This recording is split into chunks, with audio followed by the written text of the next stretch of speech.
shouldn't dudes be like, I don't even I'm know not what's going to jump in. I don't know. When Why he don't you play jumps some in- clown music? Play yourself out, Ben. I think you're Well, done. when a guy says to another guy, like, my dick pic wasn't that great, and he's like, yeah, well, I'm really interested in seeing personally, like, I'll be your dick pic coach. Isn't that a little weird?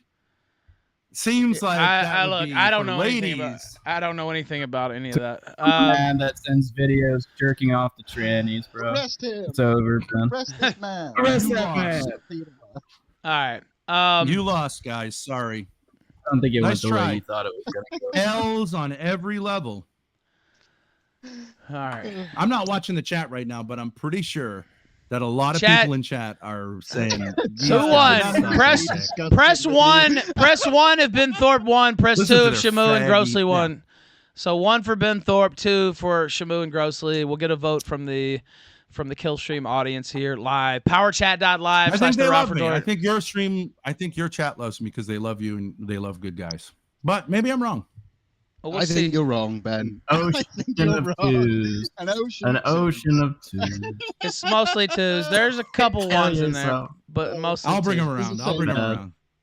I'll bring them around. The ones that are the good guys, they'll win. Bunch of The losers. same guy. But dude. It's the same But guy. anyways, a lot of them are posting just busting my balls, right? Because guys bust balls, right? You call that a coke. Right. Yeah. Okay. In real life, if they're saying who's going to get pussy out of the three of us, let's do that vote. Who would actually bring it home? You smell like vinegar because you don't wash, Ben. What are you talking about? Who even says You're not stuff getting like any that? pussy. I smell like vinegar. Your I smell son like said that, balls, actually. dude. That was a Smell quote you from your raise son. more than any other. I love the smell of They all say pussy. it. Okay.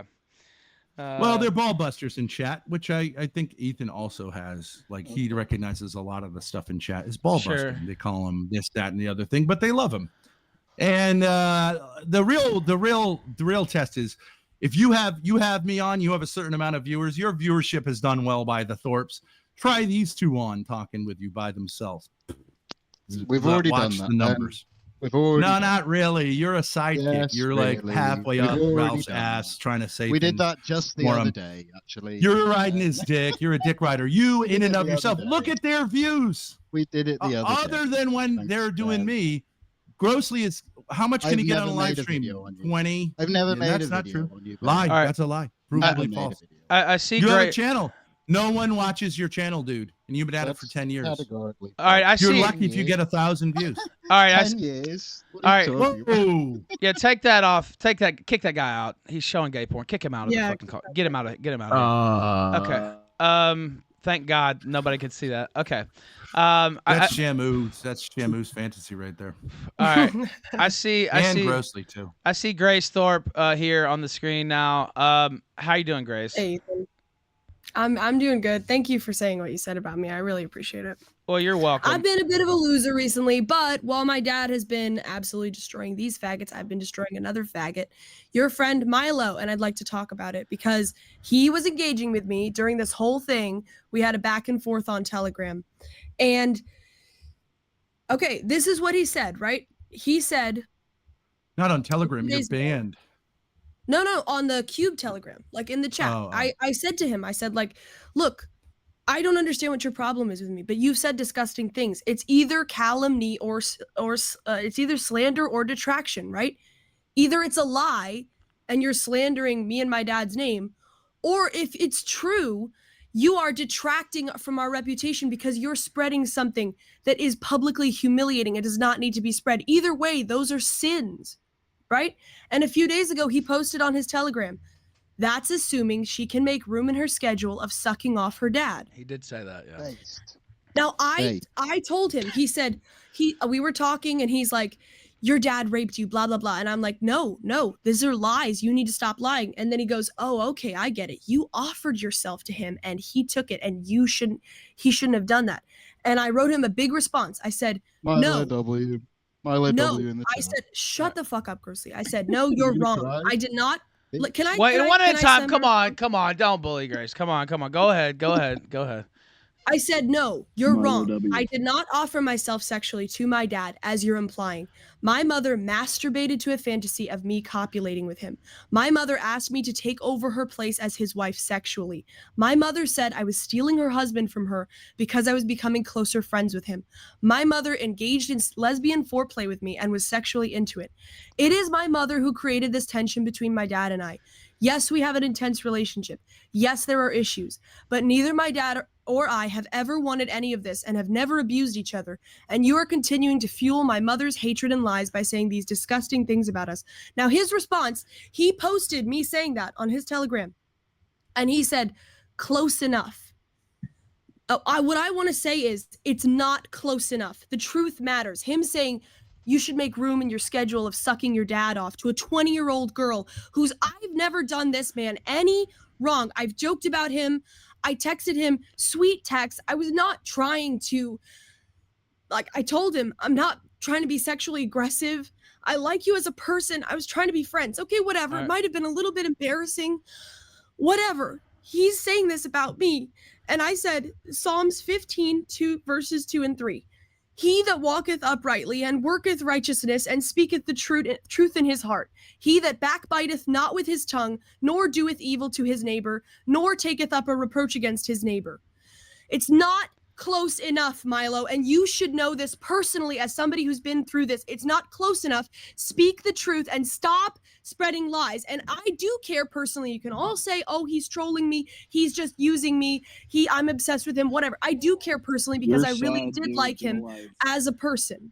I do like him as a person still, and I think he's wrong for doing this. And it does matter to me because he's been through the same kind of fucking lies and slander from other people, and he's doing it to me. And I do care, and he's wrong. All right. Now, do one of you guys want to ask a question here? Grossly or Shamu, or if they're still here, and we're still continuing that discussion. I know she wanted to speak on Milo, and I told her to go ahead. Everybody knows, me and him are cool, obviously, and he started my career and all that stuff.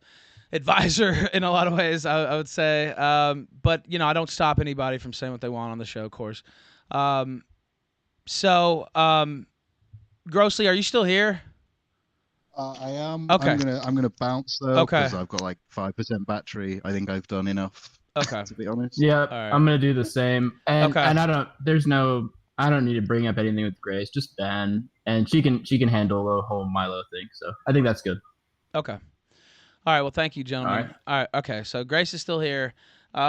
So is there any? I mean, Milo has taken an interest. I've seen him on Telegram today. I didn't see that he posted your screen caps or whatever. I didn't realize you guys had a back and forth. We kind of joined the call already in progress, and he was actually on the call arguing with your dad a little bit. I don't know if you heard any of that. And we didn't catch the first part. I heard it. Yeah, I heard it. Yeah. Okay. So, is there any hope for a resolution with that, or do you, with Milo? He should apologize for what he just posted. He posted, pray for the No, Thorps. you gotta ask you gotta ask yourself a question. Why did he decide to do this? Oh, okay. When he did it. He did it literally. He did it while she was live on the Killstream. Literally. Yes. Okay, so what is the impetus? What does this have to do with him personally? Well, he was watching the interactions Killstream, with I him think. Going back years. I think he was watching so the what Killstream. is it? What Yeah. is it? He's fucking jealous because the Thorps are making their way up and they're allying with someone who he thinks is his bitch, which is Ethan Ralph, which is not true. No, wait. And it's jealousy. It's envy. It's envy. How else could... I don't think he thinks motivation? that about. I don't think he thinks that about me. I don't think he thinks that of you, but he wants to let you know that if you associate with these people, you're endangering your relationship. Not with true. Me. That's the only Not true. explanation. I talked to him, and you're not going to do that. You're not going to do that. No, I mean he told me. Don't worry. What is the other motivation? What is the other motivation? Content, to really. publicly I mean, humiliate a 20-year-old girl. I'm not saying it's right. I'm not saying it's right. I have no but problem with it saying the Thorp is a tableau and his little faggy English kind of thing. I don't have That's a problem fine. with him saying But I'm not he going to went rape over Grace the Thorp. line I'm not because he wants to fuck with us. Because he wants to fuck with us. Because he wants to. There's a problem with guys like him. Instead of yes, they're trolls. He's a genius in many ways, but he gets too into the muck in the dirt. And sometimes the chaos is just for the sake of chaos.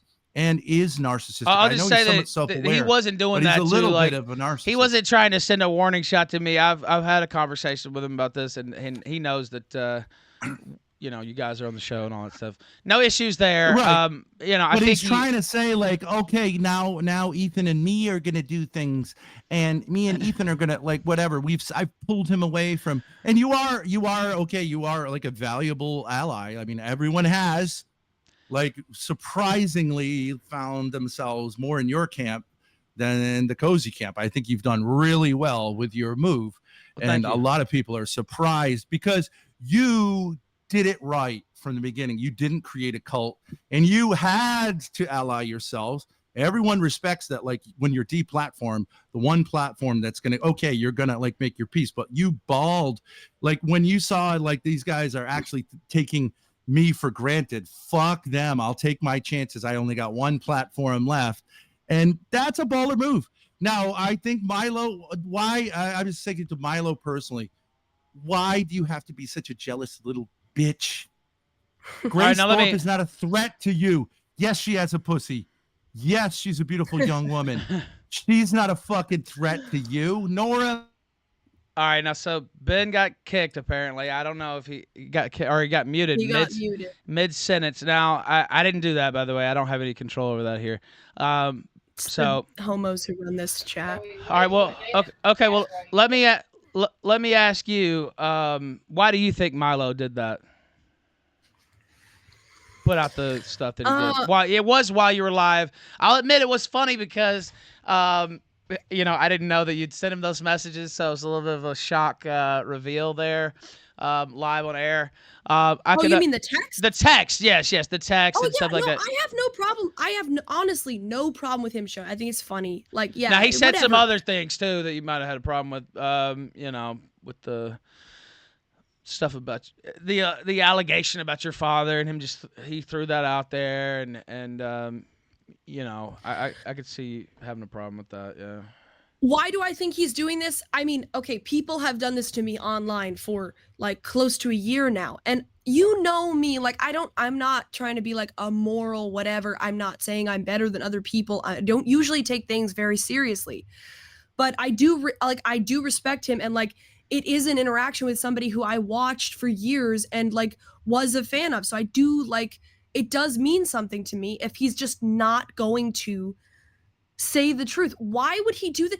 I don't understand it, because supposedly his theory is that I'm a victim of my father. So why would he do? Why? I just don't, like, it literally doesn't make any sense, even if you think he's right. He said to me, it's a hypothesis I have. I said, okay, so that is slander. You don't know if this is true. You're just spreading these lies. You said to yourself, it's a hypothesis. Why would he be so I'm not forcing him to post these things on Telegram, am I? I don't believe so. Am I clout sharking? I didn't play any games. I confronted him honestly, and I said, like, look, if you want to talk about this is what you're doing. It's wrong. I could talk about this with you. It's a complicated situation, but what you're doing doesn't make any sense. And you claim, this is the problem. He claims to be a moral person and a Catholic when he is committing sins that are clearly laid out by the Catholic Church. All right, now, again, I don't speak for him, of course. I know you don't speak for him. I go way back with him. You know that too. Yeah. Many years. I knew Milo when you 20? When you were 11 years old.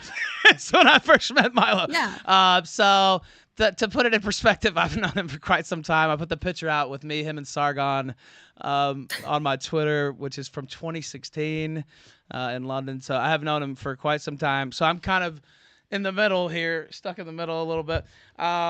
Yeah. And I see, oh, wow. Okay, that was a different story there, but I just got to update on something.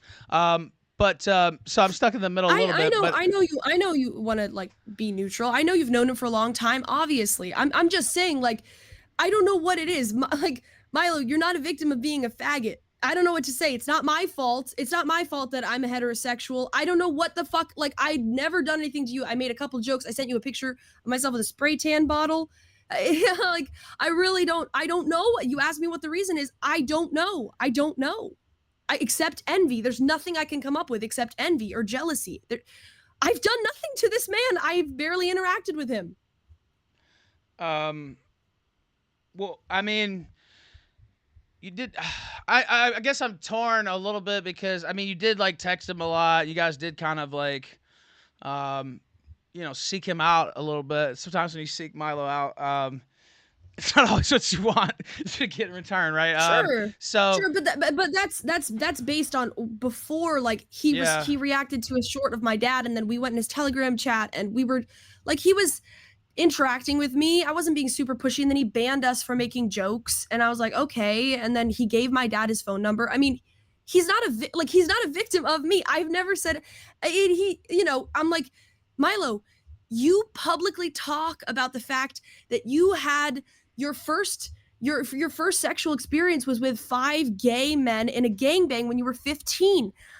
You publicly talk about that. It's not slander. You said that on a live stream freely. Okay, I don't judge you for that. What moral high ground do you have?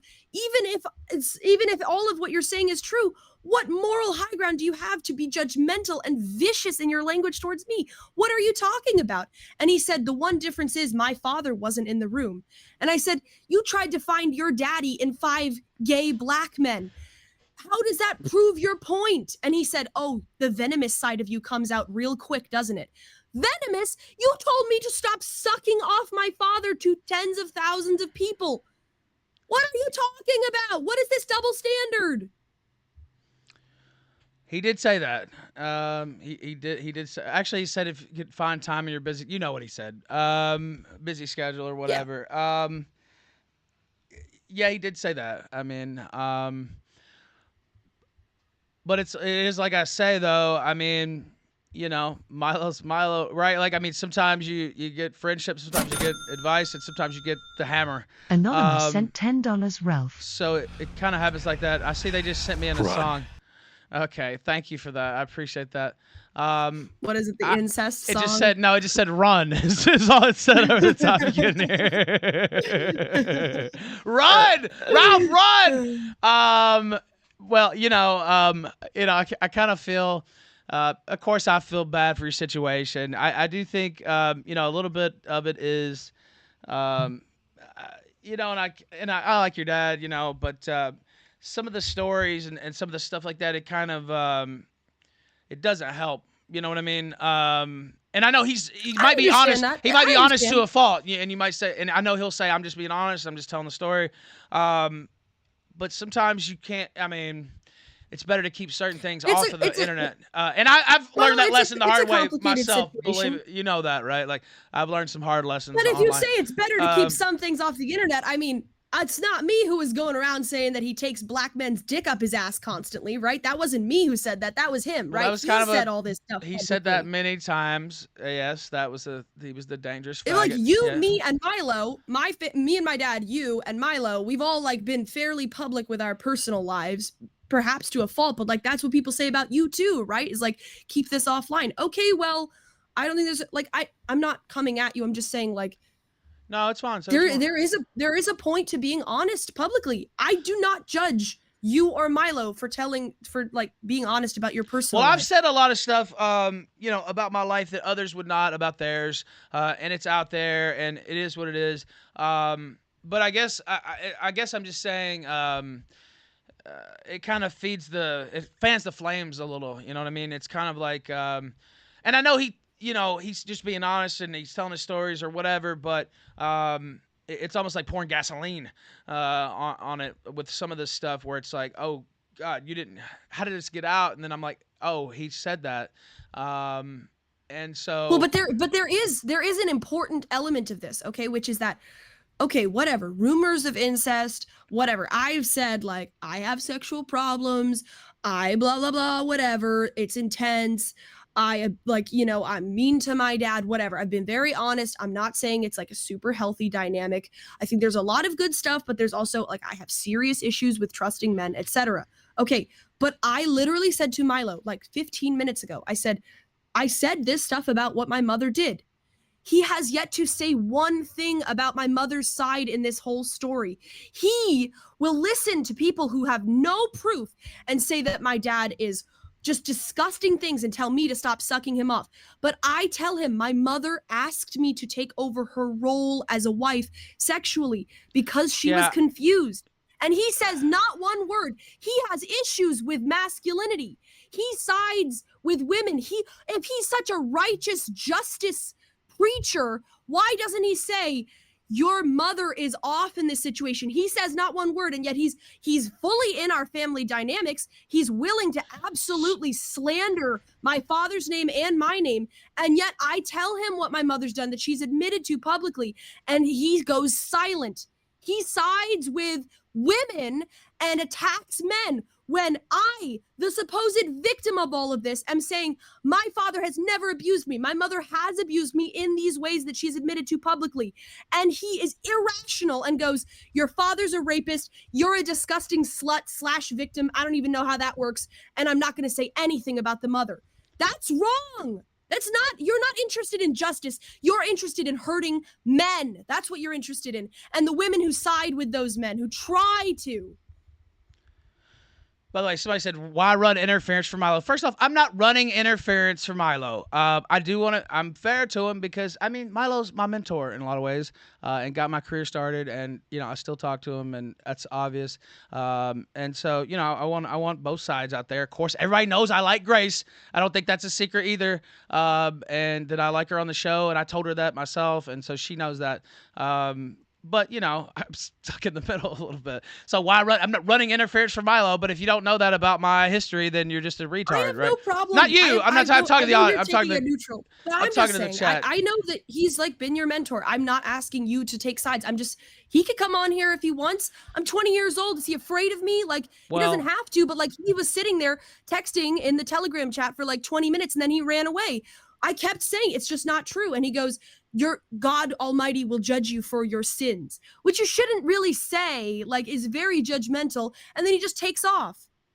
Okay, Milo, you're going to have to say you're sorry. All right. Well, I wish it could get on the right page or, you know, a friendly page. It doesn't seem that that's going to happen from this stance, you know, he's kind of taking on it. And Anonymous I'll ask $5. this question. Does she really make out with her dad? This has been a lot to take in. That question, and I'll ask as a super chat. Do you really make out with your dad? Is what the super chat said. You can answer that if you want. It's up to you. Maybe someday that'll happen with my daddy Ethan, but not right now with my real dad. Now, so it's your position, your father's position.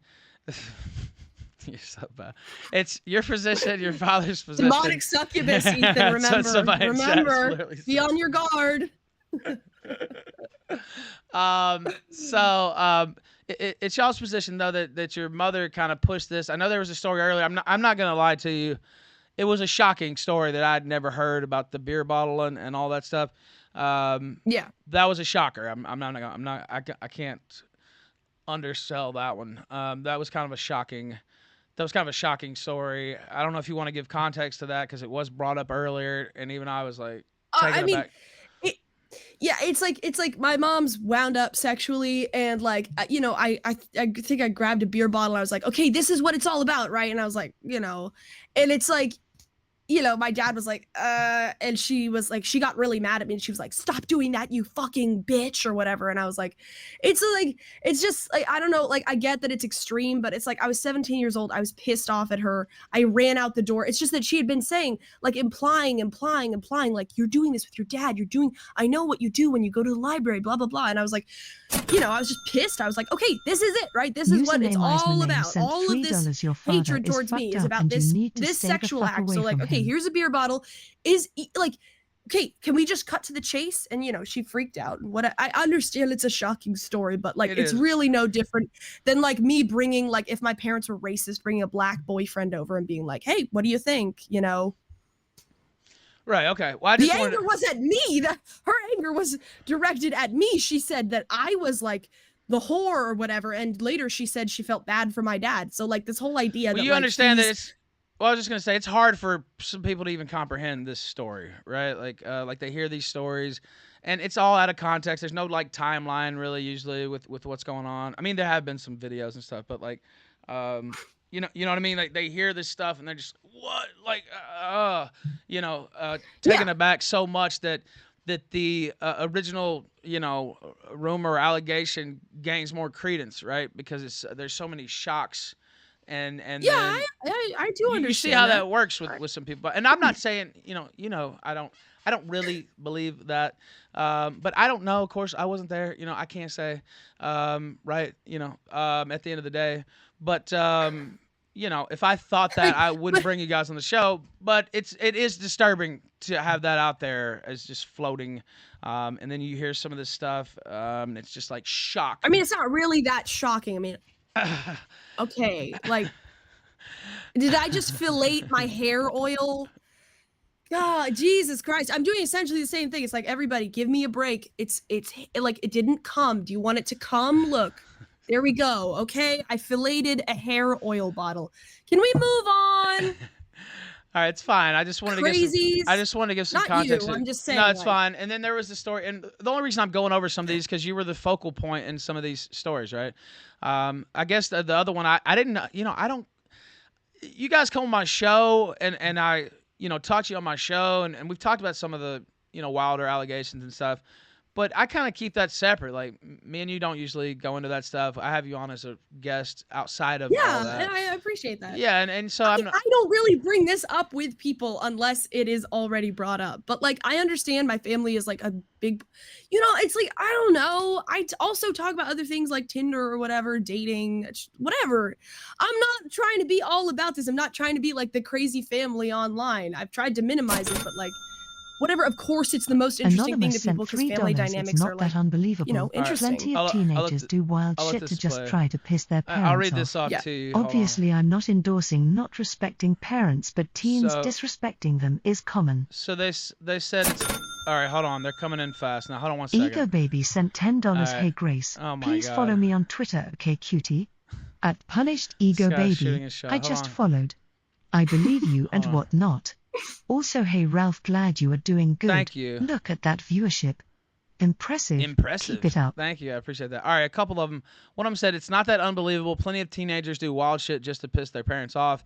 Obviously, I'm not endorsing not respecting parents, but teens disrespecting them is common. And then Ego Baby said, hey, Grace, please follow me on Twitter, okay, cutie, at Punished Ego Baby. I just followed. I believe you and whatnot. Yeah, sure. I can't tell. I believe you and whatnot. Also, hey, Ralph, glad you're doing good. Look at that viewership. Impressive. Keep it up. Thank you. I appreciate that. Sorry that happened, or Yes. good for you. I ain't reading all that. So I guess the I other. followed you back, Ego Baby. Also, I guess the other story, and you heard it. I think you were listening. That was told. That was kind of shocking to some of the audience or whatever. Was the. I guess I don't know if you were on a call or something, and you sat down the phone and you did like the frolic through the woods or whatever. What was the impetus for that? Would you like to reenact that sometime? Maybe I'll go visit Darius again. This time I'll call you. Yeah, you're gonna get me in trouble. All right, now, why did you do that though? I don't know. It's like, okay, yeah, I get it. It's a little weird, but like, I trust my dad, and I was with a bunch of guys who were like essentially trying to get in my pants. And I'm 20, and I'm not saying like, oh, I'm a little baby. I'm just saying like, it was my first real experience like that. And, like, I'm not saying they were rapists, obviously not. I'm just saying like, it was a very tense sexual, psychosexual, social situation. I was completely dependent on these men, and whatever, sometimes you want to let off a little steam. But like, I understand, okay, like, I'm not saying I'm 100% there. I've also admitted that I was a porn addict, okay? The thing is, some like people are just normalized to certain things that are way off. Like me being a porn addict at like 14 years old, that's way, way, way more off than like something that's like risque with my dad when I'm wound up, and it's stupid. What I never understand, okay, what I really don't understand is why people don't bring up this story that my mother freely told me, which was that there was a day like a couple years back where she locked herself in a room all day, and I was like, what the hell's going on? A few days later, she tells me I masturbated fantasizing about you and your father having sex. And I was so angry that I did that I locked myself in my room for the entire day and told you guys I was sick. That is cuckoo. That is crazy. That is crazy. And that paints the whole thing. I just don't understand why people don't understand. Disordered family dynamics always involve both of the parents, and she was fantasizing and getting off to the fantasy of me and my father engaging in a disordered sexual act and then getting angry at the thought of me engaging in that act with him because I was taking her man at the fantasy. She got angry at me in the fantasy. That's off. Now, is it That's crazy. Is it possible? And again, I don't want to offend your father or anything like that. I'm not trying to do that. But is it possible that you've kind of gotten caught up in, and maybe he thinks this too, I don't know, but kind of gotten caught up in their drama and their, with their marriage, basically. You know, he calls her his putative wife and all this stuff. And that has kind of spiraled into this, basically, their own problems, their own psychodrama, melodrama has kind of wound you up into this state and into this place. Because, I mean, you know, some of these stories are kind of shocking. I mean, I'll just be real. So, yeah, I mean, I do understand that, but like, essentially, okay, this is how I see it. Essentially, right, there is really no way to keep the kids out of the middle of something, especially the oldest child, especially when I was a girl and I was talking to my dad and my mom has this, this is what happened. She let herself go. She was emotionally, sexually, whatever, disconnected from my dad. Okay, I remember like Gora sent $3. Yeah, Can someone please explain to me why Mr. Thorp keeps referring to himself as Scandinavian when his surname is Thorp and he is a Catholic? I will in a minute, but finish your. Hold on, wait. There's another one coming in. Anonymous sent $3. But I do want that woman story. Gets so angry over things she imagined. Typical irrational women shit. Who hasn't had a woman get mad at them over a dream? Woman gets angry over the things she imagined. Typical irrational woman shit. Who hasn't had a woman get mad at them over a dream? I have actually had that happen. It was literally that dream. Had that happen. But again, pick that back up because it seems like their swirling thing that they have, downward spiral almost. You know, the marriage. Is kind of engulfed you basically. It's actually I understand that it's actually a fairly simple situation. So my mother has intimacy issues. She has clear sexual issues that she's admitted to. She was frigid. She was emotionally unavailable. Eventually, whatever you want to say, my dad got fed up with it and said this isn't working for me anymore. She had a fantasy of having a good little traditional Catholic family with the mommy and the daddy, and we all have Christmas together or whatever, which many women have, okay?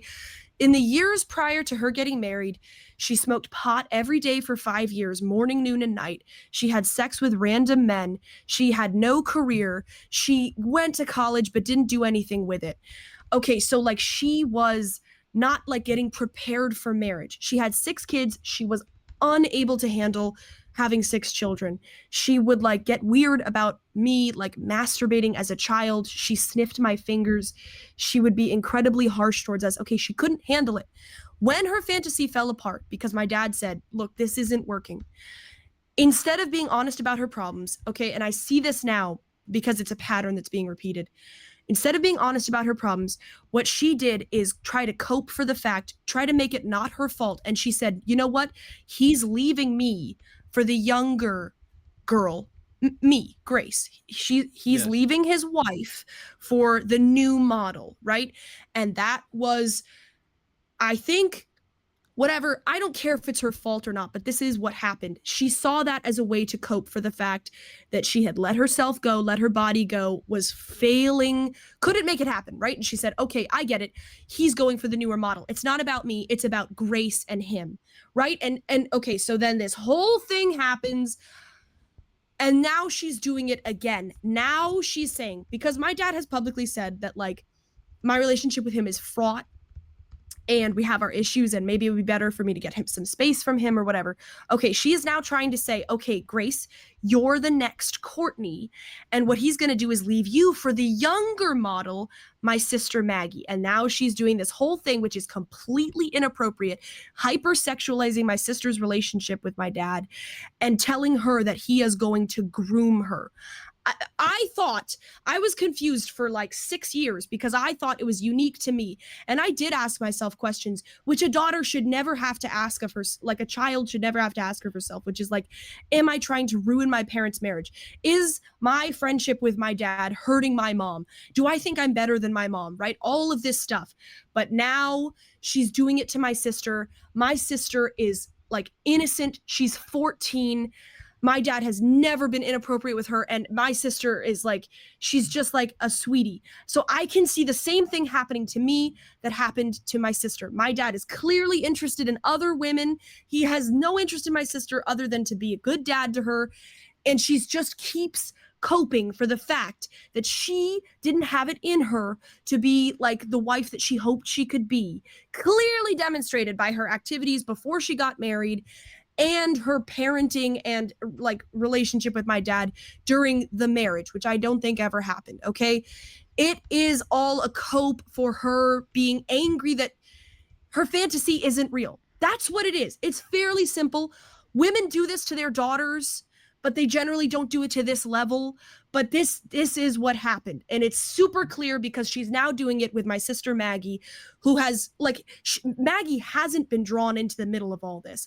I've talked with them. She hasn't. She's gone to school. She has a fine relationship with my dad. It's a little distant.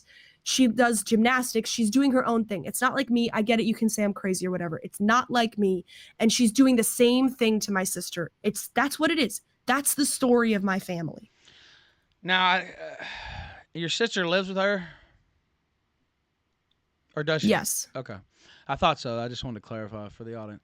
And she's not allowed to be around your father? Is there like some kind of restriction there? Yeah, my mom has gotten an emergency restraining order based on the fact that she says my dad punched her in the face, which I saw the conversation she's talking about. He did not punch her, and you know, a bunch like this affidavit. Did it get his emergency restraining order? And again, you can answer or not if you want, but it's my job as the host to ask you the question. I mean, did it get physical? He slapped her glasses off her face, and I think maybe he was like, you've got to get it together, because my brother was upstairs violating restraining order at the time, and he was 18, so he could have gone. It was a very, very tense situation. Right. But she said on the report that he beat and punched her in the face and torso. That did not happen. It's just a lie. It is a lie. Okay. But it did get physical. I mean, briefly, he knocked the glasses off. Okay, I'm not face. trying to set you up or frame him up or anything, but that's my job. Not even it was not even Darius level. Okay, Darius slapped me and like my ears were. Yeah, I didn't like that. Don't get me into that. That makes me angry to think about. I don't like that. Makes me mad. That little soda faggot. But don't get me started on that. But you're saying his was worse though. You're saying that was a worse. He slapped you harder than. Yes. Okay. Yes. Much harder. Much harder. Okay. I never really been slapped like that in my entire life. I could tell by the look on your face. Yeah. Yeah. Yeah. It was like whatever. But Anonymous sent $3. I talked to her about it, and I said, like, you know this is a lie. philosophy. She said, no, it's not a lie. I said, okay, then just repeat. She said, I'm good with God. Whatever happens in front of God, I'm good with. I have no problem dying right now and going to heaven, and I know God will be on my side. And I said, okay. So I had the affidavit, and I said, just say what you said here. Say, I have no problem going in front of God and saying Ben Thorp punched me in the face and torso that night at Child Street. And she wouldn't say it. She just wouldn't say it. Like for like half an hour straight. I said, okay, that's what you said right here. Just say, I have no problem saying that in front of God. She wouldn't say it. It's clearly a lie. I wrote a police report and said my brother hit me with his crutches. He did. I'd say it again. I'd repeat everything I wrote on that police report. Clearly, it's a lie.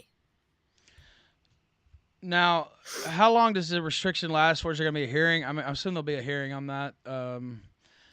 There was supposed to be a hearing like 2 weeks ago. It was extended because the DCYF officer didn't submit her report on time, which is a ridiculous reason to extend an emergency restraining order because somebody in the government didn't do their job. I agree. Which she tried to blame on my dad. It wasn't true.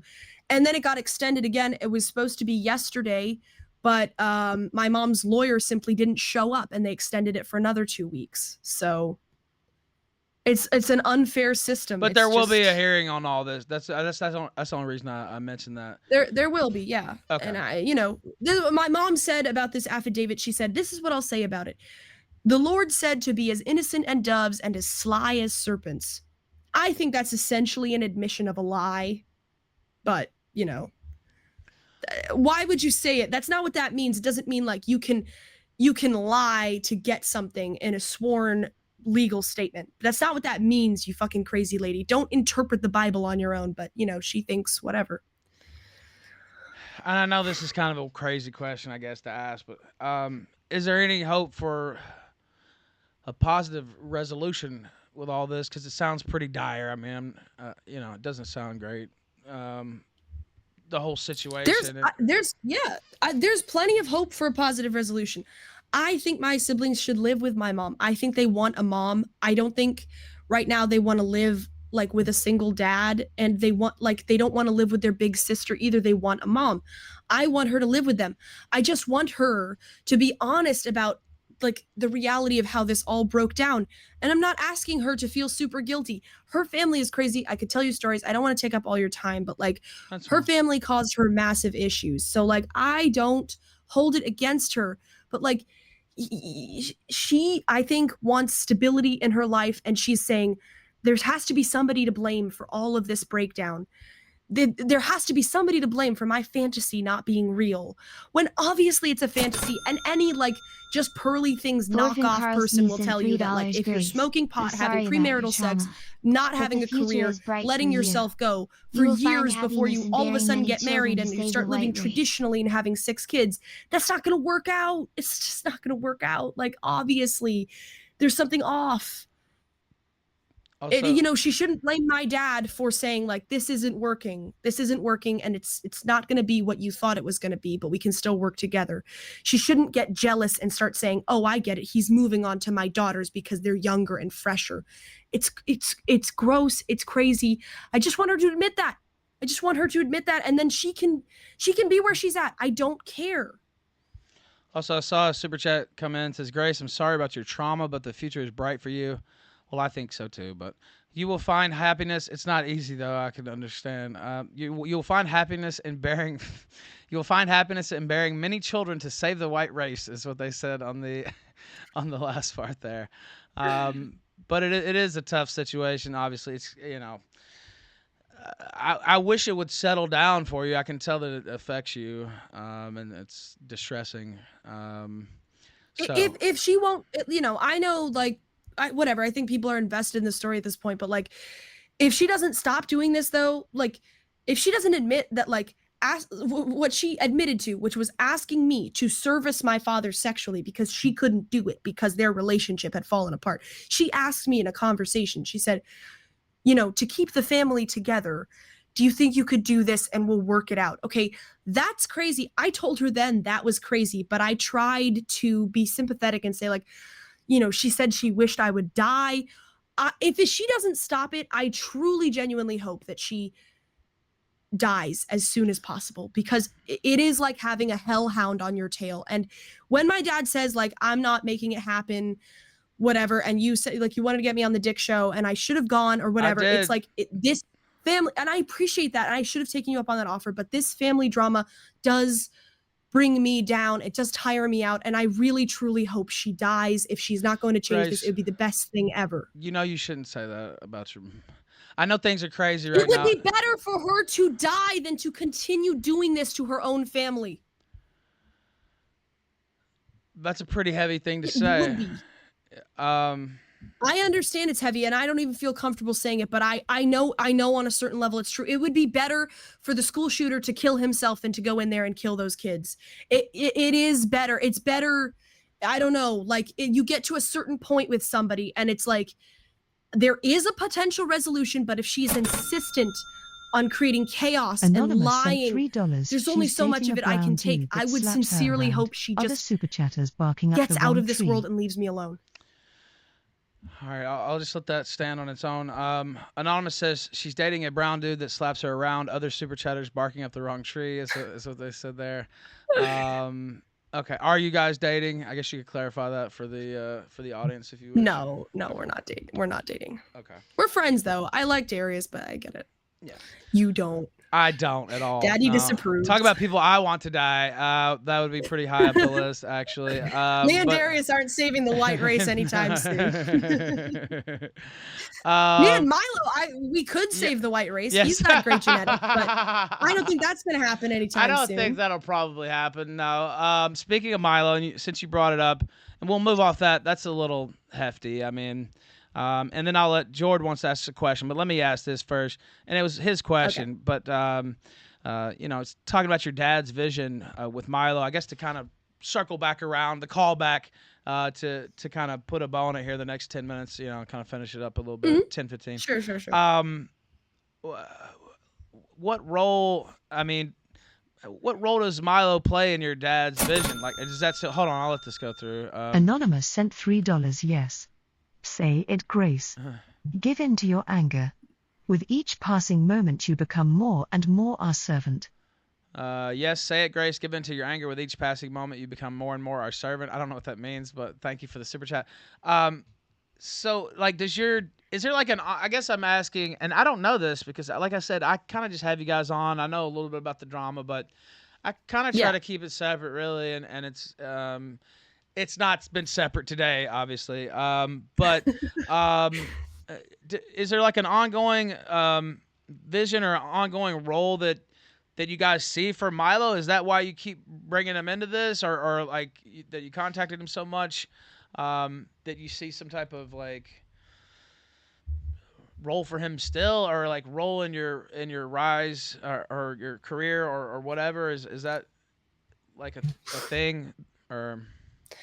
I mean, we really have no idea. I can tell, I don't know, I'm not sure if I heard, but like the sign essentially is that my parents were like discussing their marriage and they were saying like, were we ever married? Like, this was years ago. And I think like at the exact time, like the day they were talking about it, he filmed himself like throwing his wedding ring off a boat. I'm pretty sure that's what it was. And it was sort of like, it just was so like right at the time that they started, like the day they started talking about it.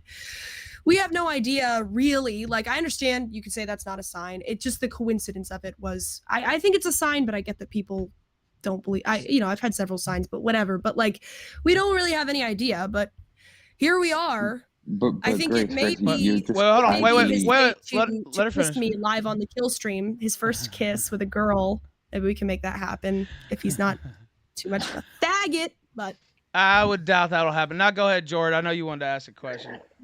Yeah, no, it was just on that same topic, man, of just like how your dad talks very prophetically, Grace. Like he talks a lot about, he compares himself to Jesus quite a lot, I'll just say it.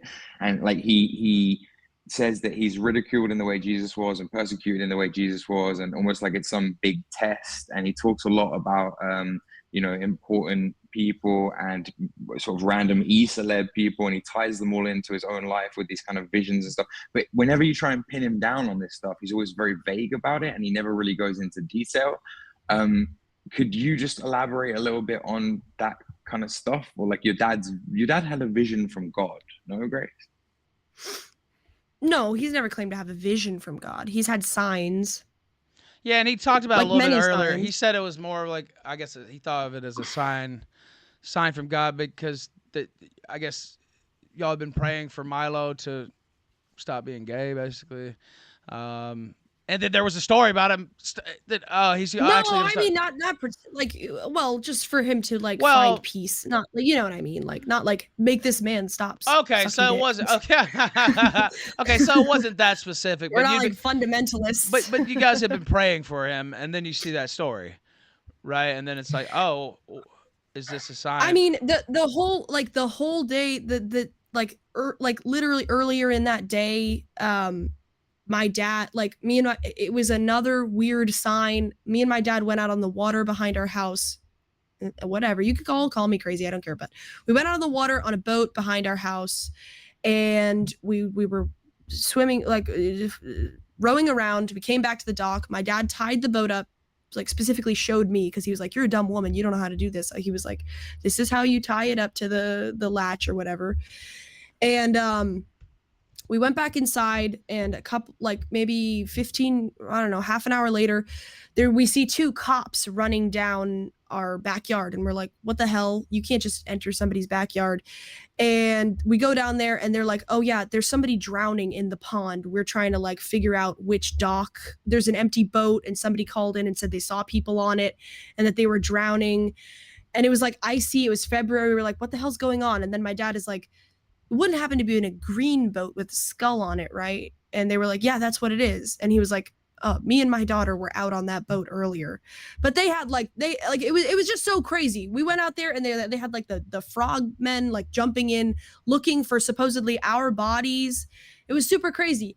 And then the cops take my dad, they drive him back over to the police station, which was literally on the other side of the pond. And he meets the priest who was called there to supposedly give our body last rites. And the priest was the president of the high school that he used to work at, who had just been involved in a huge gay scandal that we had been a part of.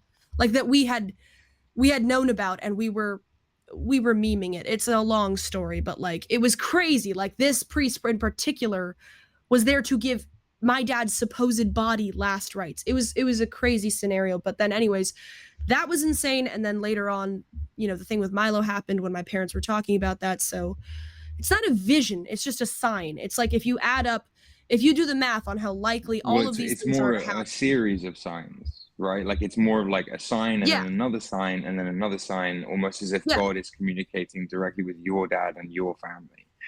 And putting you through these struggles so that you can be closer to him, or at least that's the way your dad framed it. I mean, I think God puts everybody through struggles to be closer to him, but like,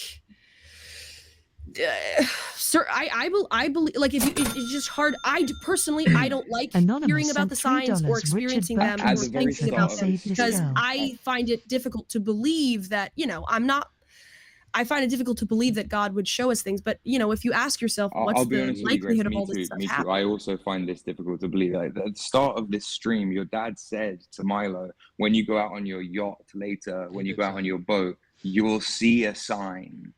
So he actually prophesied. He said, look for a sign. He didn't say you will see a sign. Yeah, but that kind of implies that he knows that Milo is going to see a sign, which kind of in itself implies that he knows the future. It's not the first time I've no, heard him he's really not saying that. He's just saying what might be termed as delusions of grandeur. A little. Wait, but the boat thing happened at the specific time that our Catholic friend was praying for a woman. So he was praying for someone in his life to receive a sign from God to believe. So like, I understand maybe it's just coincidence, but I think if you add up like all the circumstances, I don't know, it's crazy. It is like the chance of that happening is 1 in a bajillion. It's not a miracle. I'm not saying it's a miracle. It's just an extremely unlikely thing that I take as a sign. And I don't like believing in signs because, of course, everybody says, oh, you're crazy. But I can't deny the fact that it is, like, unbelievable. Well, I mean, religious people, I don't think, I don't know that, there's signs from God, right? I don't know that all religious people would say it's crazy. If you're religious, right, that doesn't necessarily sound crazy. Now, if you're seeing too many signs, maybe that could be, you know what I mean? Like that could be, I'm not saying that that's the case here, but sometimes if you're seeing too many signs, that's, I don't know. I mean, what if we're wrong? It's always kind of a joke. Like, I get it. I sound like the schizo crazy. I get it. And the sign is always a joke. Like it's always ridiculous. Like, I was considering making Saint Joan of Arc my patron saint, and then I was watching a random, what's his name, the Hake Report. Yes. And he's a Protestant, and he randomly holds up his shirt in the first 5 seconds of the stream, and he goes, I'm wearing a Saint Joan of Arc shirt, don't know why. And I was like, okay, well, what are the chances? He's not Catholic. That's a random saint to have a shirt. Is when I'm watching it. Maybe it's not a sign, but it's just like coincidental. I don't know. I believe God speaks to all of us. Grace, could you explain Ben's obsession with Cain and Abel? That I don't get. That's well, his obsession. He like you know we have our patrons. Abel's not a saint, but we have our patron sort of names that were given to us. It's always a joke. My dad got a text from a stripper bot, and she said, or like a hooker bot that was trying to get him to like watch a live stream and pay for it or something. And she goes, "Hey, is your name Abel?" Right? It's just totally random. And he was struck by the fact that it was Abel, and it's like most people would not be named Abel, so why would it be out of nowhere? Abel, he doesn't treat it like a joke. He treats it seriously. I'll post it on my channel. I made an entire video about the whole story. I'll post it on my dad's channel. It's an interesting. I'm telling you, Ethan, man, we're gonna burn in hell if we're wrong about this, and God really is talking to the faith. Well, God I'm not chose the Thorps to stop everyone being incels, and we're gonna burn in hell for this. Man. Look, I'm not taking a position on whether the Lord talked to him or not. I can't speak for the Lord. But I don't know this necessarily. Some people hear that you heard a sign from God and they just think you're crazy automatically. Right. But I think that the more religious among us, if you are religious, I don't think that it necessarily just means I think it's blaspheme personally. Do you think that? Well, I mean, that's some what that people sounds like to me. I mean, do you think you can have a sign? Well, wait, hold on. Let me ask him. Do you think you can have a sign from God? Yeah, but not through a stripper bot. Well, I mean, that's a little. Yeah, I absolutely do. It's funny though, don't you think our Lord has a sense of humor? I kind of do. Honestly, if anything, proof of that, it's your dad. Honestly. But the thing is, where it's like just the things that Ben advocates for, like he has his mental gymnastics to like square these fucking. What does he advocate for? What does he advocate for? This shit where he's just like he goes like calling himself like. He compares himself to Jesus because he gets called a pedophile on the internet. Like that's just we should all compare ourselves to our Lord Jesus Christ and try to hold ourselves to his example. He's literally like they're crucifying me. Like he's comparing his struggles with trolls on the internet, calling him a gay pedophile. Anonymous sent $3. Does the person on the call not believe in demons in current day either? Well, I don't think he hasn't claimed to be sinless. He's not saying he's the second coming. He's just comparing a situation. There are people who are crucified. Have you ever read the book Pere Goriot by what's the funny guy's name? Honoré de Balzac. It's about a father who has two daughters who he gives everything to, and they ruthlessly they leave him for dirt. And it's essentially a story about it's like a reinterpretation of the crucifixion. These things do happen. People are persecuted unfairly. You read Balzac? If it's not Wow. Just that one. But if it's not true, what everybody says about my father and I, if it's not true, then we have been crucified unfairly. Okay, but Grace, we have been. If it's not true, then we have been absolutely put through the ringer, and we've always tried to speak the truth and be honest. Let me bring up something else that he does that's blasphemous. All right, real quick though, because I want to get a question in here, and I don't want to wrap it up because we've been doing this for a while. But go ahead, no, get your question in. I'm fine with it. But after that, I want to give her. I'm very loose with my words. Like I use a variety of cuss words, but something that I'm very anal about, and that you will not really catch me doing, is using the GD word or damning someone to hell, which he does routinely, and which God says is quite a sin. Like very routinely, if someone questions him, he'll say, "Damn you to hell. You're gonna go for all eternity." Like that is a very no. Okay. There's a distinction. Okay. First of all, it's not just if somebody questions him. It's like if somebody says something that is purposefully intended to be as insulting and as offensive as possible. He says, "May God damn you to hell." He never personally condemns anybody to hell. Okay, and I think it's kind of funny. Like, I'll send you up, and of course, I can't judge you, but I feel like you should go to hell. No, but I'm not saying I can judge it. But like that girl, it's not him damning people to hell. He is the one. He's constantly saying. But that girl Jazz, she joined VC, and she was just like, "Dude, you're just weird," and he's just like, "Damn you to hell!" Like, "God damn you to hell!" Like.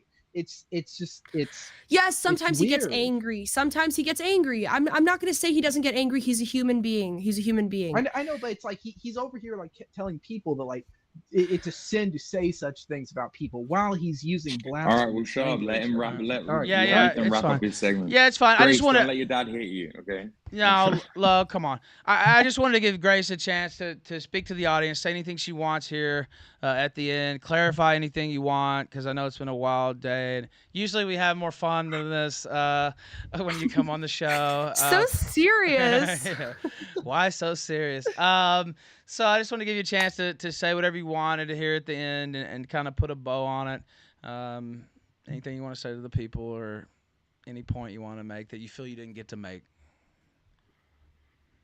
Well, I would just say that anybody who is interested in like hurting personally or slandering or attacking me and my dad based on these lies, if they generally are aware that we are very open people. We've talked about this many times. And the fact of the matter is, I don't like calling people demonic. I don't like calling people evil. I don't judge their souls. I don't know why they do it.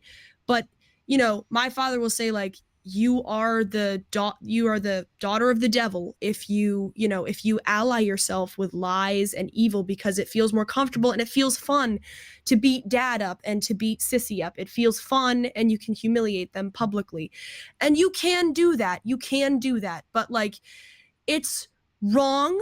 And I do take it personally that Milo did it because I've never done anything to him and I've been a big fan of his. But, you know, you want to do these things that are clear lies, slanderous. You're going to be the one who's going to have to answer for it, not me. But you shouldn't just apologize. It's not that hard to apologize. It's not that hard to apologize. I've had to do it many times. I've messed up many times. The amazing. And, you know, go ahead. My dad will eventually, if provoked. I or my dad will, you know, we will enact justice if provoked. There's no doubt about that. The amazing Grace Thorp. We call her the superstar here on the Killstream. I've seen my dad crush walls. I've seen his fist go through walls. He'll go through your fucking heads too. So cut the shit. Adorable sent $3 Grace. Personal advice. How Christ You may love your father, Yes. but he's a man. I am You programmed. shouldn't feel the need to constantly defend him. Now, You now should hold on one direct sec, people at a 'cause certain this point to super take chat's things coming up in, with but- him. But You're not responsible for his I'll read it out to you, actions and then or I'll words. let you answer, and then I'll let you go. It says, Grace, personal advice: you may love your father, but he's a man. You shouldn't feel the need to constantly defend him. You should direct people at a certain point to take things up with him. You're not responsible for his actions or words. I guess I could ask you that at the end. Do you feel like, and it kind of goes back to what I said earlier, do you feel like you have to respond to certain things? You're getting to send $3 and I'm over here stroking my Giga. dick. Giga. I got Hold lotion on I'll, my dick. I'll play that one in a second. But do you feel Jesus Christ? I actually know that guy too. He's so funny. Anonymous sent $3 Grace Thorpe. We will defend I wish I him. could hear that, but I can Yes. see them. I have the. Grace Thorpe, I quote, mean, we will okay. defend ourselves. Aim, aim, aim. That's a meme in our community. Go ahead. Say what you're going to say, though. I'll pull a Lauren Southern. I think good women should defend good men. I think, like, you know, I have told people, if you have a problem with him, take it up with him. But, like, yes, I have allied myself with him. I try to, even though I'm constantly, like, all over the place. I think it is my, like, I do want to defend my father. That's what everybody should want to do, is defend their father from lies. If he gets himself into a situation, I don't really feel like it's my place to, like, stand up for him. But, like, if people are just slandering his name, and most of the time it's my name involved with it too. True, that's true. Because they also attack the victim of the raping, even though, like, obviously that doesn't make any sense. I've never had so many. I have never had so many people. I've never seen this in the history of, like, every time I've been online. Usually people are trying to convince a woman that she hasn't been raped. Not that she has been raped. Usually this is how it goes. I was raped. No, you weren't. Yes, I was. No, you weren't. Shut up, slut. This is how it goes for me. I wasn't raped. Yes, you were. No, I wasn't. Yes, you were. Shut up, slut. It doesn't make any fucking sense, guys.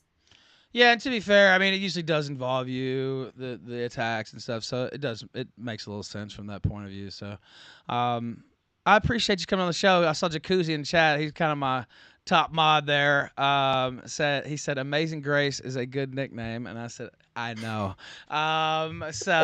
The Amazing Grace Thorpe, thank you, superstar, for coming on the show today. Next time we'll have more fun when you come on the show. All right. And if there's any nice women out there who would like to be with my dad. He needs a great piece of ass more than anything else because I'm a fuck up. So hit him up on Twitter, Ben Thorp Abel. Bye. Love Thank you. Bye-bye. Love you, Ethan. We love you too. Bye-bye. Okay. Now, that was quite the open. I'm going to leave this call. Quite the open to the Killstream. My goodness. Open call-ins. Yeah, I will fire up the call-ins. Powerchat.live/the Ralph Retort. I had no idea that was about to happen. We started off the show and Milo was in the call. 2 hours later, a little bit over 2 hours later, here we are. Like I said, I thought that would probably be a little bit shorter, so I apologize for some of that. I know some of you don't care about that, but it's content, and it's a little bit tough to digest some of that stuff. Let's see. Go ahead. Cag Mike sent $5. I think I was banned/muted chat for some reason. Oh wait, not sure what happened. Yeah, I don't know Can what you happened check? either. Yeah. I didn't want to interrupt the Thorp segment. Yeah. Also, you wanted me to remind you on the mod. Yeah. Thanks, bro. I don't know why you would have been done dirty like that. I'll replay Giga Giga Ninja sent $3. Grace, horny. You look terrific. You look delicious. I want a snack on you tonight. You're pretty around the mouth. I gotta admit something. I'm getting hot around you. Just like the way your body looks. You're turning us all on around here. What the fuck is that voice on Power Chat? Holy shit.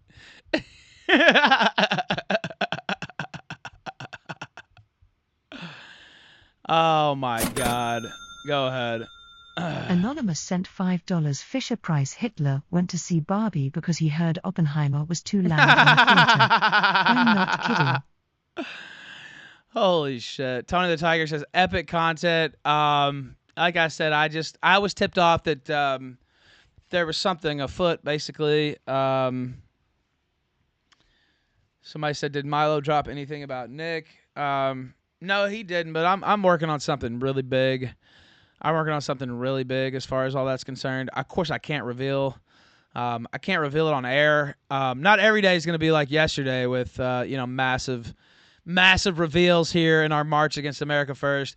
Not every day is going to be like the smorgasbord that we had yesterday here on the Killstream as far as revelations go. I do have a couple things, though, that we'll talk about. Baked Alaska, the newest member of the 404 gang. Actually, I communicated with Baked Alaska I wonder how, did they know that, by the way? I didn't say that on air, but I just communicated with them over the last 24 hours and got a response back, and I'm going to send them something else. I couldn't get my account to work, and so I had a friend of mine, actually, who had already had an account, send him a message on my behalf, and very positive towards the developments. I won't go into the contents of the message, private message, of course, but needless to say, Yoba is with the Ralpha Mail, and I'm looking forward to seeing him getting out. I think it's fair to say he was not complimentary toward the little weasel, Nick Fuentes. I will say that, and who would be, quite frankly. But I won't go into the contents because it's a private message. I just want to let people know that I have talked to Yoba. That one back and forth. He gets out in 10 days, so I'm looking forward to it. And he had mentioned how it takes a couple of days to get back. I know how it is when you get out of jail. It's like you have all this stimulation on the outside and all this stuff going on, and in jail you don't have that. It's very boring. It's extremely boring in jail. I'm gonna bring that up, Turtle. I had mentioned that to Anton myself, so there may be a reason that. Somebody else had mentioned to me about what was going on, too. So the Daniel Schmidt thing, I'll pull that out, but I feel like, yeah, Baked is banned off Cozy. I thought he had already been banned, actually. And I wonder why they picked today to ban him. That doesn't make much sense, except I revealed that he went to meet Ye yesterday. But that was because of Nick himself, or that would have never got revealed. That was him talking in a group chat, right? Or that never would have even come out, period. So... I don't really know. Is it because I did the story yesterday? Because of my story? Got Nick's panties in the bunch? It must be. Like, that's the only thing I can think of.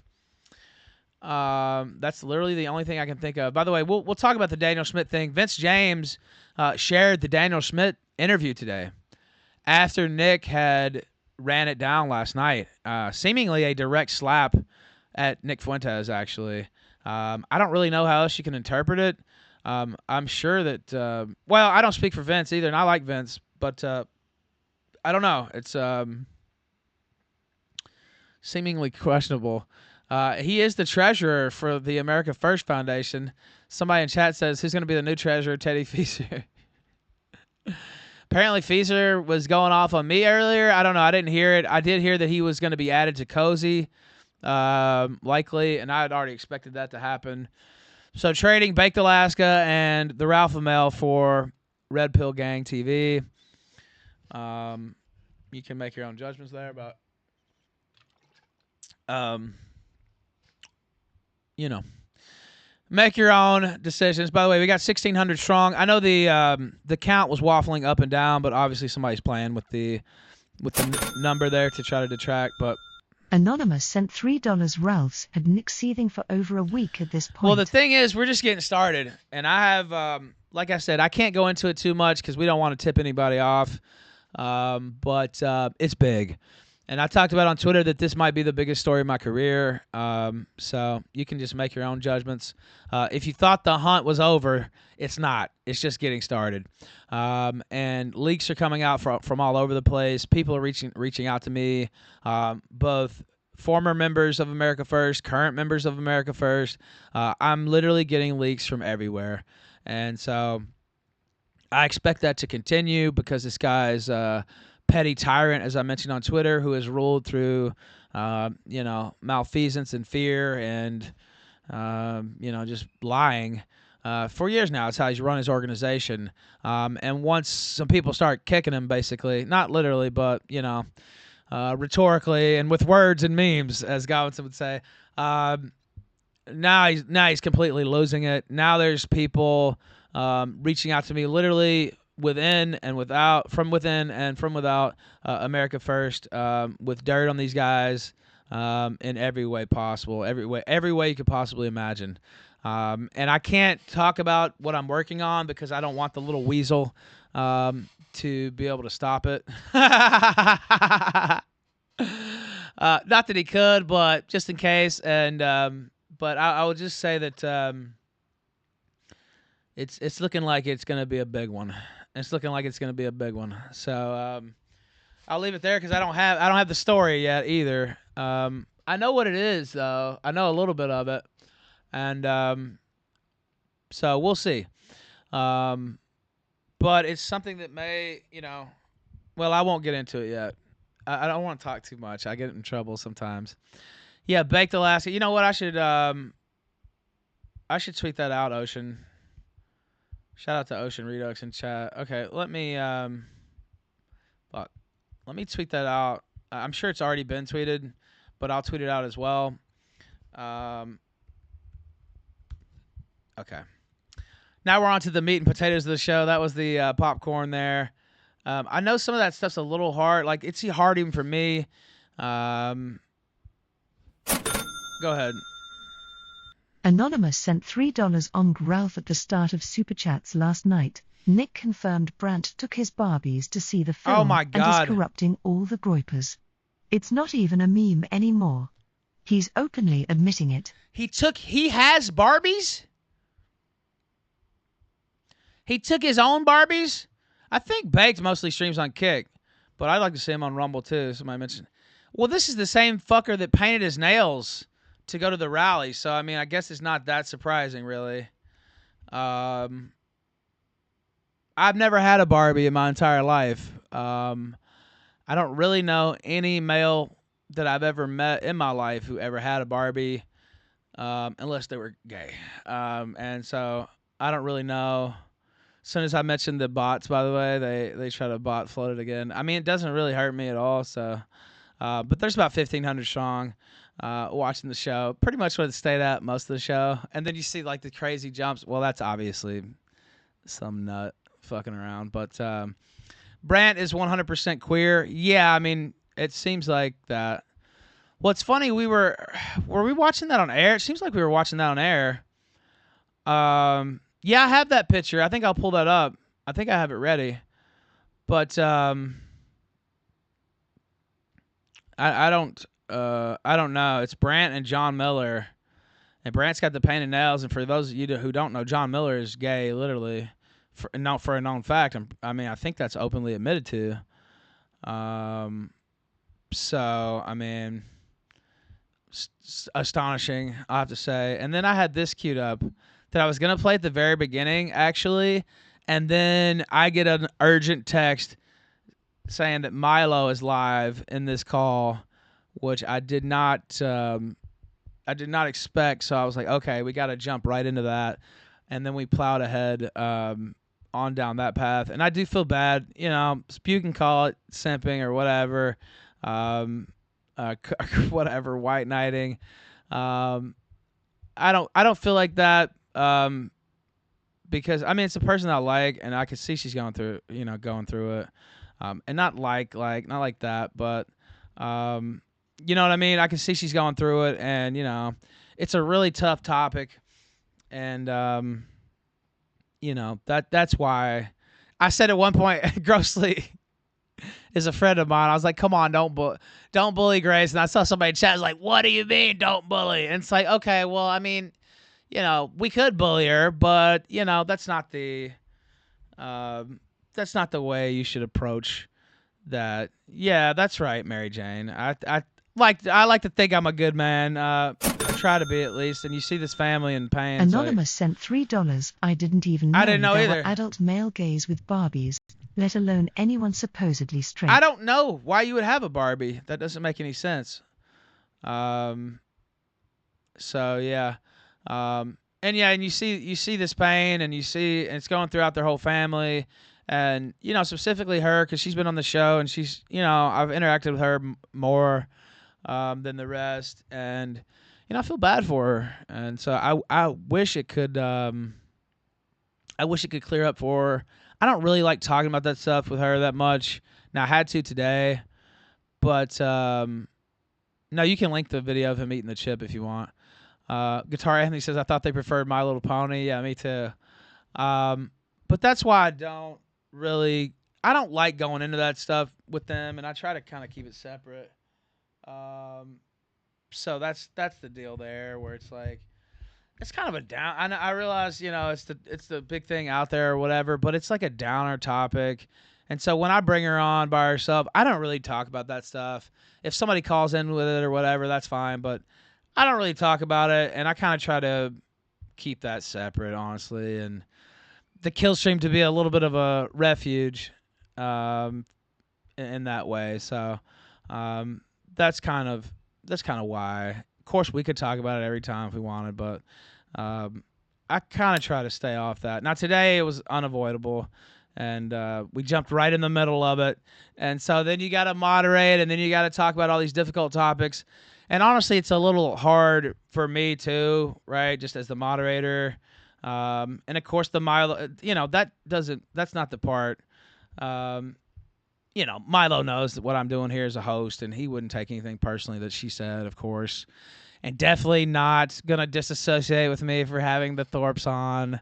I know that for a fact, etc. So that's not what's going on there. That's just Milo being Milo, and seeing these people, and they kind of sought him out a little bit, right? And like I said earlier, sometimes you seek out Milo and you get great response, and then sometimes you seek him out and you might not get a great response, right? And so that's just how it goes. He speaks for himself, obviously, but Killstream needs to model itself on Jerry Springer. Well, the Killstream's already done that, so that was the Springer segment for sure. But that was the deep water even for Springer. Anonymous sent $3. If Lulz gets booted from Cozy 2, he ought to boot every Cozy user off PowerChat. Okay. Oh, did he actually? This guy.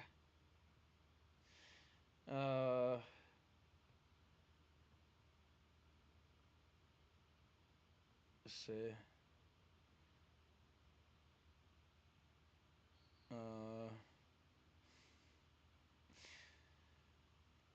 I'm getting a little correspondence there.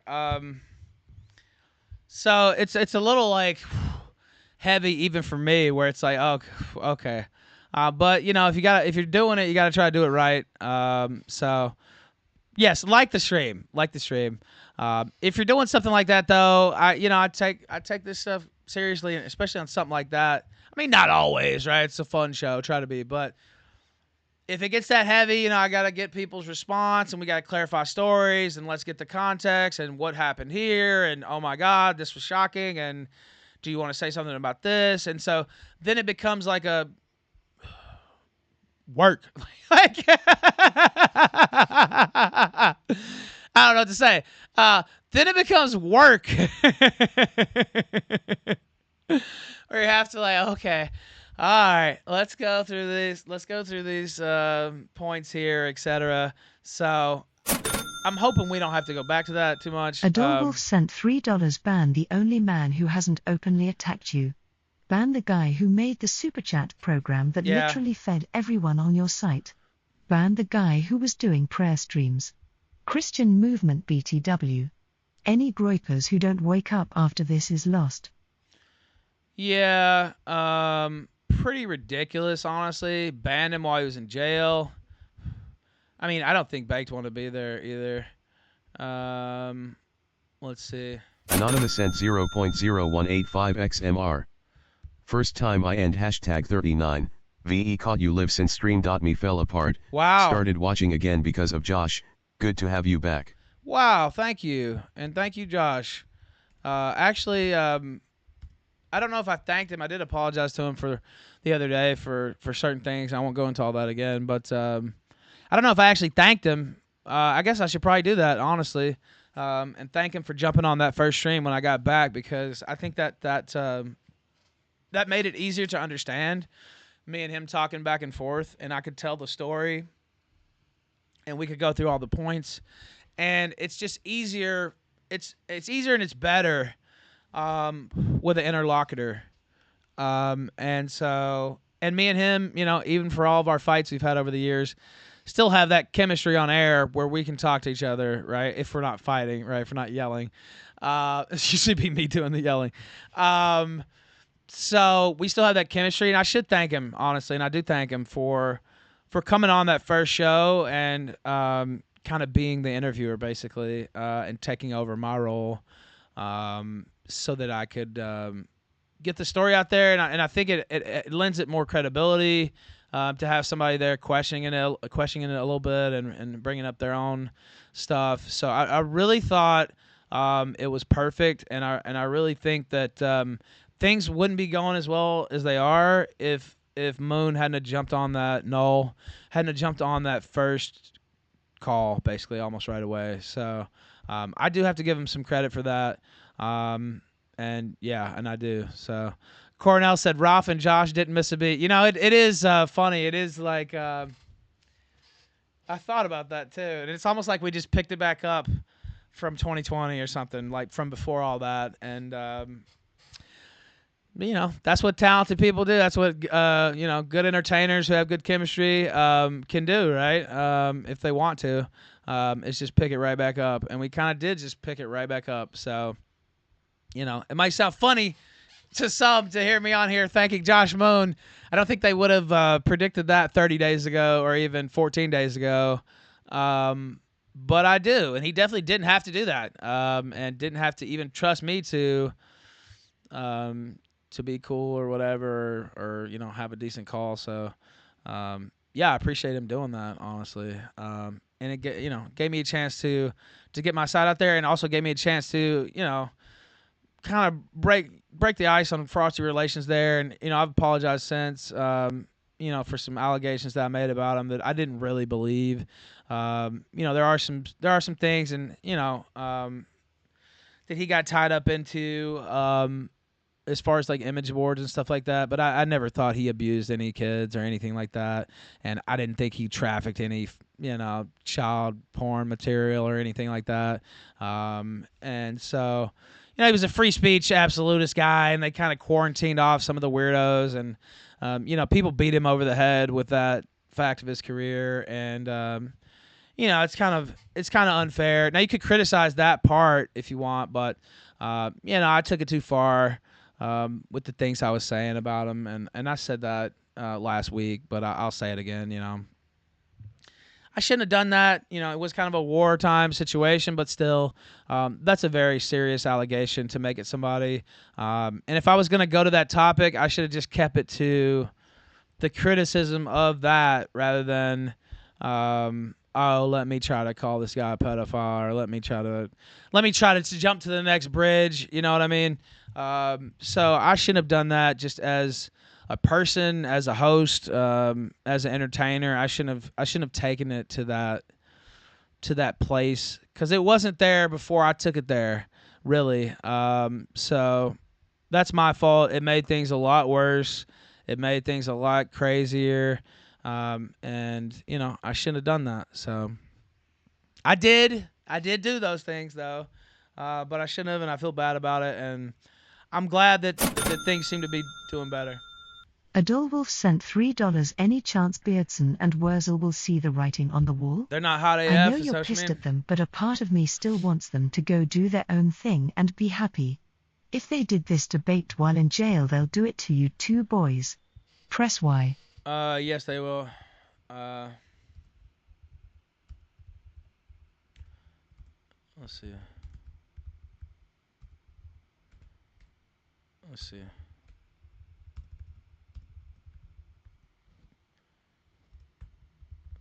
It's sick to... What, are you banning Wise in jail? Christian movement, by the way. I want to check that out. Christian movement, by the way. Yeah, I saw that. I saw a certain thing I won't address, but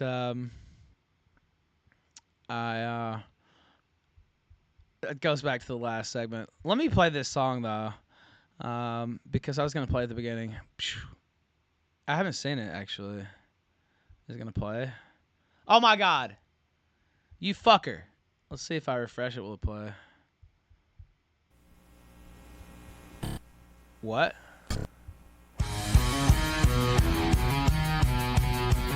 What? What? Wait a minute! Wait a minute, who's that?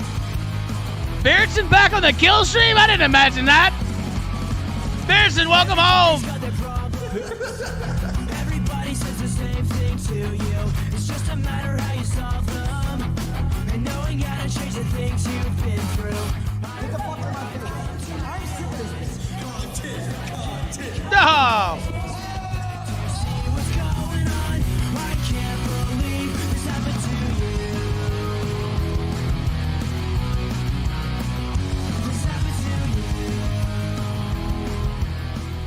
That's a pretty nice little because I know you're really hurt about your wife leaving you and your failed music career and the fact that what? My failed music career? What the fuck are you talking about, you dumb faggot? Music career. What are you talking about? I didn't have any music career effect. No, why do you no. We gotta save Beardson. We gotta get him out of there. When Nick said he's in for a realignment, Beardson and Wurzel better take note. Well, I mean, who else will he have left to stream? Oh, wow. Has Vince been streaming on Rumble? Let's pull this story up because I think like this, I have a lot of stuff to go through. And some of it's some loose ends, as I said in the title. There's some big things coming, though. There's some huge things coming on this front. But you have to double back sometimes. Killstream equals the Shire. That's true. Now let me pull this up. And, of course, I knew this already. But Vince James reposting Daniel Schmidt content after Nick Fuentes tells him to get fucked and claims Daniel sold out to, quote, a Jewish pedophile.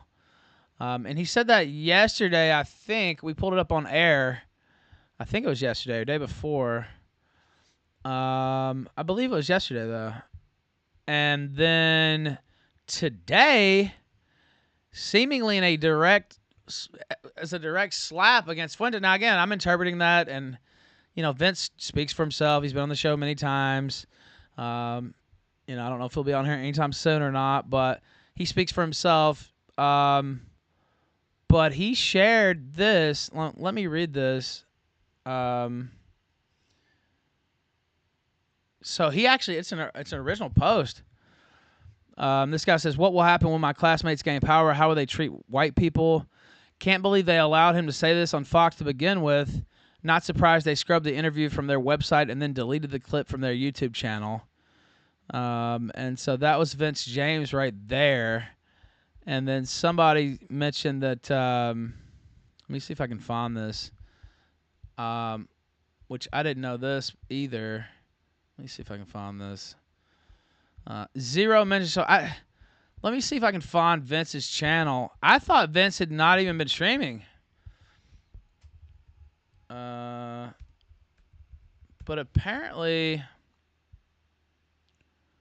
let me see. Yeah, he's been posting content on Rumble. A little bit. Let me see if I can find some. Yeah, he's been posting content on Rumble, actually.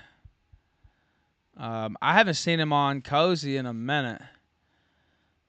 He's been streaming to Rumble. Yeah, I see that over there now. Let me pull this up over on this side. Okay, so this is his Rumble channel, which he's been using. But no mention of Cozy at all in his channel description. Now, it could mean something, might not. But it even has a Rumble link, but it doesn't have a Cozy link. That's kind of confusing because it's actually on. It's actually on Rumble already. Somebody said Vince for sure left. I didn't see him at the last rally or at the one before. It seems like he's distanced himself. Yes. Now again, I don't speak for him, and he's a grown man, and I got enough respect for Vince that I wouldn't.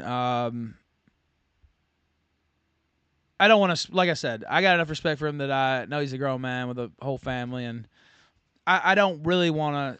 I don't really want to speak for him. But that being said, we host a big show here, and you know what we've been talking about most of the last 9-10 days, and that's kind of how I see it too. Noseberg, he's trying to leave quietly. Yeah, that's kind of how I see it too. Yeah, 100%. Go ahead.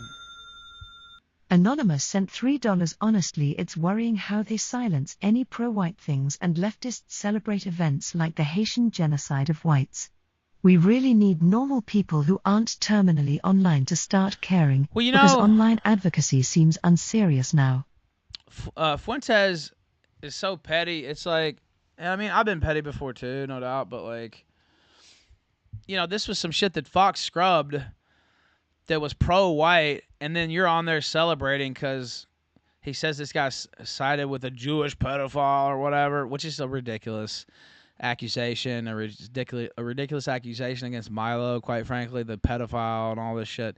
And he wasn't a pedophile when you were trying to kiss his ass and reenact his career and get every piece of advice from him you could possibly get. And, he was your advisor all the time, daily, basically. There was no problems then. You had no issues then, so it's complete trash. Scarlowy sent $5. Vince has been streaming/uploading videos regularly to Rumble, and Odyssey hasn't streamed on Cozy for over 2 months. Yeah, well, see, I didn't know that. I just saw him not streaming on Cozy, and then I think it was Black Swan that I talked to, and he's like, yeah, Vince is busy. He's really busy lately with some outside stuff, and I was like, oh, okay. And then I didn't even check into it. I just thought, oh, he must be busy, like he's not streaming, whatever.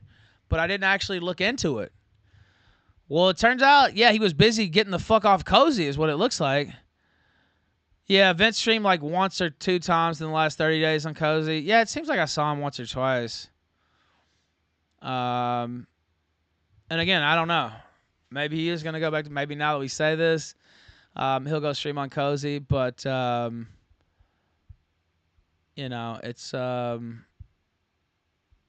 it's really just, it's something where you know that that it would piss the little man off there, and maybe he's trying to move away in kind of a dignified manner and be a little quiet about it. Maybe he's not. I don't know.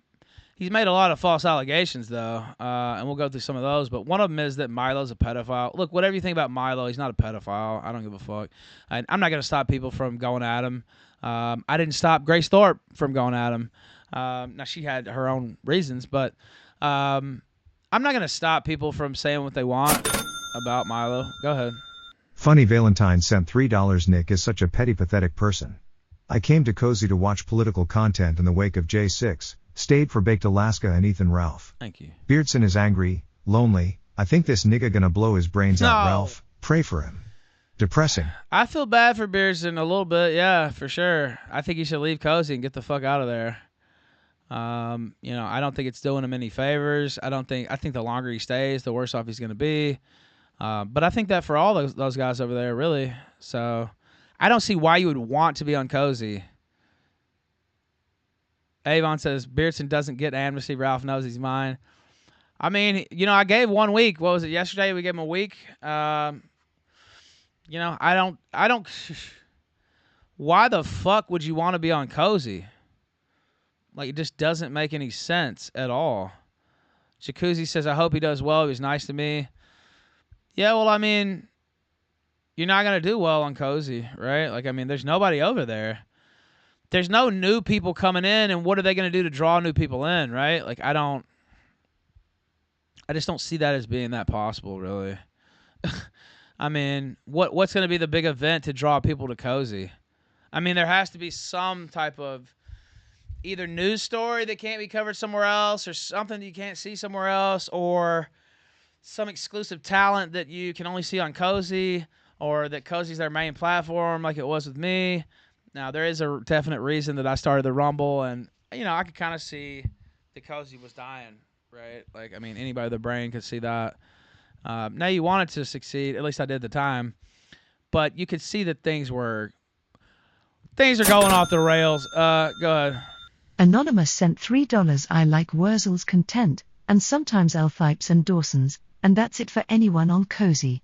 Everyone else is unwatchable. Yeah, there's not a lot of high-quality stuff there at all, for sure. Epstein then says, Beardson was talking about moving on from streaming for weeks leading up to Rally. Literally, he did 2 streams in 3 weeks and was saying farewell both times. Well, I mean, Cozy sucks. I don't know what to say. Let me see if I can find what about this, though? This is probably going to turn around. I think this maybe, I was going to say, unless you add a big talent, and this might be just what the doctor ordered with all these high-profile defections and distancing methods, etc. This could be just what the doctor ordered. This next part will be controversial, and I'm still debating it, but like it or not, expanding the stream to Cozy will help me refocus on the original mission, because there is an audience there that is interested in the political discussion. And like I said, I need people to trust me when I say that if I were to do that, if I were to go through with it, I'm still deliberating. There's a lot that I need to consider here. And, I'm not making any decisions hastily. I really am putting a lot of serious thought into this. But I need people to trust me when I say that nothing is going to change. Nothing is going to change. I'll still be the RPG that you guys know and love. I'll just be simulcasting to one additional platform. And if I could expand the stream, and if I could add, I mean, who knows? Who knows the audience that is available there, but if I could add, let's say, even 100 new viewers to the stream, I think that is objectively a good thing. And now the haters can say whatever they want about that, and they will. But I don't care what the haters have to say about that, because I need to do what's best for me, not what's best for them. What's best for them is that I crash and fail. That's what they want. They want to ruin my life. They have made attempts to do so. They want to destroy me. They want me to quit. They want me to give up. They want me to surrender. And I'm not going to do that. I'm never going to do that. And I'm going to adapt and do what needs to be done in order to,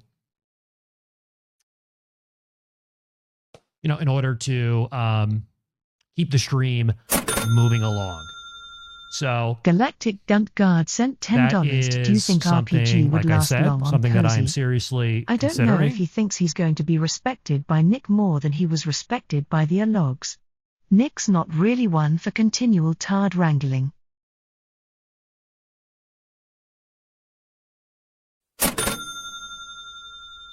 Anonymous sent $3. Feaser's lying to himself thinking it will never change anything about his content.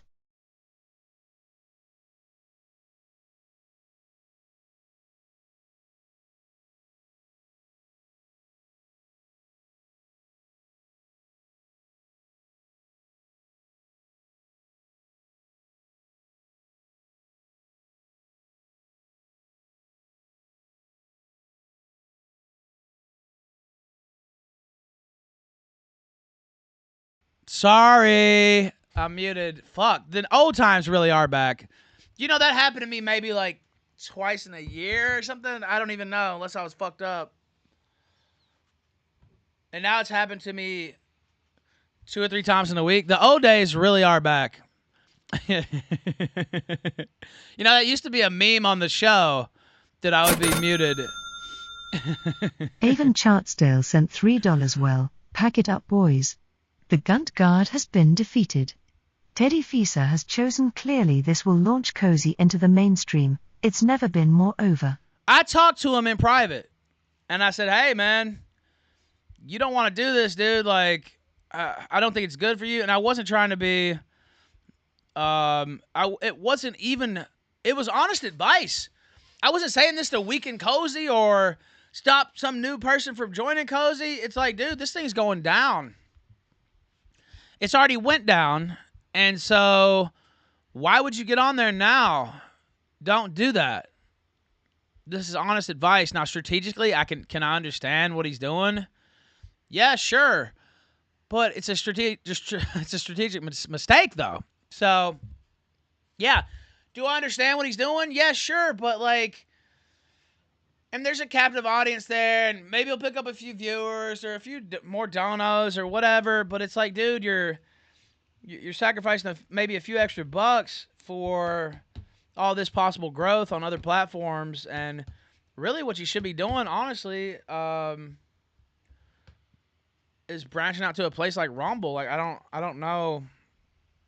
And he's still got a YouTube, for fuck's sake. And the whole thing about, oh, they have people who care about politics over there. Well, look, they have people who care about politics everywhere. So that doesn't make much sense. Really. BG White sent $5. I wonder why these leafy, sneako, fresh and fit appearances haven't translated to any users of Cozy. Myron shrilled Cozy hard. Could it be Groypers just botting episodes? AstroTurf support. I don't know, but it doesn't really seem to have helped Cozy at all. Now, usually the focus is Fuentes. Honestly, I'm going to be surprised if he doesn't close Cozy down by the end of the year, because I don't think he can afford to have like such a paltry streaming site. It's bad. It's a bad look for his. Yeah, I'll unblock you. Yeah, if you want to get unblocked, link your Twitter and chat. I've been unblocking people. I can't unblock everybody because I'd have to. It's hard to do that. I have a lot of people blocked. Like, I'd have to go through and do it all. I think I may be able to do it on this program that I have. This service that I subscribe to, actually. Maybe I'll be able to do it. I might do that, actually. But there's a couple of, like, psycho groypers that I have blocked that I want to keep blocked, etc. So there's a couple exceptions there, but maybe I'll just try to do that. But, yeah, if you want to get unblocked and you're watching this chat and you know you're blocked by me, just link your Twitter. And I'll put the URL, though, and I will unblock you for sure. Go ahead. Jacuzzi sent $10 for RPG. Congrats on the Cozy channel. Sick.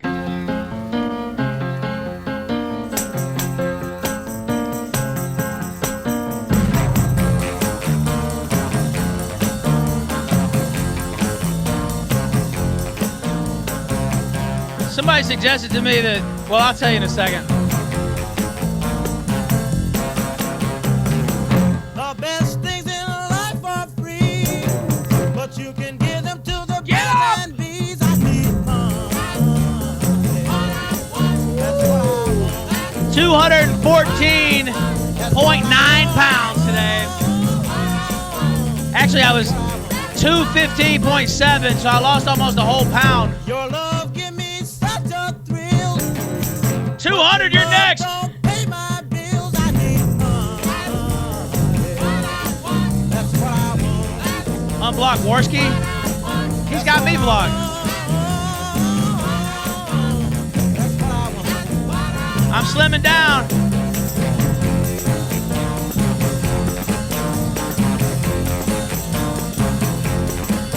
Thank you. Got my polo shirt on, the pink and black. I don't know if you can tell, but yes, it is pink. No, I don't have my nails painted though.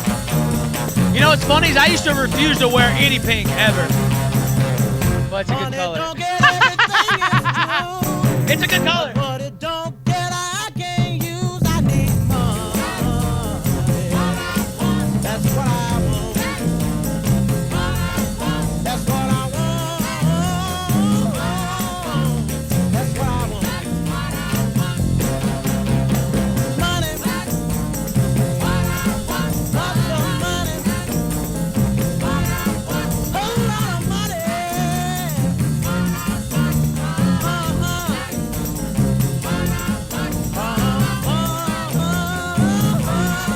The Rise of Ralph. I like that. TRR.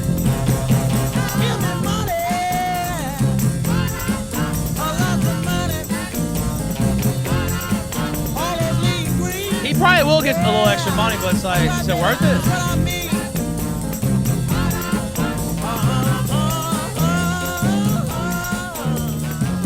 I just let that play. That's a classic. An all-timer, actually. Thank you for that, Jacuzzi. I see another one's about to come in. Antigra sent $5. Ralph Amali is putting all Catboys on Dude, notice. it's impossible to state the damage that we've done to them in just 9 days. Like, it's really that big. You know what's funny is an advisor of mine, not Milo, by the way, but I have several advisors, said that, I'll just tell this about the last segment. They said, you should say that if you hit the goal, they said that you should say that if you hit the goal that you and Grace will moonwalk at the end of the segment. And I was like, first off, that's a little, not to insult the casino guys too much, but that's a little too casino-ish for me. Now, if she's on and we're doing something fun and we have the goal as the dance off or whatever, well, everybody sees the goal there, and if we don't hit it, we won't dance, right? Like, but I didn't want to put the hard sell, and then also it didn't really fit. Like, what are we gonna moonwalk after talking about all that? What are you gonna dance around after talking about all that heavy stuff? Like, I didn't really think it fit. So, and I didn't want to put the heart like that hard sell on the people who support me like that. Did Grace ever moonwalk? I don't know. I'll have to ask her. Maybe we'll have a moonwalk off next time. But yeah, it was suggested to me, and I was like, man, I can't do that. That's too much. Oh, if you give me $200, whatever it was, you know, that we're short. I was like, yeah, I mean, I could do that, but nah, I don't know. It's a little off key. Great guy, by the way, and smart genius that suggested that to me, but I was like, we're about halfway there, really. I guess maybe a little bit over. Actually, yeah, a little bit over. 52% of the way there on the 6-hour Transformer Fund. Now, if we hit that, we go all the way till 10 p.m. Eastern. Go ahead. Nigga Tyrese sent $15. Thanks for so much entertainment over the course of the last few days. Your Twitter account. You are doing God's work. It feels great to be down with the Ralph Amali again. Thank you for that. Thank you. Thank you for this song, of course, that I know almost every word to. Damn, it feels good to be a gangster.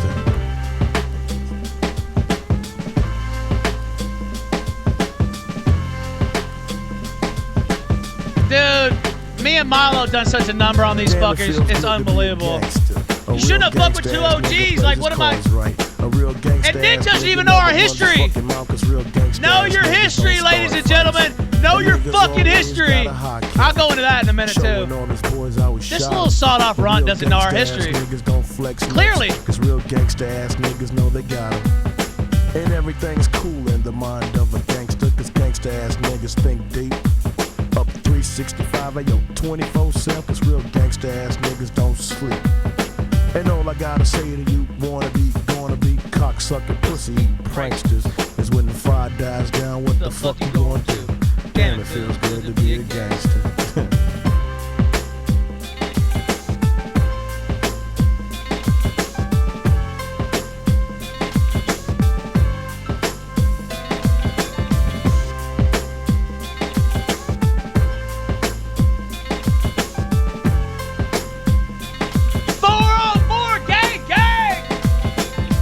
Feels good to be a gangster, feeding the poor and helping out with their bills. Although I was born in Jamaica, now I'm in the US making deals. Damn, it feels good to be a gangster. I mean one that you don't really know. Riding around town in a drop top Benz, hitting switches in my Yes, I did used to call him Master Milo. Everybody on earth makes fun of me for that, by the way. This gangster here was a yes, I did call him that. For the Lord and I laughed. That's my term. Now all I gotta say to you, wanna be, gonna be, pussy and cocksucking. Magnanimous Milo, how about that? Jumps off, what the fuck you gonna do? Damn, it feels good to be a gangster.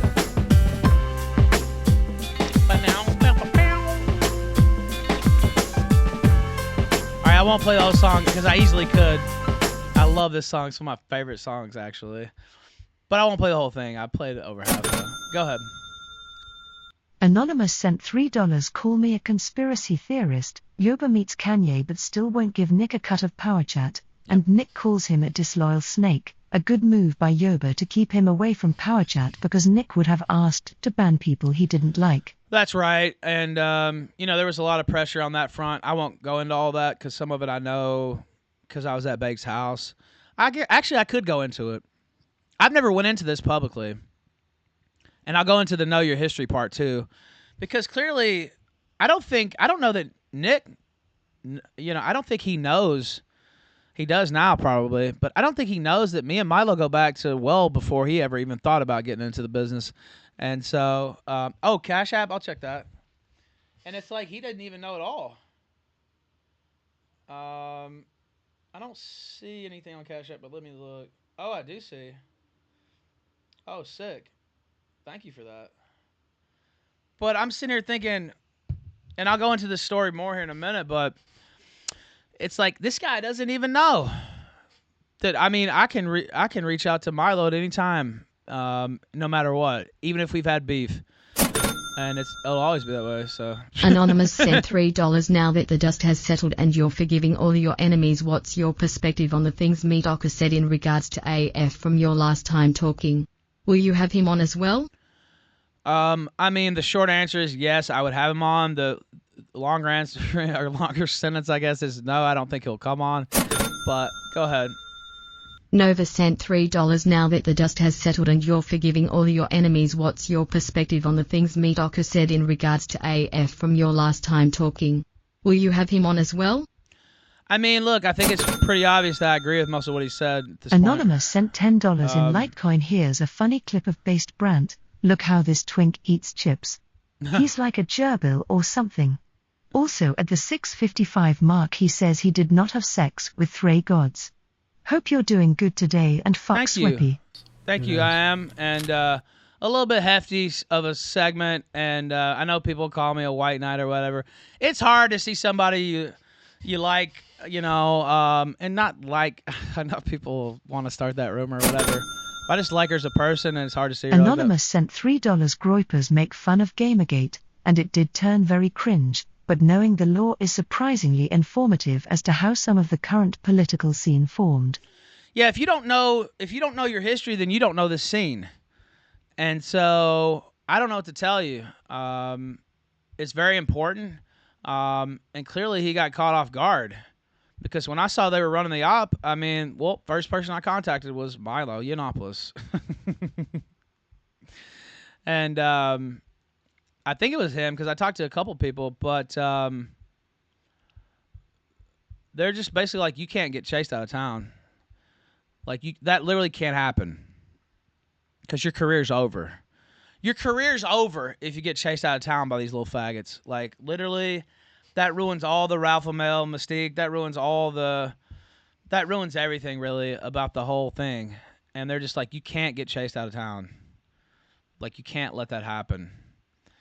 And, the more I thought about it, I was like, yeah, you're right. I can't let that happen.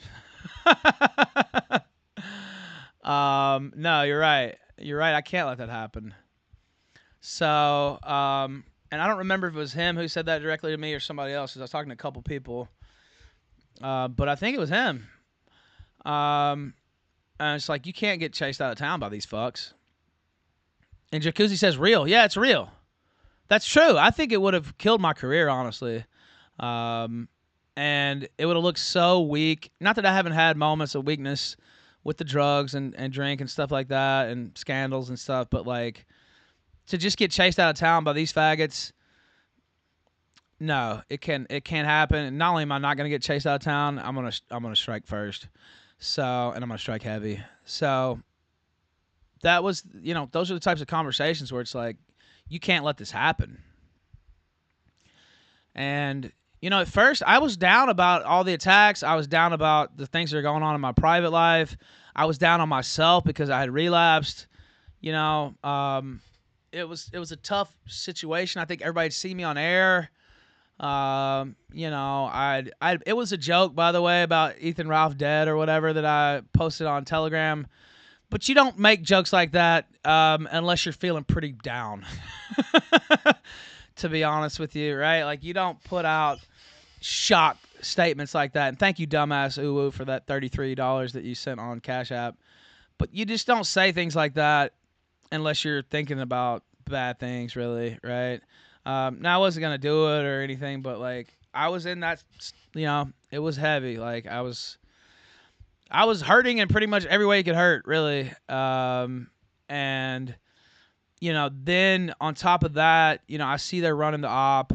Yeah, I was in a very dark place. It was pretty obvious, I think. And on top of that, you see they're running this op on you, and you've done all this shit for this site, and they don't care, and they're still trying to, ruin you basically, or at least intimidate you or imply this is what's going to happen to you if you don't do what we want. Well, you know what? This is what's going to happen to you, motherfuckers. I'm on the warpath, and I'm bringing all you fucks down. That's what's going to happen. And you picked this fight, and I'm glad you did, because it needed to happen. You needed to be brought down in the first place. And I don't regret a single thing about it. I don't regret a single thing about what I did. I would do it again 10 out of 10 times. So, and it also, I'm not going to lie, it gave me something to focus on. That was the wrong thing for you fucks to do. It just immediately gave me something to focus on. But yeah, it's like this little fucker. I guess I'll just go ahead and do this part before I give the revelation of what I know, because I was at Baked Alaska's house last summer when this happened. I'll pull this up. It's a picture that I tweeted out, and it's me. I had it up at the top of the show, but it's me, Milo, and Sargon. And old Gamergate heads know this event very well because it's pretty famous. Now, there's a famous stream that they did right after that I was invited to, but I had an early flight the next morning, and I was there with my girlfriend at the time and my future ex-wife. So I wanted to spend time with her that final night, too. But we went to Hawksmoor Air Street Steakhouse in Piccadilly Circus in London, which is one of the top steakhouses in London for those who don't know. And then we went to a very posh hotel called Claridge's. Now the main Claridge's was under renovation, so we went to the other one in a black cab. Yeah, my future ex-wife, yeah, that's who was with me. She actually wasn't at the dinner. She went to go do something else, and then we kept her out so long. Big Spence sent $3. Loved the wrestling talk yesterday. Oh, cool. How about Ralph versus Lester ladder match for custody of Cozy Rosie at Ralphomania? I mean, there is no Lester, so I mean that's just something your faggot boss made up. So, I mean, it doesn't exist. You can keep giving me more money though, since I'm wrecking you guys. You got to give your money to somebody, right? You don't want to give them to them. Avon Chartsdale sent $5. They should have known Ralph is at his finest when he is incentivized to be sober and spiteful. I couldn't be happier. Now, when are we getting a Killstream archive repository? And also please confirm, Nick, had you pull my broom for Cozy? I don't, I think Swan said something about that. It wasn't Nick directly, but Swan had said something about that. And Beardson was pissed off. I don't know if it was right around then or what. But you know, the whole thing was just catastrophic over there, honestly. But you look at this and it's like, this is 2016, January. You know, it's funny that somebody tweeted out a quote tweet and they're like, Trump, Kanye West, what are you talking about? Boy, you hit your head really hard. Here, grab these signs. Anita's about to come on stage. We need some help carrying these signs out. Which got me laughing. Now, actually, this was during the Trump run.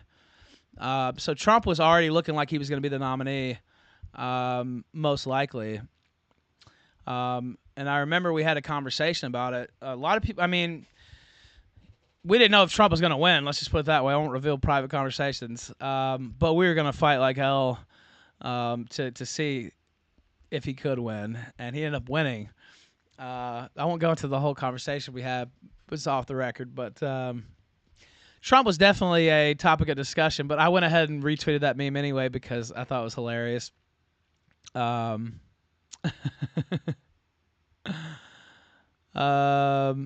Swan wants Nick, but he is too old. Yeah, it could be. It could be. But it took me a while to find this picture too. I couldn't find it. Milo himself was the one who had tweeted it out, and I had to find the archive of Milo's tweet to fucking find this picture. It wasn't even on my website. I was like, this picture's on my website. And I was like, no, it's not. But you know, somebody like Fuentes doesn't even know the history of this. He doesn't know Gamergate. He doesn't know the alliances. He doesn't know, well, he does now, but that Milo started my career basically. And it's funny because the person who actually gave me that first scoop super chatted me the other day and then emailed me and sent me a screenshot of them sending me the first scoop. Now, technically, that person is the one, I guess, who started my career because they gave me those giant scoops on Lee Alexander. Now, that's ancient history. I don't expect all you to know that, but I wrote a couple hit pieces on Lee Alexander, calling her drunk when one of them was kind of funny now, I guess. But, this guy sent me like an info dump on her, and he's like, I know you'll know what to do with it. And I was like, wow, thank you. And I wrote these Lee Alexander pieces, and they were hit pieces. And Milo promoted them, and they blew up and kind of established me as like a tabloid guy, basically, a hit piece guy. And so I would write hit pieces on the Gamergate enemies, basically. And so that was kind of my role. And tearing down the Gamergate enemies, that was kind of my role. So that's how it all started. That's how my career literally started. Without that happening, I'm not sitting here in front of you guys. I'm probably sitting somewhere else doing something else. Probably not even in this business. So that's just something that it's like, wow, you would think you would know, like, you don't know anything about this stuff before you make a decision to move on me. It's like, okay, well, that's not too smart. That's not very smart. But just to finish up the story about that, we went out and ate steaks, and then we went to Claridge's for drinks. And we ended up staying out way longer than I told my future ex-wife we were going to. She was kind of pissed, but... Blank sent $4.85. It really was the 9/11's the internet. It really was. And that's the perfect way to put it. It was the 9/11 of the internet. Everything you see now springs from Gamergate. And it's not that some of that stuff wasn't... Thank you for that. All GG info was from you, Ralph, with a cool profile pic on Twitter. Yeah, I had the skull back then. But if you don't understand Gamergate at least a little bit, it's not that you have to know everything about it like I do, or most things about it, or, you know, have been one of the figureheads like I was. And it did turn cringe, and I left Gamergate myself eventually after fighting for a while to try to save it, but... Anonymous sent $3. Didn't even do any Oppo research before snaking. Serious political This movement, is like by the way. basic shit. No Oppo research before you decide to snake on your attack dog? I mean, that's not a good idea. So, no, it wasn't cringe when it was first happening. Ocean's right. No, it wasn't cringe at all. It was great. And it was awesome. But, you know, it eventually did turn cringe. But it was important. Is the thing. It's important to the history of the internet. It's important to what you see now, because without Gamergate, you wouldn't be seeing what you're seeing now. A lot of the major figures still around now either were involved with Gamergate or got started with Gamergate. The tactics that you've seen, the full-on culture war on the internet, that shit was around a little bit on the internet, but it hadn't exploded like it did then and like it still is now. There were still like isolated battles here and there, but that was the battle that brought everybody to the field, basically. And we had people who supported Gamergate who didn't play games. I had plenty of people who didn't give a fuck about video games who just wanted to wreck feminists. Now, I do play games, and I've played games my whole life, but I need to play Zelda soon. But, you know, there were people there because that was the battleground against these leftist cucks, quite frankly, and against these SJWs, as we used to call it. So I see Ocean in chat says, you had so many women who were sick and tired of being used as shields for dumb leftist talking points. That's true. It was the first time gamers, men and women, all came together to shit on specific people. I agree. And so it's just really important, though, to the history of the internet. And if you don't know anything about it and you think that's cool, well, that just makes you stupid. That means you think it's cool to be stupid. So if you think it's cool to be stupid, and some people do, then that's your right. I won't take it away from you, but you can't really understand. You can't fully understand what's going on. So there's nothing more epic than those first 2 or 3 months of Gamergate. Like, I mean, just glued to the screen. And I'm not an image board guy. And I've told this story before. I was a normie web guy, basically. I'm not from the image boards at all. Go ahead. Anonymous sent $3. My greatest ever sin was encouraging that Oliver Campbell guy to get involved while he was streaming was you? to around 20 people. I want to choke you. But I was very liberal back then. Well, I was liberal too. That's funny. Because I was liberal then too. And I still am liberal on certain things. But yeah, Gamergate's kind of what pushed me to the right. And I wrote about this before. But there was nothing more fun, honestly, with a few exceptions, I guess, in my whole entire career than those first 2 or 3 months of Gamergate. And while I wasn't an image board guy, I eventually did get over to the image boards. Avon Chartsdale sent $3. I want Gamergate too. I want to go back to those times. We used to run around kicking bitches in the pussy and yelling Gamergate Dark the Goat may he R.I.P. I remember him saying that. Dark V used to be the best caller on my show. And kind of like Avon, he's from New York area. I think he was from Queens, though, right? I have to double check on that. Pretty sure he was from Queens. But still the best caller we ever had. And we actually had him co-host a couple times. He's literally the best caller we've ever had. And every single time was gold. And never was it not gold. Just a great guy. It makes me almost choke up thinking about it.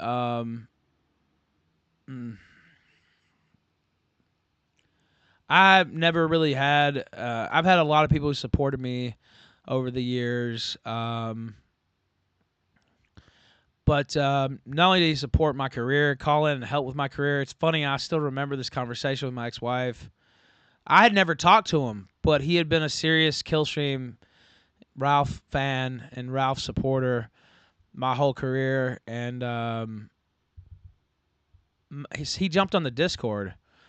And my ex-wife used to be on the Discord sometimes, and she got in a call because he was a huge supporter not only of me but us, basically my former marriage, and he would always, he just loved us together basically, and he would always, cheer us on and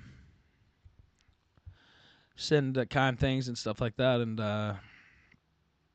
it was really sad when he passed, and of course it's part of Killstream history, and we did the tribute show and all that stuff, but it was really tough because very rarely have I had such a supporter, and just a great guy. I don't talk about it that much, but I have talked about it. Of course, we did the tribute show, and here and there he comes up, but just a great guy. Thank goodness I have the sunglasses on at this moment, by the way.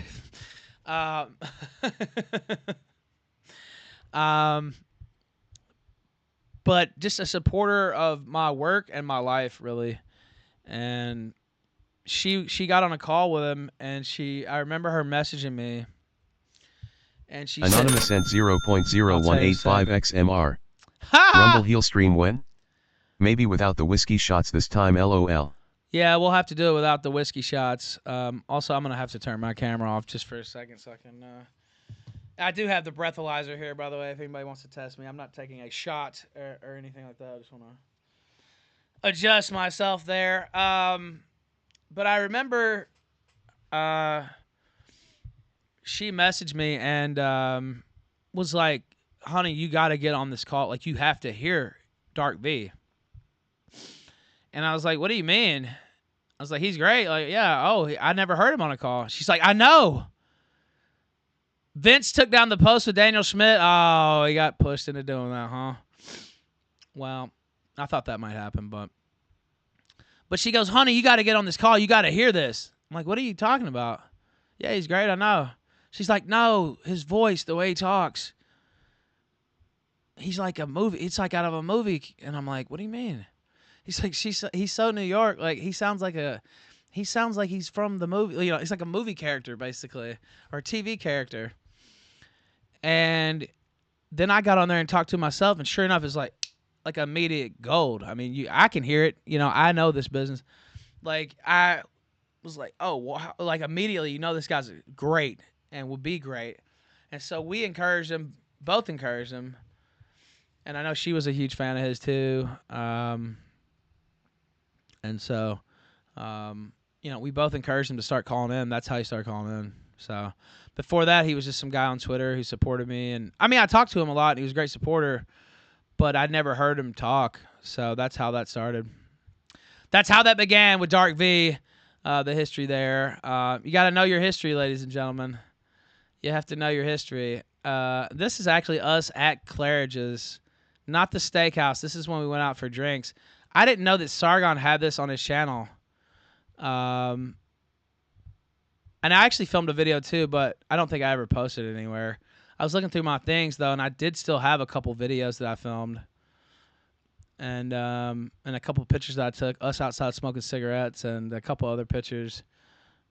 Hi Milo, go on, where are we? What are you doing? I'm recording you, where are we? Oh, why? Oh, we're in Claridge's. We're not in the regular Claridge's bar, which is my favourite. It's close to refurbishment, but we're in the other little bar. Yeah. Just so everyone knows, this is how it looks. I bought Ralph. It's the Ralph Retort in Claridge's. Yes. It is. On location in Claridge's in London. From Memphis to London. Memphis to London. I finally made it.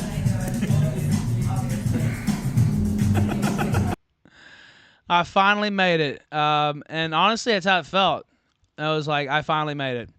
And it was, I said this on Twitter, and me and Sargon had a huge beef or two since then, but, excuse me, I hit my mic. Literally one of the most fun nights I've ever had. And we went all over London and, to these great, cool, posh places. And it was a trip where I said, I met my now ex-wife. Literally, even though we're divorced now and, all that shit fell apart. And who knows, maybe on the way to another one of those. Hoping not, but, things are a little tense, obviously, with my recent spiral there. Although I think I picked myself up quite well. I'm a pretty good picker-upper, but I'm good at falling down, too, here and there. But still one of the highlights of my life, really. And, I think about it. I didn't think about it too much for a while. And then last night I was hunting down that picture, and I started thinking about that whole trip. And it wasn't just meeting them. It was stuff we did and going around London and the British Museum, which is one of the most amazing places you could ever go. And just was it was the highlight of my life up until then. Up until that point. And so, I don't renounce any of that. I don't even though it didn't work out with me and her and that all fell apart and things fall apart sometimes, but I don't renounce any of that. And I don't renounce Milo. I don't even renounce Sargon. I wish things weren't like they were with me and him, honestly. I don't renounce any of that. That was without that I'm not here. Without that there's not this. You know what I mean? And so no. And I know a lot of these faggots on Cozy or elsewhere don't understand and could never understand because most of them are like 12 or whatever. But Anonymous sent $3. You may not want to answer this, which would be fine. That. But have you and Ponsu talked about the AF drama at all? And if so, what's she think about them now? I wouldn't answer that even if I had talked with her about that. But I think it's pretty obvious that we're not in that great a communication. I don't think that that's a spoiler. Which I did that to myself. We were before. So, I mean, I don't think that's a big reveal. I hope to get things back on track. It hasn't been too much back and forth, really. I'm hopeful that that everybody can see, but especially her, what's transpired and how it's been just a great benefit to get away from those people. But I mean, I'd be lying to you if I said that we had any great conversations. So, because we haven't, and I did that to myself. So don't feel bad for me. Maybe feel bad a little bit, but it's my fault. So,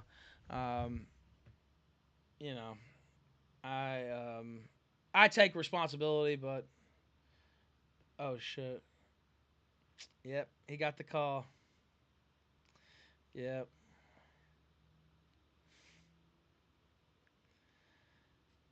Let me respond to this. Little message here during my monologue. But when you're about to be 38 years old in September, believe it or not, it's a little scary getting that old. But when you're about to be 38 and you look back over your life and you're going through some struggles, although the show's firing on all cylinders, and you're going through some struggles and you think back over the events of your life, basically, and the things that really meant a lot to you. That's one of the... Regular on 33-cent $3 Sargon starting me down the pipeline. That's you, Andrew Tate. But you think about the times in your life that were really like highlights that have meant so much to you, and that was one of those times. Anonymous sent $3 in Litecoin. I sent a Gabe Asbrandt video earlier. PNS, don't scam me. I think you and chat will enjoy this video. Okay, I'll play it. If I have to throw more money at you, Ralph, I will. Okay. Well, and thank you. It's just more of a reminder. For some reason... I'm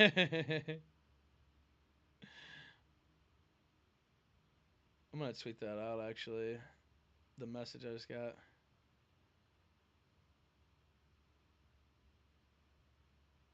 Vince James got the call.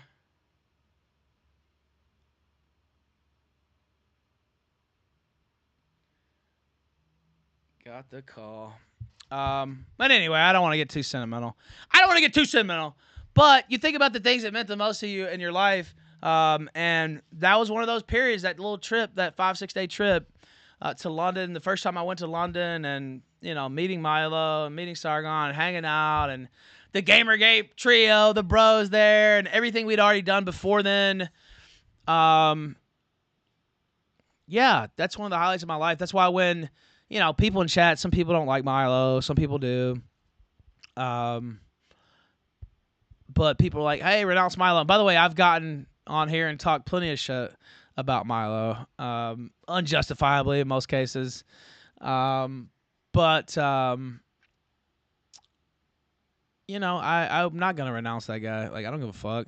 Like, who I'm going to renounce? Nick Fuentes. Fuck him. I'll renounce that little fucker. But no, I'm not going to renounce Milo. You think... By the way, that was Milo who was like, hey, when you get to London, I want to take you to a steak dinner for all you've done for me, and like my treat. Don't worry about paying. I didn't pay a single dime for any of that. And, do you think Nick Fuentes does things like that? No, he doesn't. He doesn't do that because he's a greedy little fucker. You know what I mean? That's his spirit, being a greedy little fuck boy, basically, without doing any fucking. And that's the spirit that he carries himself with. He's not charitable. He's not, he's just not that guy, really.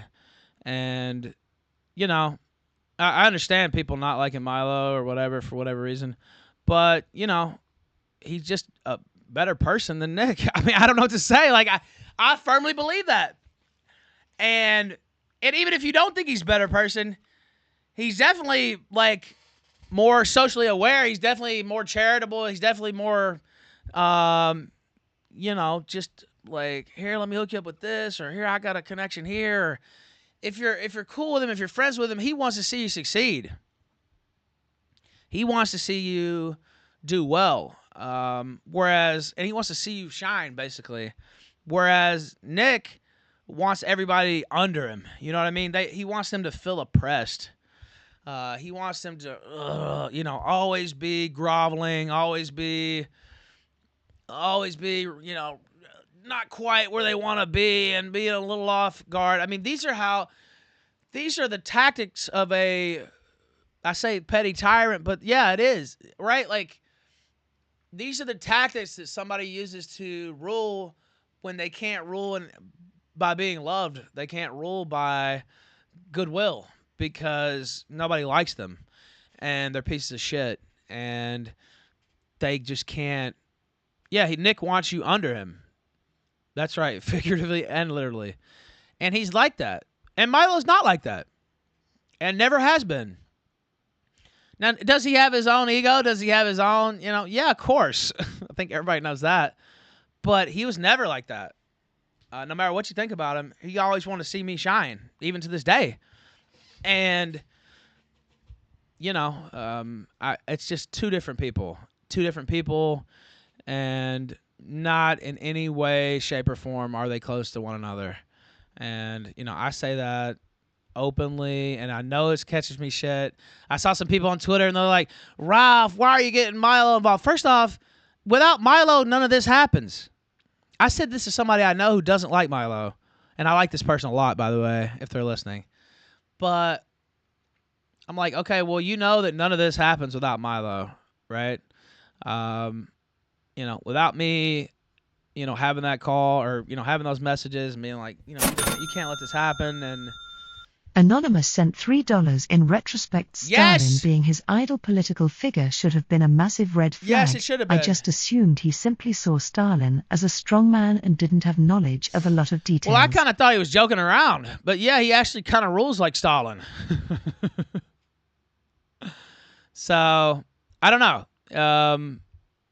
It's just, he's never been that way with me.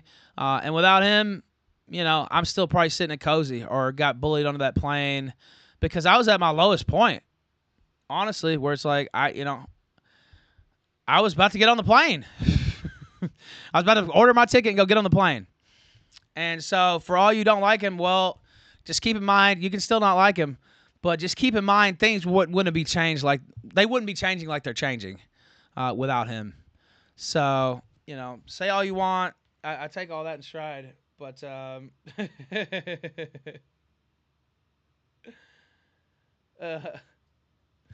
read that out and say.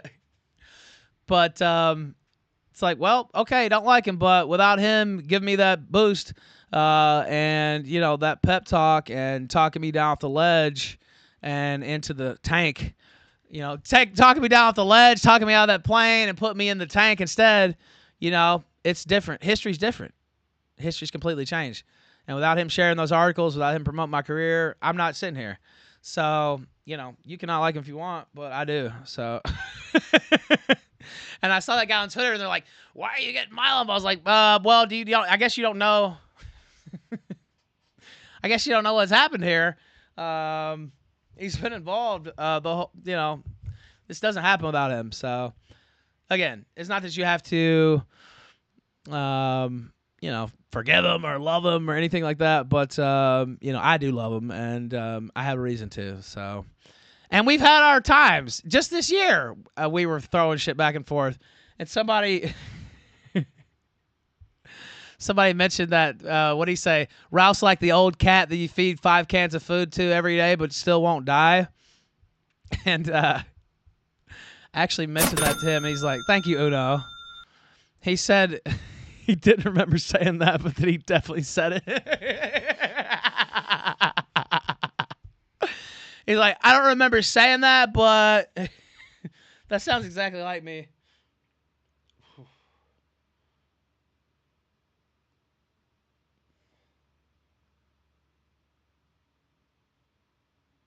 Let's see.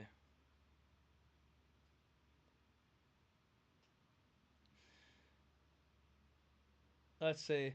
We must be up to around 109 friends of Nick Fuentes by now. I saw a list going around. What are we up to so far? We should put together a list. Is there an actual list?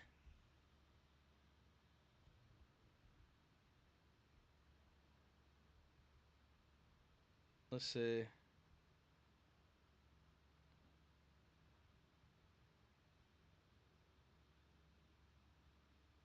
If not, I should have somebody make one. We should make a list. But anyway, that's just a little bit of the history of this. I don't know that I talked about that part of this. I mean, I think it was pretty obvious, but RPG made it. Oh, no. God, he's so fucking... Oh, man. I don't dislike the guy even, but it's like, man, you're so, out of place. It's like just being right at the wrong spot at the wrong time. It's like you're right. You were there waiting to reap the rewards the whole time, and then you just suddenly turn pro America first. Like right when they're about to get fucking bombed by 2 OGs. It's like, damn. You picked the wrong time to join that organization. Like a really wrong time. Oh, man. It's just so baffling. So it's heartbreaking, really. Like, I sit here and I told him this privately, and he can say it publicly. I don't care. Share those DMs. Like, it's not even trying to speak out of school. It's just literally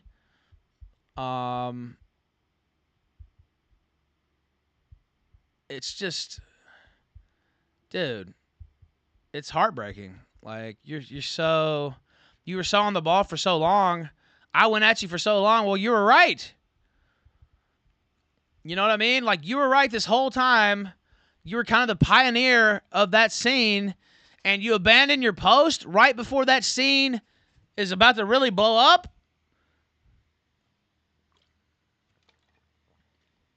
Well, that's like a tragedy, if you know your tragedies. It's an actual tragedy. And... I don't hate him. Maybe we have to go to war. Yeah, I saw that X videos is trending in Mexico. Yeah. But, I can still sit back and look at something and be like, man, that's really tragic, honestly.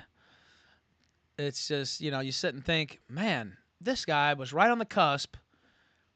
He could have been on all these shows that we've been doing the past week, promoting his shit and all these stories blowing up. And there's going to be more, by the way. Do not fret. there's going to be some big stuff. You know, some stuff so big I might have to leave my desk. I may have to leave headquarters. That's how big. That's how big.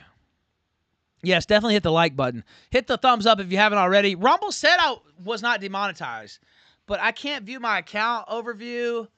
They told a friend of mine that I was not demonetized, that it's because I'm streaming on my user account and not my channel account, which makes no fucking sense how that's possible anyway. But it is on Rumble. And so maybe that's why we're shadow banned. I don't know, but I can't even see my account overview. Now, they were told I wasn't shadow banned, that I wasn't demonetized. But I'm gonna have to do some more investigating. It's some type of issue with Rumble, honestly. But I don't think I'm in any danger or anything like that. They told this guy I wasn't demonetized. I don't know if there's just some type of fucking error. Now, you don't see it in the live section. I'm definitely shadow banned. Now, I don't know if that's because I'm using my user account or not.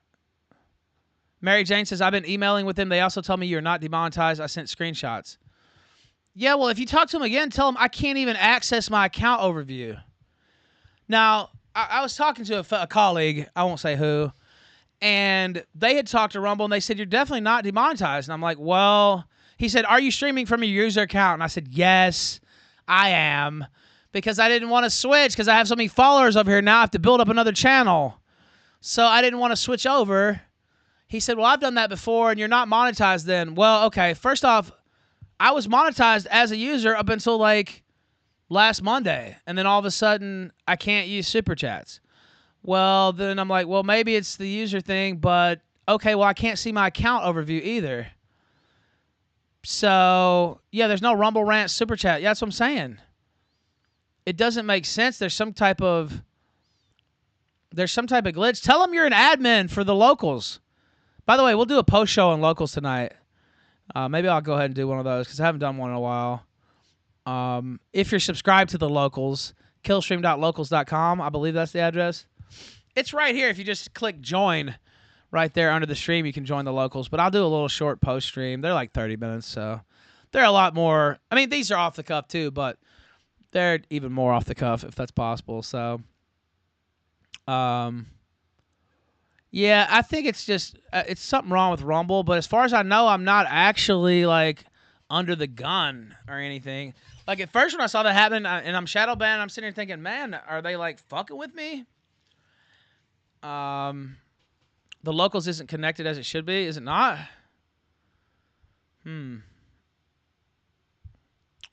Yeah, I don't know. There's something going on. There's something like fishy. Everything I could see my account overview up until last week, so I'm not sure.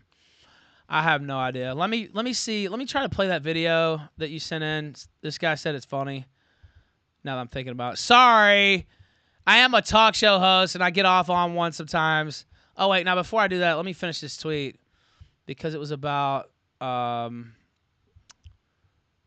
Vince James has deleted that sharing of that post after we blew it up on here. Wow, what a petty little faggot. Not Vince James. Nick. Unbelievable. Let's see.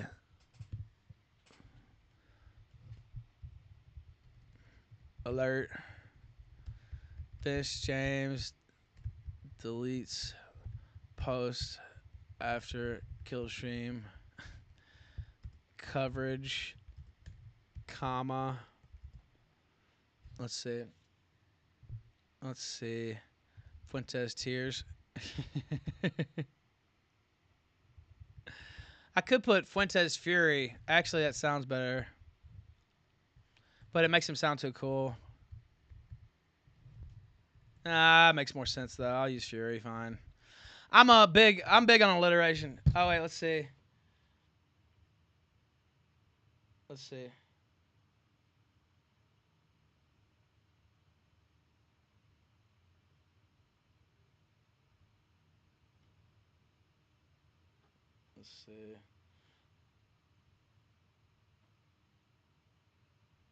That dumbass is joining Cozy. I can't believe that. And that's not even an insult. I told him I thought that was dumb.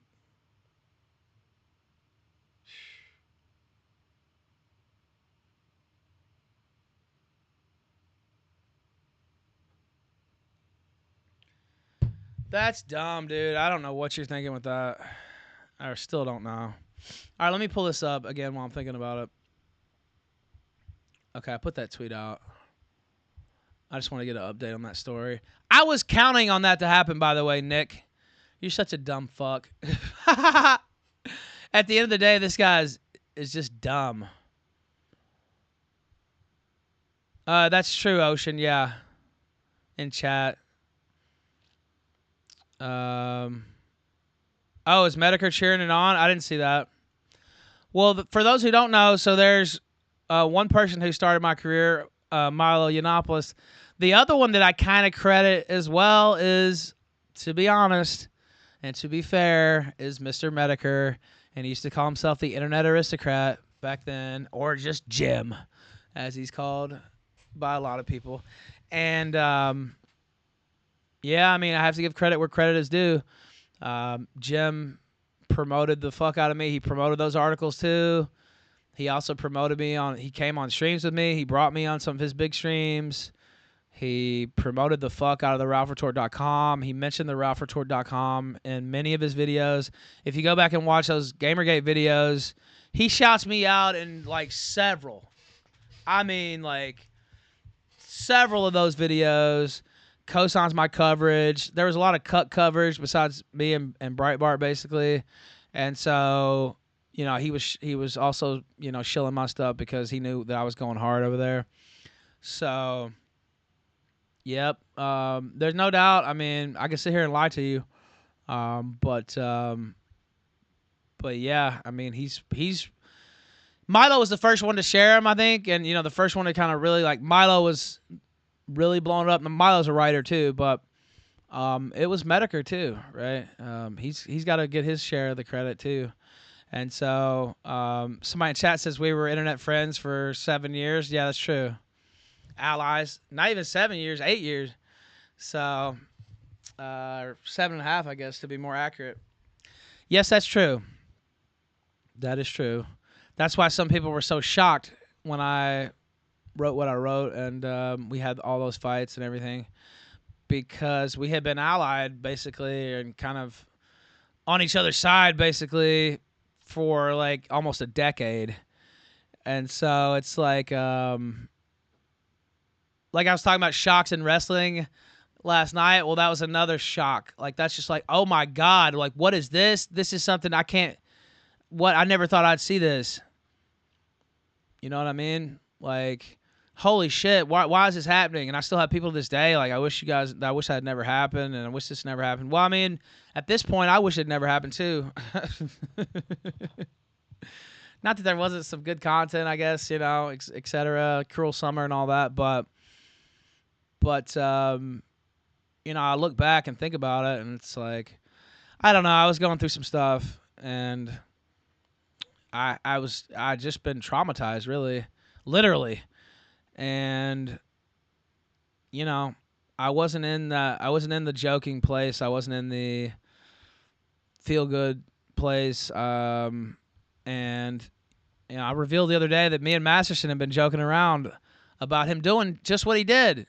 And I thought it was funny in the hospital, but when I got out of jail and saw it happening, it's like something snapped in my mind, really. It was really like I just kind of lost composure. So, you know, I see that now.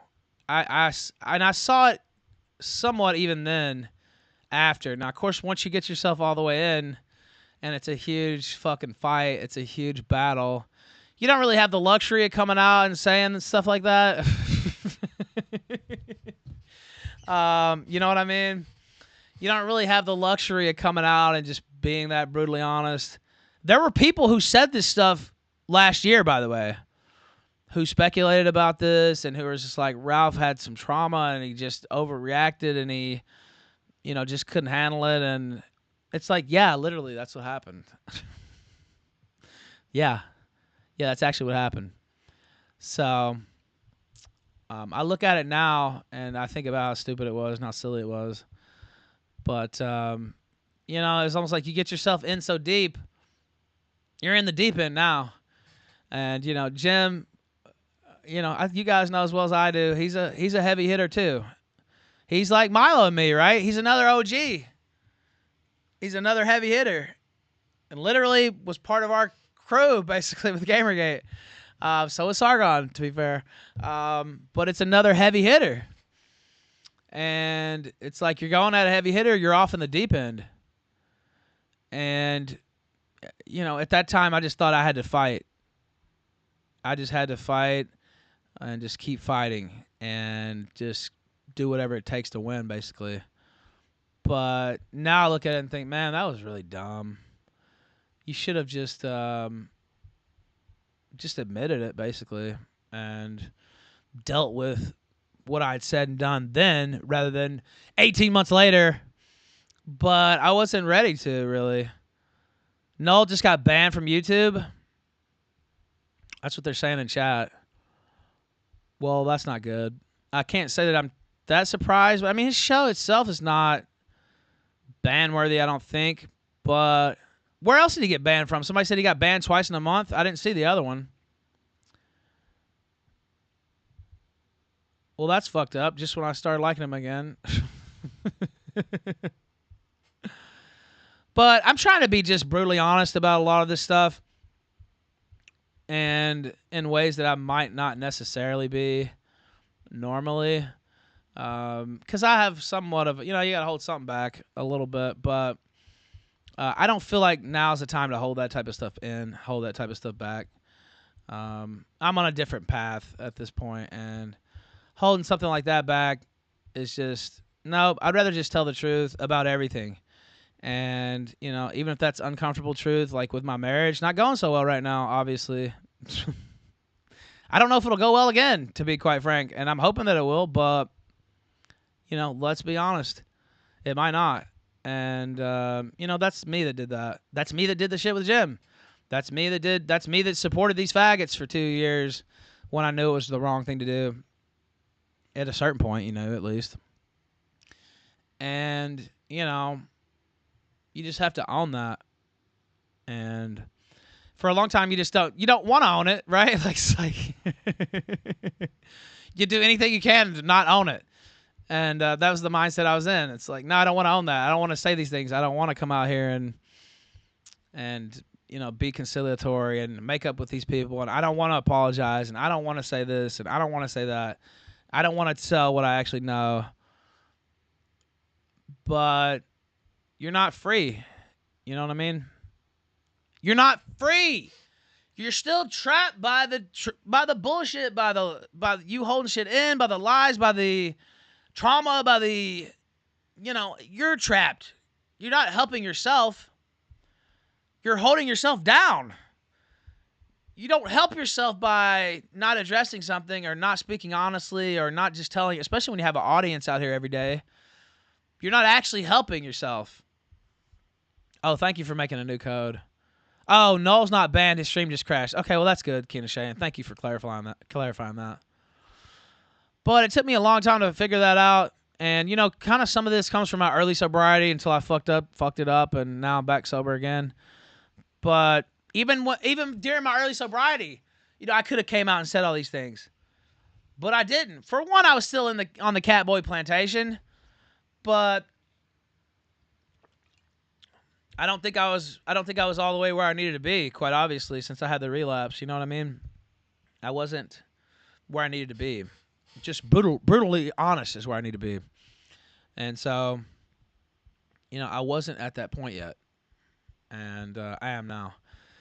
So, you know, it takes us a long time sometimes to get where we want to be. And, you know, I'm still not exactly where I want to be.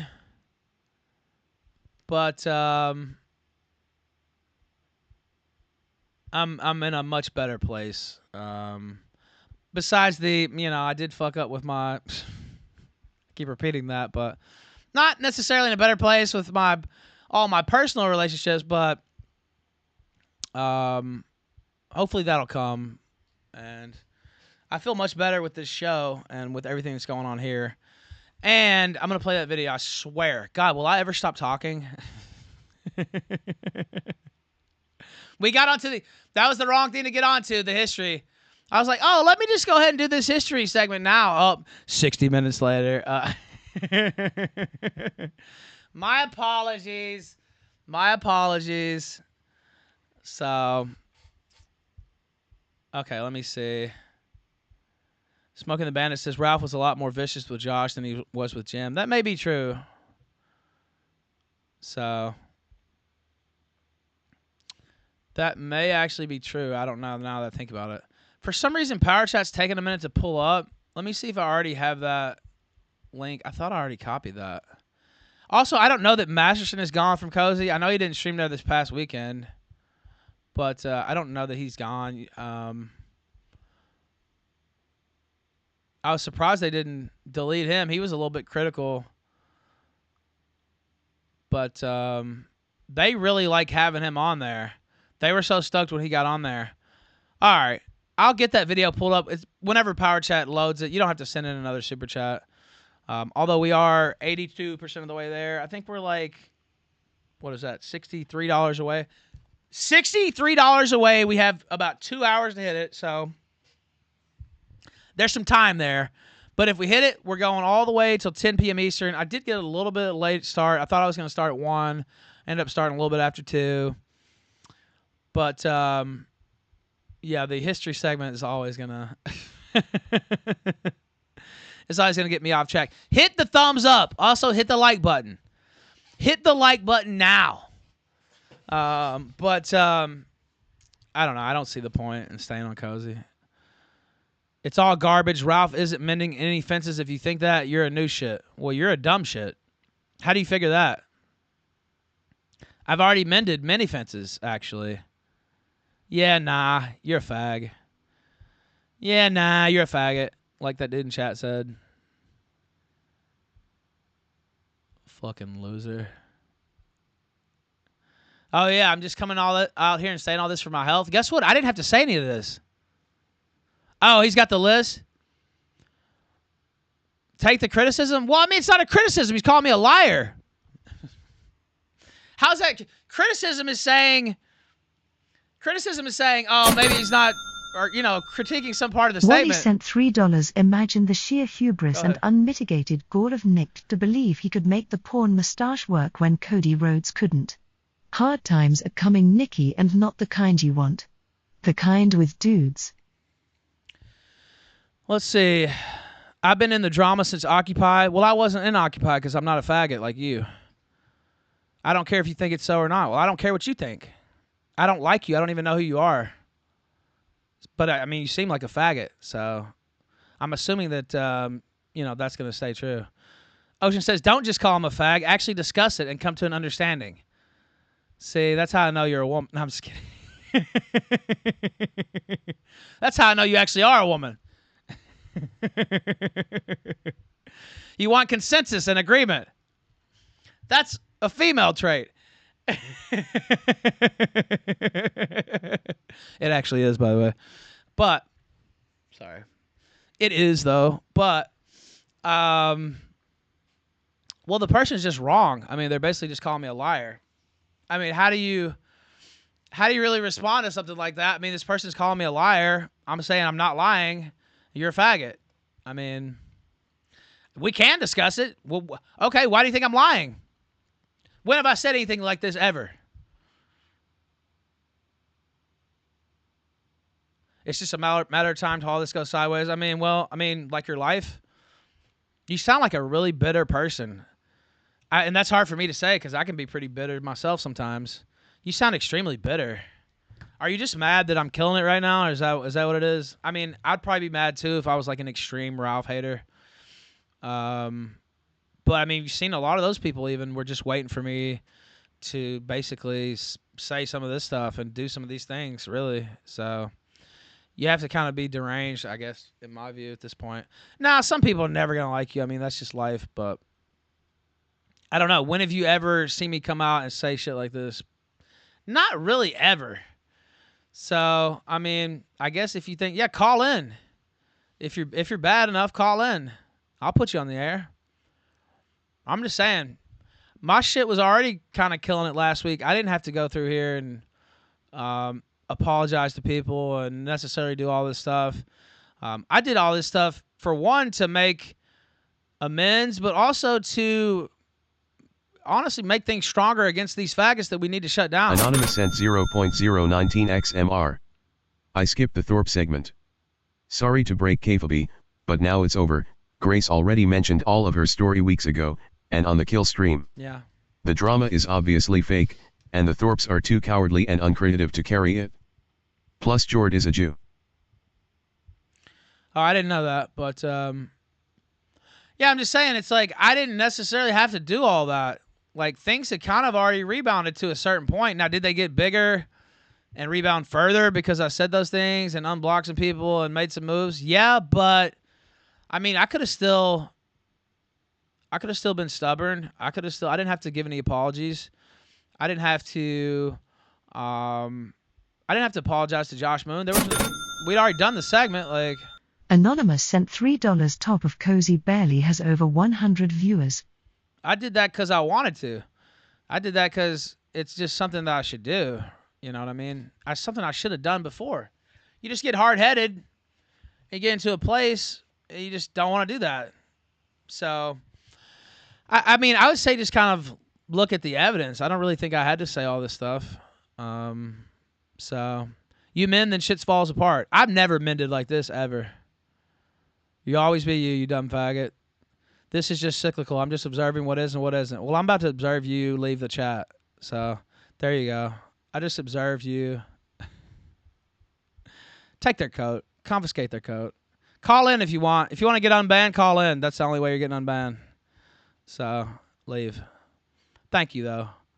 Thank you for that. I needed some haters. I haven't had enough hate lately. You know what? I missed that.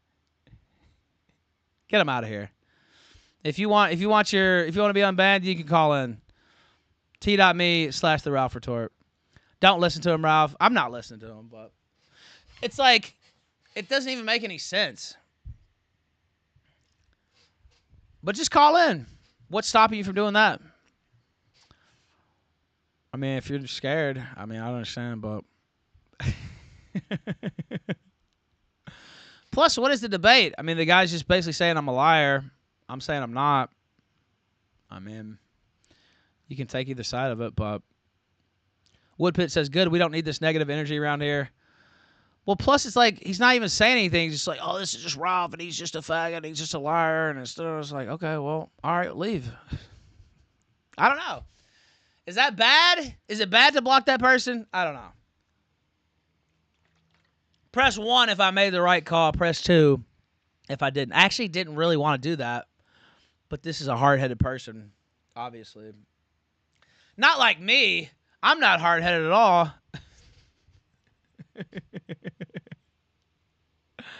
Not like me. I'm not hard-headed. It's not a problem with me. Okay, I can be hard-headed. It was an El Rari all. Was it really, Jacuzzi? No shit. Yeah, see, that guy's like a hardcore Ralph hater. So, how did you know that? Well, Jacuzzi makes it his business to know. Wow. 2, just let me bully him. 2, when you ban, we win. I'm going to ban you just for your name, asshole. What the fuck? You idiot. I'm not going to. I'm going to resist the urge. But that's a retarded fucking screen name. That's like dumb as fuck. Oh, you're just making that up. Fuck, I thought you actually knew that.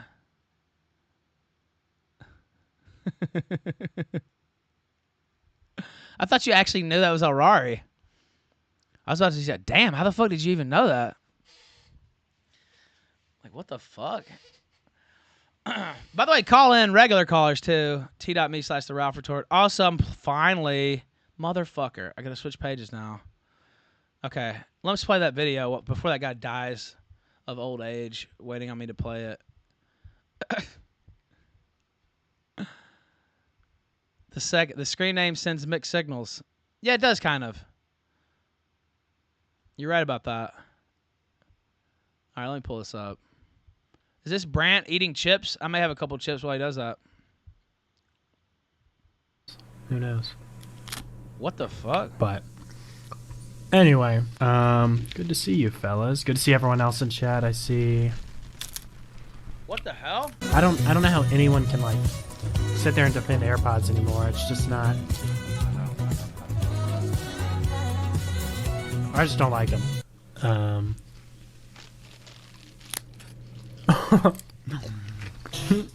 I'm gonna put AirPods on now. Whoa. Dalton in chat. What's up, buddy? You know, like interviewing sorority girls, I think would be kind of funny, or interviewing like You can't tell me this guy's not gay. Also, I want Hoyt to call in. Hoyt, call in so I can unban you. I want somebody to argue with anyway. I need somebody to argue. The only people I've had to argue with the last week are a couple of like groypers and then a couple of like anti-Milo people. So I actually did want you to call in. If you're still listening, I kind of want somebody to argue with. But you can say that. I mean, I am. My career has been cyclical, as most careers are, right? But,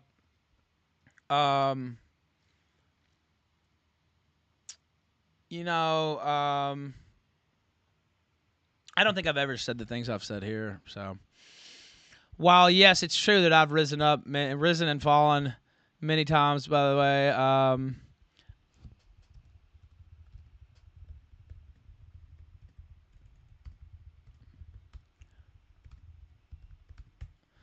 but that's true. I mean, I have had rises and falls, but I haven't made amends ever. I'm sitting there thinking, what is this guy talking about? Because I've really never come out and said shit like this. And so that's why I'm like, I mean, what you're saying just doesn't jive. Now, you could sit there. What you said at first made more sense, that he's just lying. He's not, don't trust him or whatever. But then you start going into, oh, it's cyclical and this has happened. And it was like, nah, it ain't really happened. It hasn't really happened before. Let's watch more of this faggot. Fraternity bros would also be pretty good content. But, we'll just have to see. But I'm out chips, brother. I'll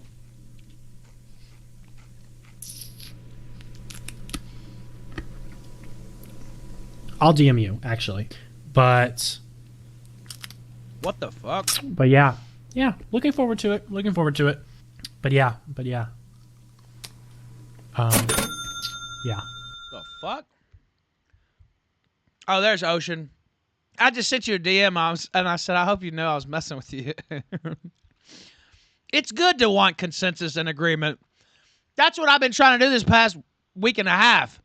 That's the other reason I apologize. Not just for my own good. We need to be on the same page, or at least as much as we can be, to take down these faggots. And so, I could sit here and fight people over the pettiest, dumbest shit like I have been for years. Okay, good. I was like, I hope you know that. I didn't see you chat for a minute. I was like, I hope you know I was messing with you, right? Don't take that personally. But it's like, yeah, I can sit here and keep fighting with the same people over the same dumb shit. I haven't even really been fighting with the casino that much. We took a couple shots because I think they're kind of short-sighted on this whole thing. But, we tried to get them on board even. I don't apologize unless I mean it. Yeah, that's not sorry knows me. Yeah. Ralph wouldn't apologize unless he meant it, LOL, like really meant it. That's right. Apologizing, not my favorite thing to do. At all. One of my most hated things to do, actually. And talk about hard-headed. I'm very hard-headed about not apologizing. And it's cost me so much in my life. including a marriage and maybe 2. So, you know, yeah, I'm extremely hard-headed about not apologizing or freezing somebody out until they apologize to me first and then apologizing, and never being the one to take the initiative to apologize first, like in a relationship, or almost never being that person. And it's cost me almost everything. So, you know, I'm very well aware of that weakness in myself, but I still persist a lot of the time because I'm hard-headed, and it's just comfier being the same way you always are. So, you know, I'm trying not to be that person. Well, you don't know how much pain that would have saved me in my life, Ocean, to actually just apologize first. It doesn't cost you anything to apologize.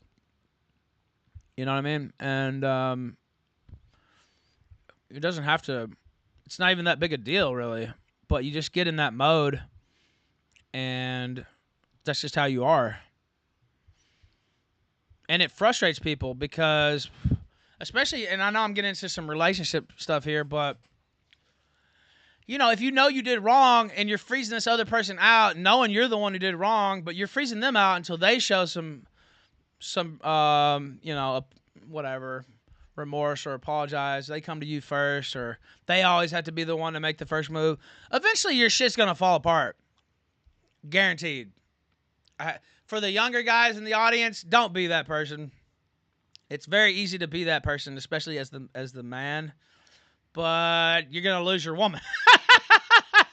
Now, it may not be overnight. It probably won't be if they love you, but it will happen. Guaranteed. It definitely will happen. So, you know, don't do that. And I'm trying to get some real advice here. Cynthia sent $10. These bitch ain't running shit but they mouth. That's right.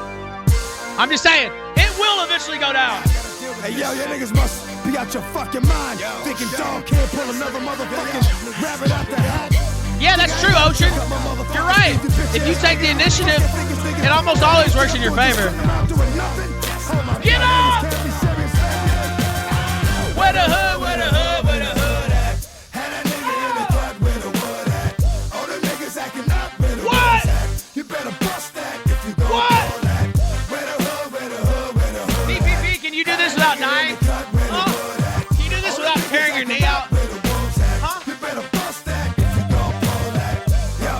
I ain't seen you move like this in like 5 years, nigga. Get up. Get up, big boy. Fucking with a nigga like me. D to the M to the X.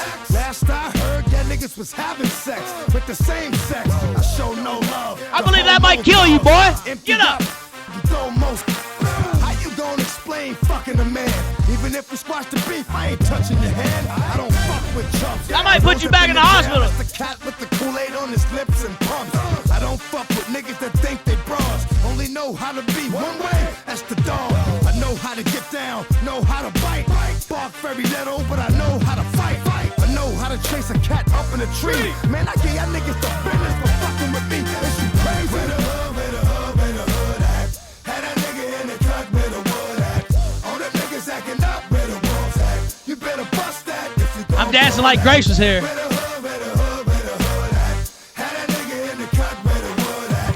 PBB lost his breath just watching me do that. I did lose my breath a little, by the way. Guns are strong, blah blah. Lungs is gone, sons of Mars, from dusk to dawn. Nighttime belongs to the dog. On the street past midnight, look for him in the morgue. Don't play with these cats, 'cause I ain't got nothing to say to these cats. For the mothers that really do love them, please pray for these cats. Fuck these cat 'Cause I know boys. niggas is hard-headed, but I ain't got the patience. Don't want me having no patience, turning to more patience. More trips to ICU, 'cause I see you. Trying to get away with shit a real nigga wouldn't do. Where my dogs at? See them niggas? Get them, boys. That's how we do. Yeah, this is for my dog. All right, I want to play those. Get up. Seriously, though, by the way, PPP. No joke, you literally need to get up. Like, I say that as a meme on the show, but you actually need to get up. Like, serious. Speaking of serious advice about making the apology first, get your ass up. Like, not even kidding. Like, it's getting... It's getting pretty bad, dude. I'm 214.9 pounds, which means that I've lost, let's see, 62 pounds in the last year. And like 40 something this year. So, you know, say whatever you want. I'm about to be slim. I'm on the way to Slim Town. I'm on the way to below 200. And then where I want to be, but 175. But I'm just saying, I'm not even kidding. Like, literally get up. Ocean PPP looks completely different. Skinny. Go look at, have you ever seen him skinny? I have. Or, well, I mean, he's a big guy already. But, like, you know, trim, I guess would be a better word. Not skinny necessarily. Yeah, he looks completely different. Yeah. Well, I mean, my face, look at my shit, looks completely different. Now, it looks even better, you know, when I still got about 45 pounds or more to go, something like that. But, you know, yeah, about that. What, 15 and then 25, about 40. I still got about 40 pounds to go to get where I want, but, like, and then, you know, I gotta build up a little bit, too. Build up a little. You know what I'm saying? But Regular on 33 cent, $3. Good to see you back on track 7. Thank you for that. Yeah, there actually are some, Ocean. Yes, there are. Somebody post one. Yeah, I'm not kidding. There are some. I'm about 5'9", so. But I'm still overweight. I'm still overweight, but I don't know that I'm obese actually now. Or I'm just barely obese. So I'm getting close to just fat or whatever they call it. What do they call it when you're not obese? I'm getting close to just fat. Brittany, watching your earlier Thorp segment on Cozy. Yeah, I bet, because it was golden. I mean, it was hard to do because it was kind of like, ugh. Man, look, call me White Knight. I don't care. I hate seeing her like that. And she's so fun on the show. And she's so funny. And, like, she's lit up usually when she's on the show. And it's like, this is such a downer topic. And I even messaged her after, and I was like, let's not do that again. Like, I don't really.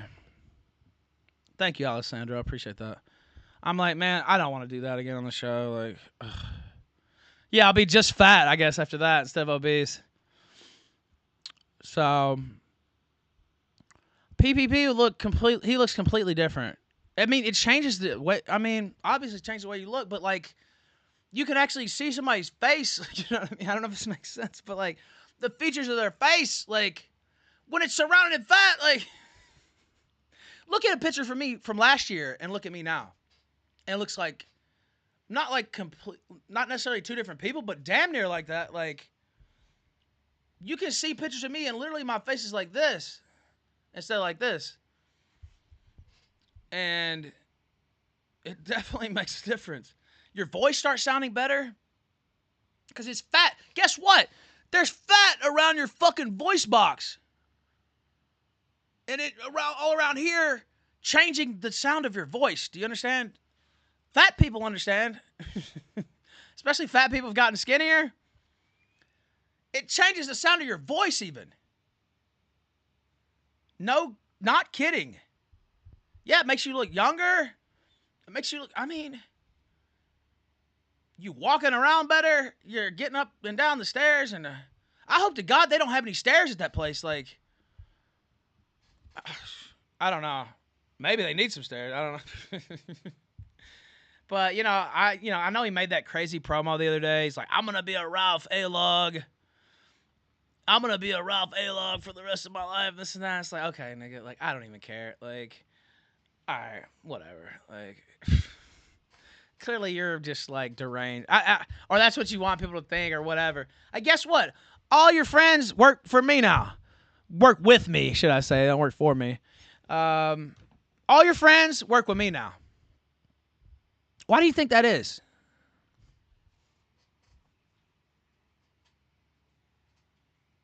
How did that happen? Huh? Oh, your best people work with the Killstream now. How did that happen? Oh, Gomson comes on here all the time now. Oh, we do streams together now. Perspicacity's on here now. Squire is on the team now. What? Wow, how did all that happen, Ashton? How did I take all your best people? Maybe it's because you're a fat piece of shit who's a complete asshole to all of his friends. Oh. The people who made his career and supported him. Oh, could that be it? And I'm better, too. Yes, that's true. Somebody chats to that. Yeah, I mean, I'm just naturally better, too. Yes, true, but...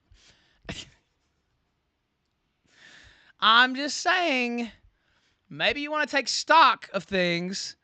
By the way, we're $43 away from hitting the goal. Maybe you should take stock of things because everything I just said is true. And, you know, I know you got Worski there, but, you know, all your best people are Ralph-a-maniacs now. How did that happen? And I know you're listening. Or somebody will send it to you. So, I'm just a little suggestion there to maybe do a little appraisal. You've gained 200 pounds. We see you in the chair, man. You can't even get up. Like, somebody told me that he's got like a special lift in that chair. I was talking about this the other day. That they installed after the fight with some of the fight money to like even get his ass up and down out of that chair. Somebody told me that. I don't know if that's true, but that was a little insider source there. But it's like, man, you need to work out. Not even work out. Just get up and walk around and stop eating. And you'll lose so much weight. You don't even have to work out. You could lose 100 pounds just by changing your diet. I mean, like quick, too. Very quickly, you would lose 100 pounds just by eating less and just moving around even just a slight bit. Truth be told. And you ain't losing shit. We see you. Remember when you got to the hospital and he's going to lose all this weight, do all this stuff? It's like, that ain't happening. Trust me, another 10 years, like the longer you're that big, I've never been that big. Now he's a little, you know, he's taller, but still. Yeah, weight loss is 95% diet. Yeah, 100%. Do we really want to see this faggot eating chips more? Yeah.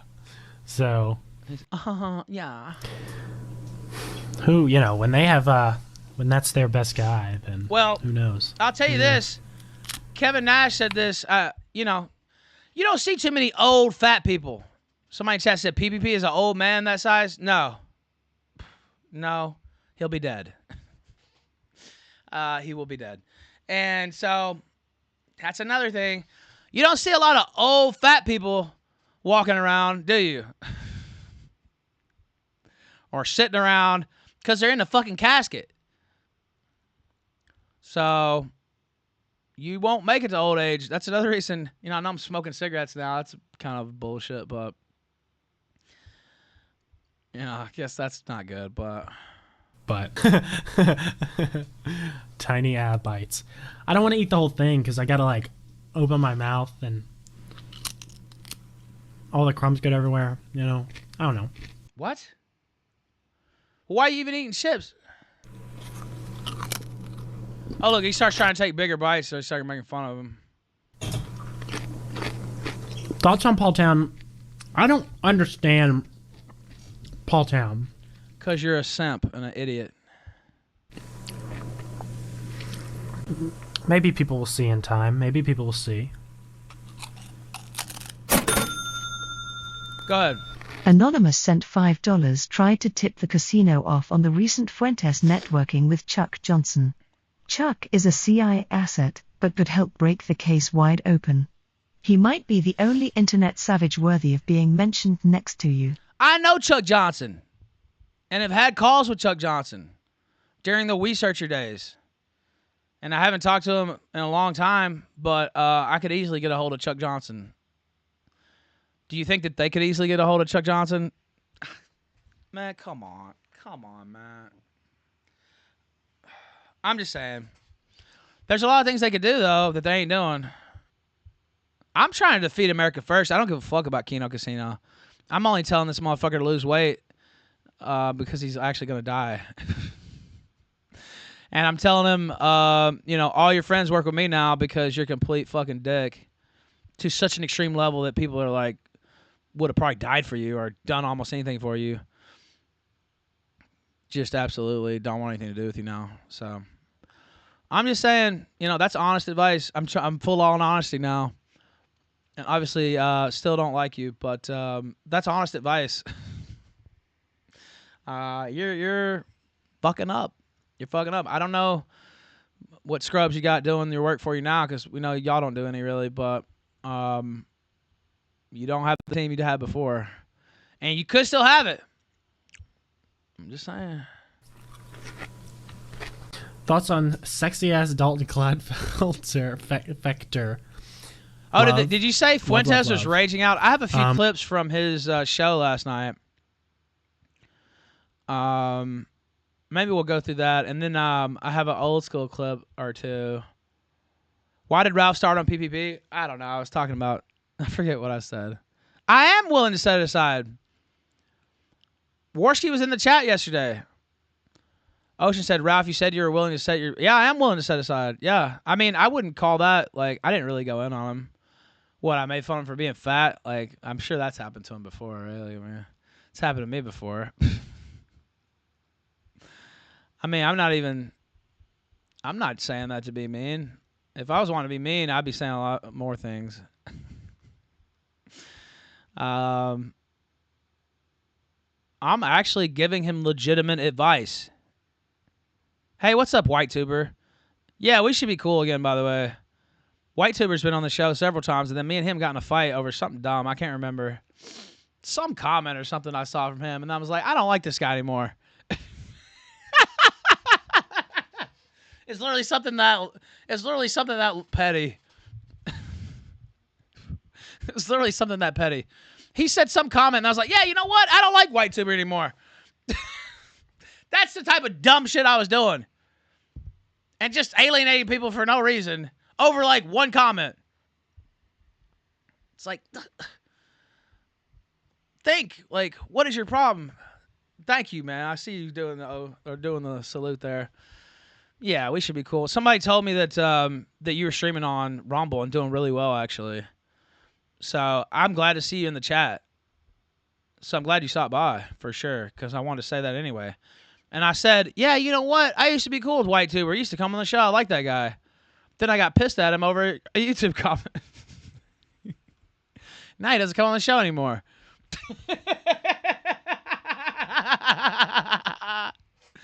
Oh, I haven't talked to him in years. Oh, what was that about? Oh, yeah, it was some fucking YouTube comment. I'm like, oh, yeah, that makes a lot of sense.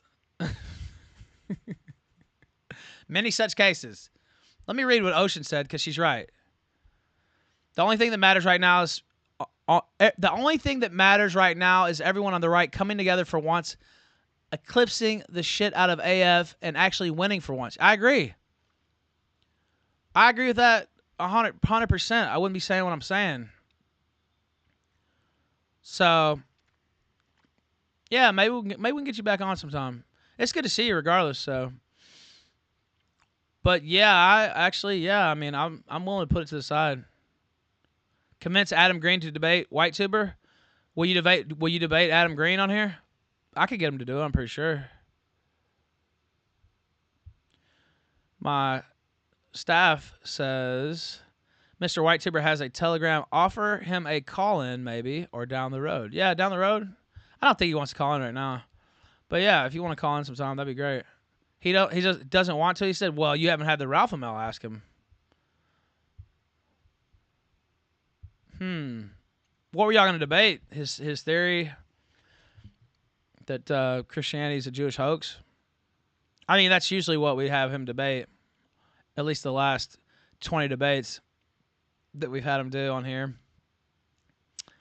Now, you haven't had the Ralph ML ask him. Well, you know what? I've hosted, like, I don't even know how many of his debates. I mean, I would think there's a chance he might do it. Okay, well, you know what? If you'll say you're in, then I'll ask him. But if not, on my show, because I don't care about him.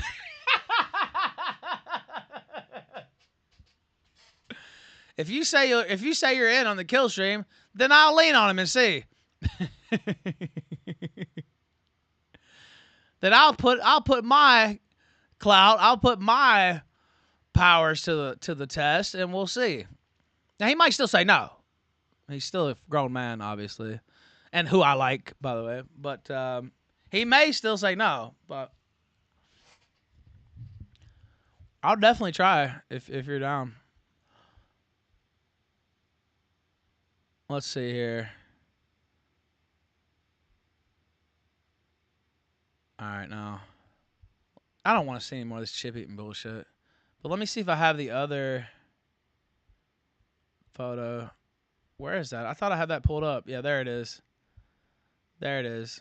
It's all good. Okay. It would be good, though. Would you ever do this, White Tuber? Are you known for doing shit like this? I don't think so.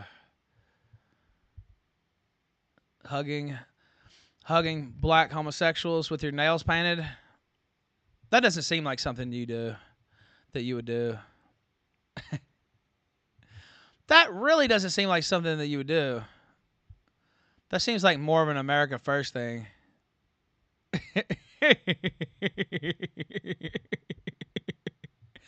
That seems like more of a groper type deal, I think. Are they fucking, by the way? I've heard all kinds of stories about John Miller fucking gropers, by the way. Should I say that publicly? Oh. Should I say that I heard he fucked 3 or 4 gropers at IPAC 3? Oh. I shouldn't say that. Oh, but I did hear that. Oh.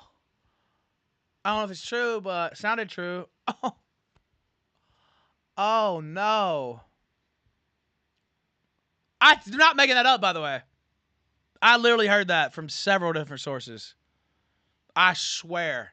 Now, again, I wasn't there, thank God, at any of those occasions. So, is my mic on Wi-Fi? No. Should I turn it up? Oh, I can turn it up some if you want. I got this different fucking mic. I'm going to have the Rodecaster working. Again, I got the piece. I just haven't done it. But yeah, I heard John Miller runs through Uncle Suckus. Oh my God, VHS. Holy fuck. Uncle Suckus. Jesus Christ. Have you heard those things too? VHS is pretty plugged in. I've heard those things. Yeah. Oh yeah. Oh yeah. I've heard those things. You want me to play that Franson thing? Yeah, I got a couple Franson things to play. But yeah, I've heard those things. I don't think I'm the only one who's heard those things. I really don't. Uncle Suckus. Holy fuck. I know me and you traditionally don't always get along, but... Oh, see, Jaden, see? He was talking about it too. See, I didn't even know that. It's funny how much I didn't even know. Like, I come out of the cult, basically. Of course, I wasn't all the way in, but, like... Basically, I'm still kind of got a little independence, but, once you get over there on the plantation, you don't really have too much. You don't really have too much independence. Oh, no. Is that Millerstream's son of Marcus Miller hanging out with homosexual groper-based Brant?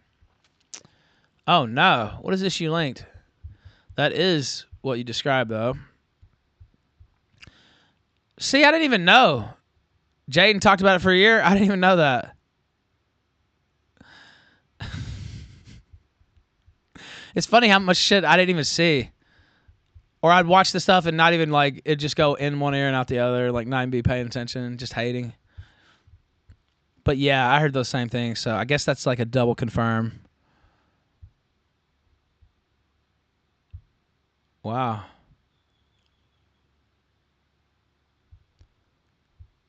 What is this? Crazy Days and Nights? Oh, no. While he is not a household name, the musician was definitely A+ list in his prime for playing a certain instrument. He played that instrument on hundreds of recordings with dozens of A+ list entertainers, which span nearly every genre of music. He is also an award-winning producer and is currently on tour overseas as a solo artist, although he's far less known for that work. Our musician... Uh-oh. fuck? Is this real? Hold up. Can you see this, by the way? Let me see if I can. Yeah, you can see it. All right. Okay, let me read the rest of this. Our musician's son is quite a different story. A couple years ago, oh, wow, dude. I think this is John Miller. Yeah, I think you picked that out. A couple years ago, the musician's son was employed at the White House as the White House correspondent for a relatively mainstream internet political organization founded by a former A-list cable network talking head. So that would be the Daily Caller, by the way. Yeah, it's correct. He was the White House correspondent for the Daily Caller, was he not? Somebody confirm that in the chat. I'm almost dead certain he was. Right? Founded by a former A-list talking head? That would be Tucker Carlson. Right? Oh, The Blaze. Okay, so it would be Glenn Beck then. Okay. All right. I knew it was one of those, though. Okay, The Blaze. Okay, Glenn Beck. Was he really A-list, though? I guess maybe for like a year or two. Is he really A-list? Whatever. That might be a little bit of a misnomer. I'm not sure. I guess he was A-list for like a year or so. Glenn Beck was kind of wild there for a couple years. On Fox with the chalkboard and shit. I guess. Yeah, I guess. I'm not sure if I want to call him A-list, though, but okay. The Sun began to espouse hateful rhetoric, which led to that organization firing him. Presently, the Sun is obsessed with making hateful posts about Jews on his Bird social media, which he typically does multiple times per day. The Sun has become a close follower of the notorious closeted neo-Nazi internet celebrity, about whom I've written previously and referred to as Fan. A Milo fan, by the way. Oh my God, you wouldn't believe. We read through the stories yesterday, and Fuentes mentions Milo twice. He mentions him in each story. I heard some more stuff about that off the record I won't go into. I wish I could just give every quote. I wish I could just give every word. Read every word. Read every single word. But you have to keep some... You must maintain some type of decorum on the airwaves and with your private conversations. I wish I could tell you everything. I guess that's all I'll say. You'd be astonished. Oh, you'd be astonished.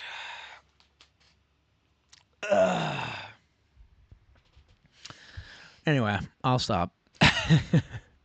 You'd be really astonished if I could have told you everything yesterday. Does Nick secretly love Milo? It's not a secret. Not like love in that way. He wants to be him. Except he's not anywhere nearly as talented. That's the only problem. He's not nearly as talented as Milo. That's the only problem. It's all been one long tribute act. Does that sound like a Ralphism?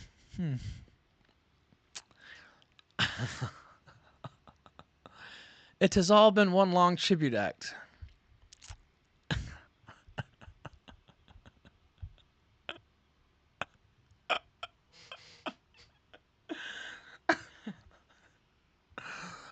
Sorry, I'm cracking myself up, and some of you probably don't even understand why, but...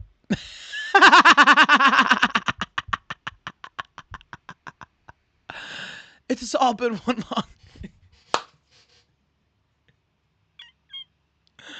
Sorry. Where did I get that from? I don't know.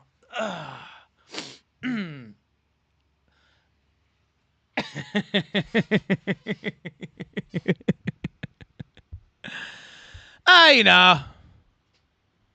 I talked to some folks. $38 away from hitting the 6-hour Transformer Fund. We only got an hour to hit it. We'll see if we hit it. We had a crazy, amazing, just insane Thorp segment at the top of the show that I don't want to do again. I don't want to do that again. It was amazing in some ways, but Nick is the Marty Jannetty of gay right-wing dissidents. He just got super kicked through the glass window. By the Ralpha mail. Oh, did you send out entropy? No shit. Oh, let me look. Man, why don't I always have entropy pulled up? I forget to remind myself. I have so many different support streams. Please don't do what again, Will? What do you mean? I didn't catch that. Sorry.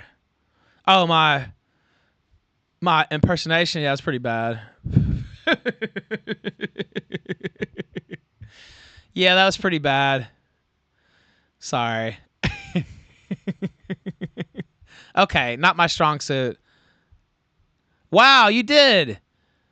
Thank you, John Smith. Thanks for returning with the Kino streams, big guy. Then you link the video, and I'll pull that up. Oh, the Thorp's Ralph. Yeah, the impersonation's fine. Yeah, man, it's just too tough. I know I'm going to have Grace Thorpe back on, but we're not doing that stuff again. I can't, dude. It's just too heavy. It's literally too heavy. No, Alberto's fine. Grace is fine on her own is fine. Ben makes me want a Fed post. Yeah, let me finish the story. Wow, he looks just like his dad, by the way, pretty much. Snake Birdo.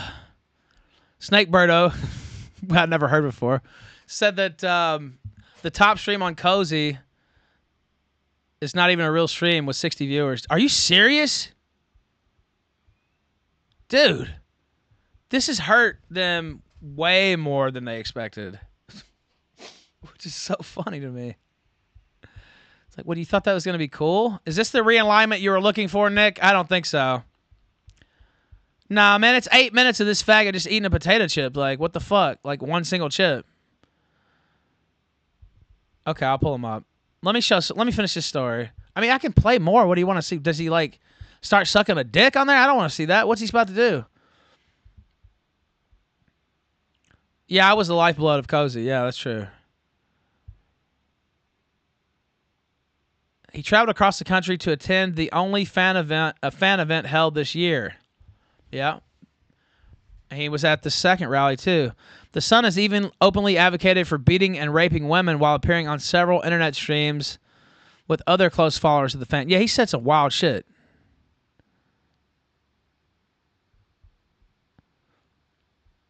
Titney is playing my show. Yeah, she has nothing else. Chantel. The dirty whore. Yeah, well. I mean, she has no content of her own. We have to take pity on the handicapped. You know, I already had, absolute killer segment. That's so funny that she was watching it live. You know who could never put together a segment like that? The dumb bitch. Richard Pictures sent $40 for the goal, brother. Wow, then add on top of it. Thank you, man. I don't know if he knew we hit it, but you know what? We're at work on the next goal now. The all-day Super Show Fund. I'll do my wrestling. The all-day. Fuck. I should stop smoking again. A little bit harder when you inhaled carbon monoxide. Okay. Yeah, you know who's never put together a segment like that or ever hosted anything like that?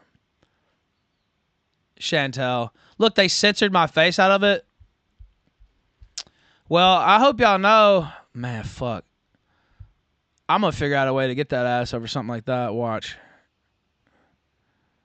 Mio's absolute unbearable trash. Well, I mean, she's unbearable trash as well.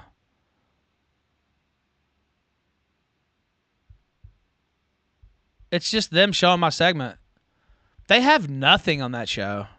They never do anything. It's not that I'm above watching somebody else's content. I've done it many times.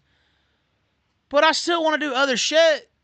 I mean, I host really long shows now, so, I mean, you almost have to watch some other stuff here and there. But, like, she never... Remember when they used to host debates and have guests on?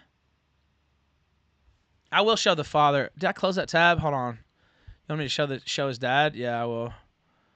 But remember when they used to do all this stuff and now they do none of that stuff? Why is that? Because they suck? Yeah. It's because they suck and they're lazy. You must be a blast at parties. I am, actually. Oh, yeah. They had Hunter Avalon on last week. Yeah, that's true. That legend. He won't come on the Killstream because he knows he'll get destroyed. I'd be fair to him, by the way, but he knows the callers would get him and that he'd just be absolutely laughed at. Yeah, let's keep the mood positive. There's nothing wrong with that. Yeah, they did have Hunter Avalon on. Imagine having no guests, and then when you have a guest, it's Hunter. That's what I'm saying. It's like, oh.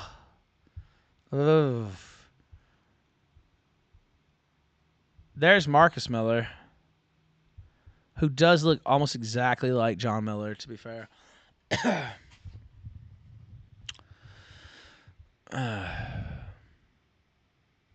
Well, his son works for Homo Hitler.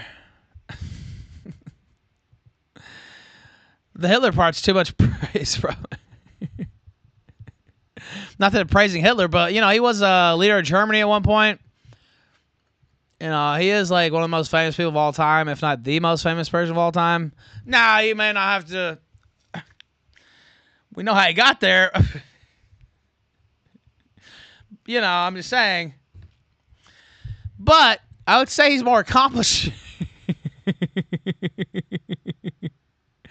Much more accomplished than Mr. Fuentes. I mean, let's just be real. Not co-signing that, by the way. Gay Epps. That was another one we got to keep using. Don't stop using that for Nick Fuentes. Gay Epps instead of Ray Epps.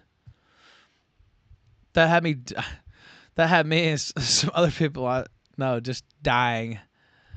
When somebody said that in chat and then I picked it up and started using it on the show yesterday. Gay Epps. Holy shit. Yeah, apparently this guy is really good as a musician. Is that what you're talking about? Have you heard this guy play? I think I've probably heard him play and don't even know it. Close to 300 likes. Got to get 400 minimum is what I was just told. What? Man, I got some slave drivers on my staff. Yeah, we got to keep using Gay Epps. Nick Fuentes, a.k.a. Gay Epps. We got to keep using that. You know what? We got to get more likes on this stream. More thumbs up. More likes. Let's see. I'm looking through here. Co-wrote many of Vandross's songs. Power of Love. I didn't really mean it. Or really didn't mean it. Any Love. Don't Want to Be a Fool. I see. Oh, this motherfucker can play the saxophone too? Oh, is that the tenor sax? I can't even tell which kind of saxophone that is. So he plays guitar, saxophone, and his son is a homo who works for Nick Fuentes. Okay. Wow. That's kind of a fall. That's kind of a big fall there. All-time legendary artist to homo Nick Fuentes supporter. Oh, yeah, it's a tenor sax, yeah. That's what I thought. I played alto saxophone, actually, for about a year and a half when I was in junior high school. Then I missed so much school the second year that I missed like 120 days. I just stopped going. I was like, fuck this. I actually like going to school and having fun, but I just like started smoking weed shit and doing what I want. I was like, I'm not going.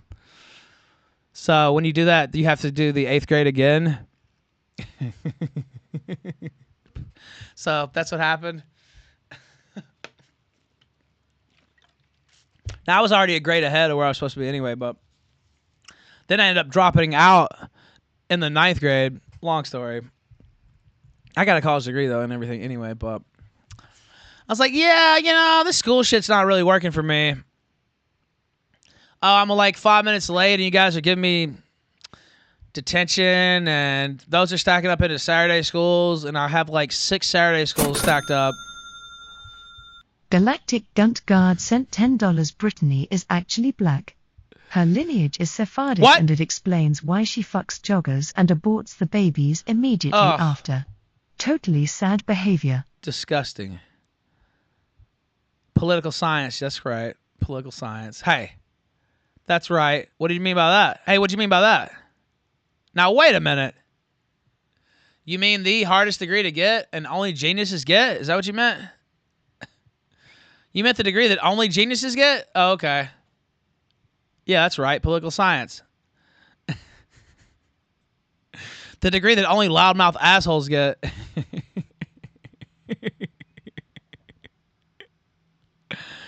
Yeah, that too. Yeah, political science. Hey, yeah, what? You got a problem with it? Hey, it's a real science. Fuck you. He played the sousaphone. Are you serious? So I played the saxophone for a year and a half, and it's funny because I wanted to play. They wouldn't let me play the alto saxophone. I wanted to play the alto saxophone. My mom played the clarinet for like years and was like really good. She played the clarinet. Well, alto saxophone looks like a clarinet, except it's golden like a saxophone. And it's a saxophone. But other than that, it looks just like a clarinet. And so I was like, and Michael Bolton plays the alto saxophone. Not Michael Bolton. I think it's Bolton. Who is it? Isn't it Michael Bolton? Fuck. I want to say Bolton. Who is it that plays the alto sax? Somebody's famous. I don't think it's Michael Bolton. He just sings. He doesn't actually play the saxophone, does he? Or am I just imagining this? I'm having a Mandela moment. I know this has nothing to do with Kenny G. God. Why did I say Michael Bolton? Yes, it's Kenny G. Anyway, I wanted to play alto sax, and the band director was like, no, you can't play alto sax. That doesn't really fit with the sound. I was like, well, I want to play it anyway. Well, you can't. Okay, fuck you. So I played alto sax, like almost the whole saxophone section, except this one guy who they let play tenor sax because he had like his grandfather's saxophone. And it was the big, long... tenor saxophone's gigantic. He played the fuck out of that thing, though. I like playing saxophone, actually, but when you fall so far behind, and oh, God, some of the worst moments of my life is coming to school and then missing a ton of school and having to do, like, a performance of a musical. Oh, God. You talk about just sheer terror. And I never get scared about tests or speaking, but, like, coming into school and having missed, like, I don't know, the last 2 weeks or whatever, and then it happens to be time for you to play this section that you're supposed to know, and you have to play it in front of everybody while the whole rest of the class is quiet. Oh, you talk about hell on earth. Oh, my God, and you're missing every note. Oh, and you still got to play through, and it's just like, fuck, some of the notes you don't even know how to do. Because they get more complicated, you know. I can still play Ode to Joy, though. I used to know the presses and everything.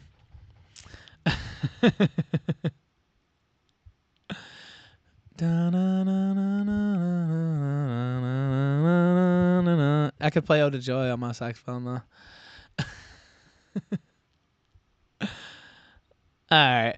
Yeah, I could have played. Honestly, I was decent, but you're not decent once you stop. All right, I'm tired of talking about saxophone. And people eating chips. And dirty bitches with no content watching my shit. Vince already got the call. He deleted that. In case you missed this. You know, this next part will be controversial. I'm not going to play it again, but just for those who came in late. Still. I mean, not again after this. Also, my cat wants out. I'll let him out in a minute. Debating it, but like it or not, expanding the stream to Cozy will help me refocus on the original mission because you idiot. Avon Chartsdale sent $3. Funny story. I've been a drummer since I was 7. Really? Wanted to join percussion in 8th grade band. Niggas stuck me on tuba instead cause I was fat. True story. I will have my vengeance, Mr. Heller.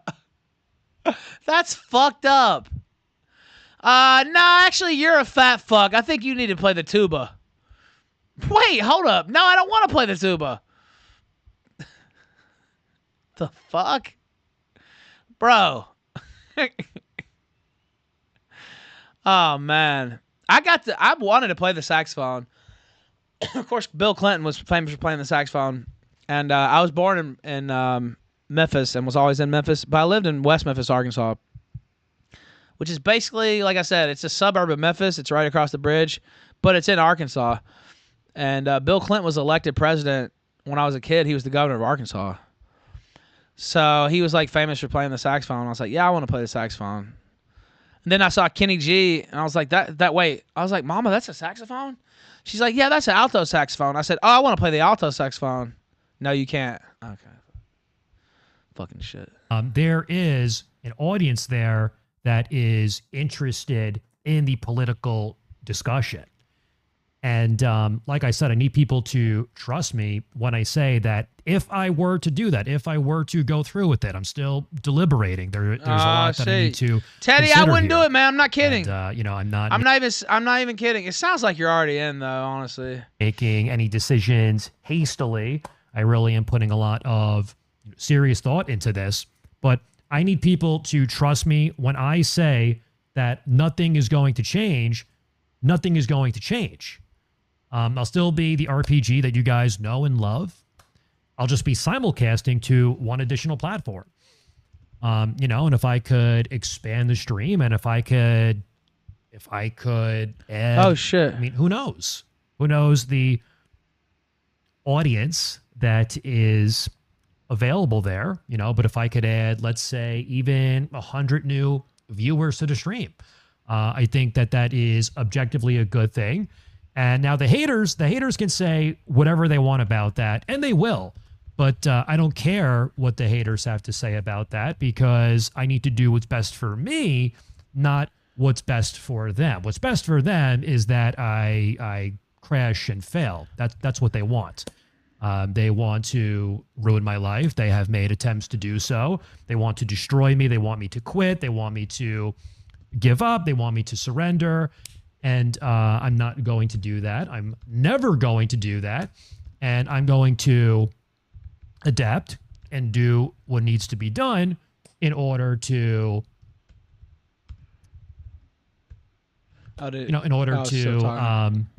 keep the stream moving along. So that is something, like I said, something that I am seriously considering.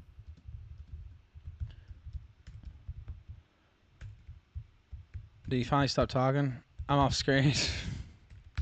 I was just listening in. Well, he's still considering. Look, I know, I mean, I might have called you dumb or whatever, but literally,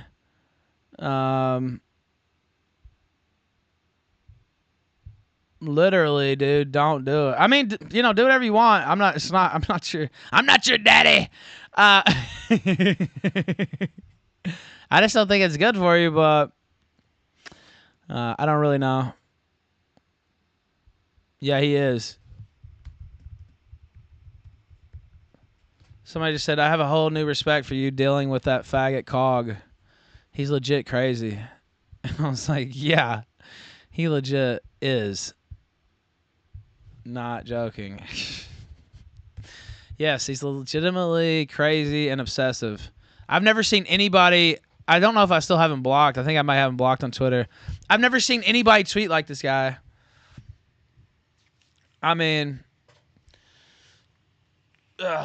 just like completely obsessive quote tweets. And I'm like, why is he tweeting like this? You can't even follow his timeline.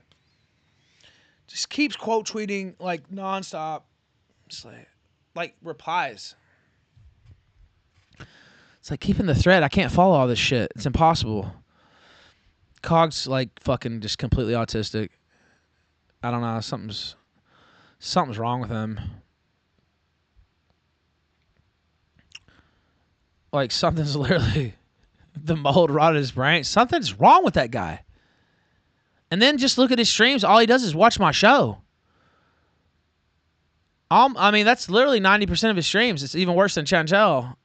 Chantel, whatever the fuck her name is. Oh, I didn't tell you all that stuff about Baked Alaska. So, I was at Baked Alaska's house when this happened. And Nick was in the midst of throwing Baked Alaska under the bus last summer and was causing all this drama. And the reason that Lulz cut that promo on him for being a faggot is because he had been mad and wanting a cut of the Power Chat for the streamers that were on Cozy. And he was mad at Power Chat because he said that they were sabotaging Cozy because Cozy was going to have their own super chat and Power Chat was like sabotaging that somehow. First off, Cozy still doesn't have their own super chat.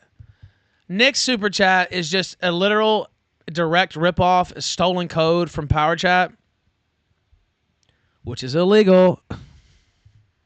But he did it anyway. They need to sue that fucker now. That's what I would do. But anyway, I was over there and Nick was throwing a complete like petty tirade about all this and was talking all this shit. He said fuck Baked and all this shit. This didn't hit the press or didn't hit the news because nobody told about it. And then that's why Lulz got pissed off at him and called him a faggot and all this stuff. By the way, I still love Lulz. He's excellent. But that's why Lulz got pissed at him. And then I heard that they had settled it for him getting a percentage. It was a small percentage, but like a cut of the Cozy streamers, like the revenue, not from the streamers themselves, but from the revenue that Power Chat itself got from them. That they were gonna kick him 5%, basically. Give him a taste, as they say. Give him a little taste. Let him get his beak wet. And I think that happened, actually. I don't know for a fact that happened, but I think that did happen. That's what I was briefed on. So it's my understanding that he received. Now, I'm no longer on Cozy now. But it's my understanding that he got a piece of the super chats. Now, the Power Chat themselves can clarify if they wish. But it's my understanding. Now, it's not directly from any of the streamers. So technically, he wasn't getting, you know what I mean? Like, technically, it wasn't actually coming from those donos, right? Like, those still went to, or from their cut. But it was coming from Power Chat's cut itself. So, yeah, that's what I was told. Also, hit that like button. I have to keep saying it. We got to get more likes. More likes. Let's see. Show this on stream. See, I'm glad. See, I don't even know. I see Medicare tweeting or posting about this stuff. Had he ever even seen that video before last week? Because I hadn't. I had never seen that fucking video. I feel like if he had seen it, he would have been talking about it. I had never seen that video. I swear, I don't think Jim had seen it either. I had never seen. When I saw that video, I immediately was like, this guy's a fed. How can he not be?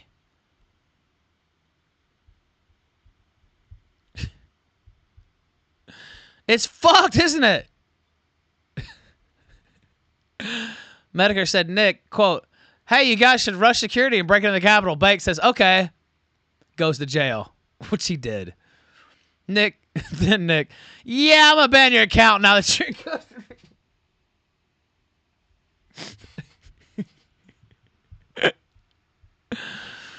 What the fuck? See, Jaden had seen it. I had never seen any of that stuff. That's so funny. I mean, it's funny. First off, Bake doesn't need Cozy. It's funny just how petty this guy is. It's like, you could have at least waited until he got out of jail. It makes you look bad, idiot. It doesn't make Bake look bad. Don't ban or block people anymore. I did ban that one person earlier. I was trying to get them to call in. I've tried not to block. I've really been trying not to block. I have had to block a couple psychopath gripers, though, to be honest with you. But I've really been trying not to even block them. But there's a couple I'm like, okay, this is getting to be too much. And they're just spamming me with crazy shit. No, she's right, actually. I'm trying not to. Griper's the exception, yeah. I actually am trying to do that. Well, because it silos you off. Really, you shouldn't do it just because it silos yourself off. So that's why. Now, you think you're doing the right thing at the time, but it's kind of silos yourself off from the community, the sector. I don't like the word community, so I came up with the term sector. That was me. I want everybody to remember that. And then they picked it up to make fun of me, and now it's stuck. They picked it up to try to make fun of me, and now everybody calls it the sector. Oh, wow, it's almost like I know what I'm... Oh, wow, it's almost like I know it's catchy. I used to call it this corner of the internet, which is not catchy at all. That's not catchy at all. Sector is, though. This sector of the internet, now that's catchy.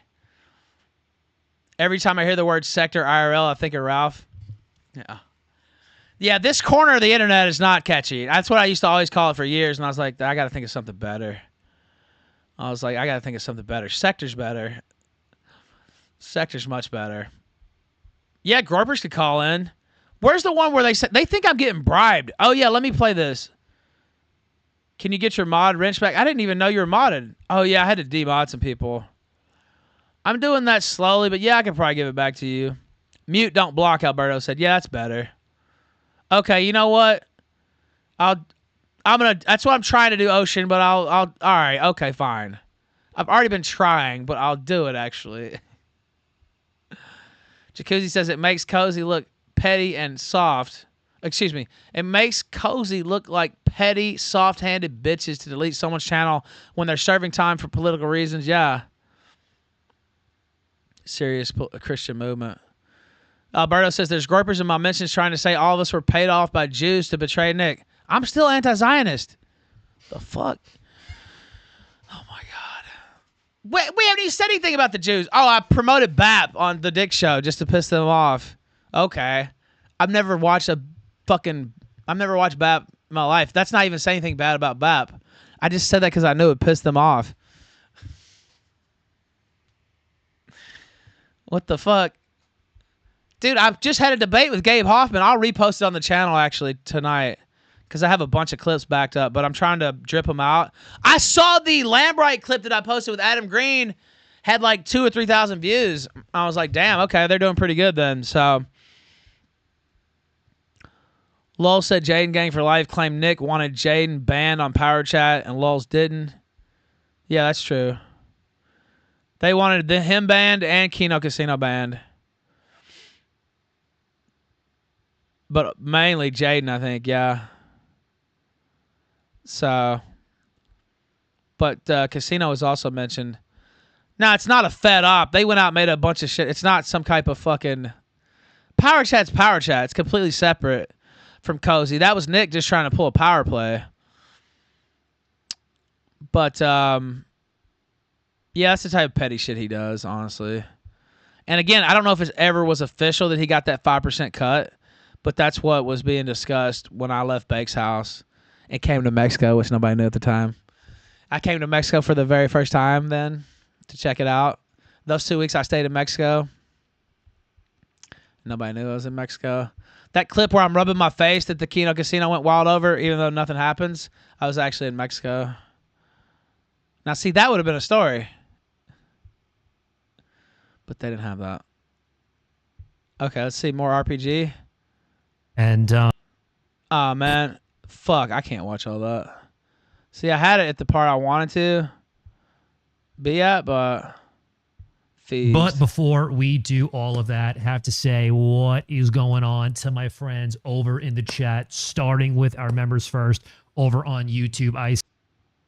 On YouTube, then reach out to me or reach out to one of my mods and that the drama stuff, it is a distraction from what really matters. It is a distraction from... See, this is why nobody... Look, you know what? The drama stuff is what people want to see. Ted, I'm just letting you know. I got into this in the first place. You know, why I decided... Well, you know what? I got into this for the drama. And to wreck feminists way back in the day. And anti-Zionists nowadays. But I was still anti-Zionist then, but I was just focused on feminists. Nah, you know what? Nah, I'm not giving up the drama. Yeah, drama streamer trying to move on from drama. Also, always engaging others in drama. Yeah, exactly. No, I think I'll stick with the drama actually. To become a streamer in the first place, and that wasn't. By the way, because we'll I still wanted- cover politics. I know we haven't that much the past couple weeks, but traditionally we cover politics pretty heavily on the kill stream.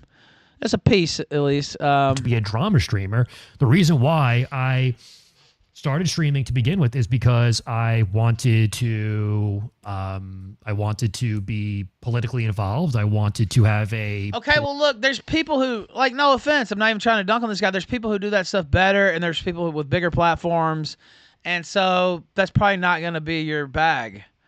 So you might as well be a drama streamer. I'm just being honest. And talk about politics mixed in with the drama, like I do.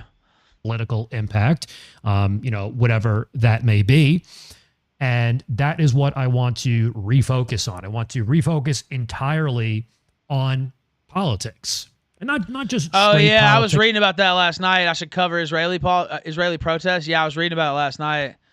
They pushed through that law to change the Supreme Court's powers, and now there's a doctor strike today in Israel, or was.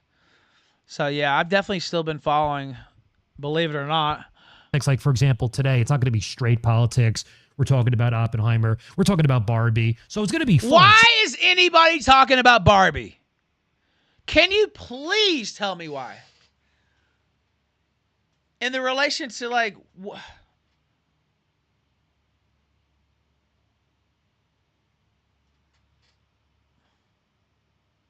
Wait, I allegedly sold out to the Jews, and all y'all been doing is promoting Hollywood film 24/7? Oh, okay. Oh, but it's me who sold out to the Jews. Okay. You just been promoting the latest Hollywood releases all week? Oh, okay. Like Ben Shapiro? Yeah, okay. It's the biggest movie. Who cares? It's Barbie, dude. It's the biggest movie. I can understand talking about Oppenheimer, honestly. I mean, it's about a big event in world history. But, like, Barbie? Who gives a fuck what Barbie is? I couldn't care less.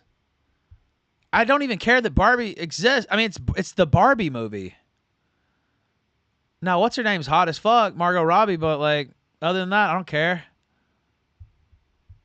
Too, it's not just going to be, it's not going to be dry. It's not going to be mundane or anything like that. And I'm going to try to... Ocean says she saw Barbie first in Oppenheimer. I want to see Oppenheimer. I've seen a few people shit on it, though, but other than one person I know who is very high IQ, this seems to be mostly low IQ people. By the way, Teddy's just about to shit on it. I didn't mean to... I actually didn't think about that when I said that.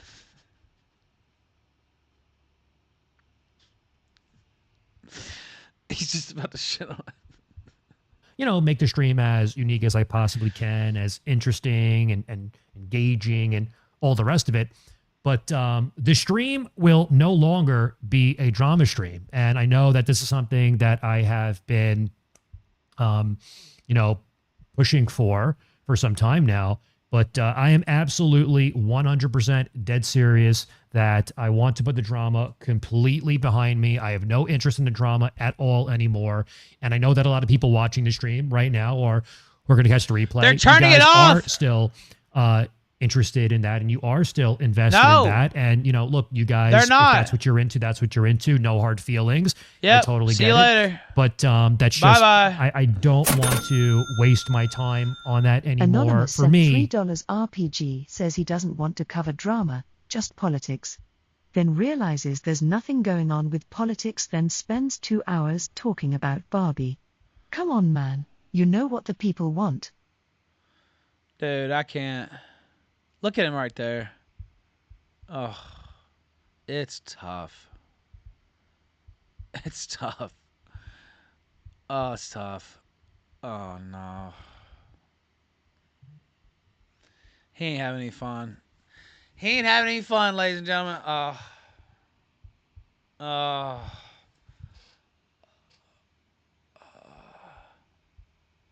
Oh, no. Damn it. By the way, I have all kinds of emotes for the channel, and I am going to put those up. I just haven't put them up yet. Persip actually pick those out.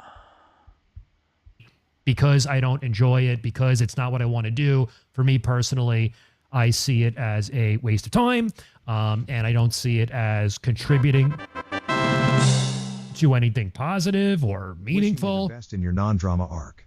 You're a talented streamer. Good decision. Hey, thank you so much for the super chat, Cancer Proof. I appreciate that. I appreciate the kind words there, and thank you for the well wishes. Yeah, that's the direction that I want to go in, and I want to contribute to something meaningful. And I think that the best way for me to do that is to, like I said, go back to the original mission, which is politics. And not everybody is going to be totally in love with all of the decisions that are made, but I hope that people they know who I am, they trust who I am, and they, have faith in me that I will make the right decision, that I will make the best decision. And not everybody is going to love what comes next. This next part will be controversial, and I'm still debating it, but we already saw this part. Is it the cozy part? Expanding the stream to cozy. Yeah, we already saw this. Will serious thought into this, that is objectively a good thing. And now the haters can say whatever they want about that, and they will.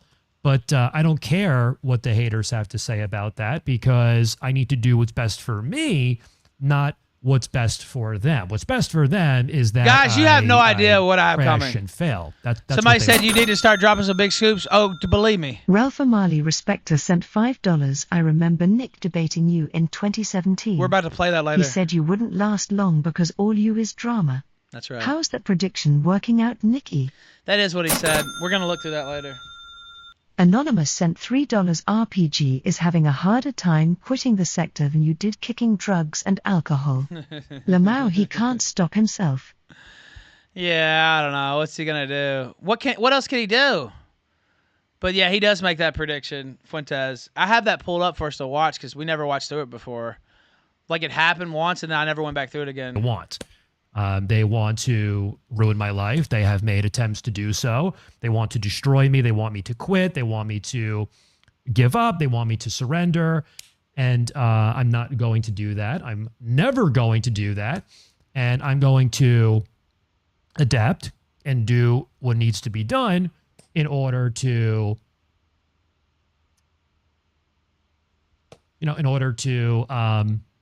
keep the stream moving along. So that is something, like I said, something that I am seriously considering. And that is the thought process there. And I do understand that there are people who aren't going to love that. They're not going to completely support that. But I just need people to trust that I am going to do, the right thing at the end of the day. And, if I were to join Cozy, that doesn't mean that I am a ball washer all of a sudden. It doesn't mean you're going to wash balls, Teddy. Chill all of a sudden. Trust it doesn't me, mean that if you're over at Cozy.tv, you're going to be washing balls. Steak sent $3. They underestimate you again and again and again. They do. Don't they get it? You can't abort the retort. You get it now? You cannot stop the Ralph Amali tamale. Fuck ya. You will be washing balls, Teddy. Trust me. You'll be washing balls. Oh, yes, you will. Okay, yeah, if you want to get unblocked and you're not already unblocked, just link your Twitter. I saw somebody just did that. Oh, you will be washing balls. Oh, yes, you will. Man, fuck. Twitter's not wanting to load it for some reason. I'll get it pulled up, though. The URL, it's Twitter itself just acting... Oh, fuck. My internet, no.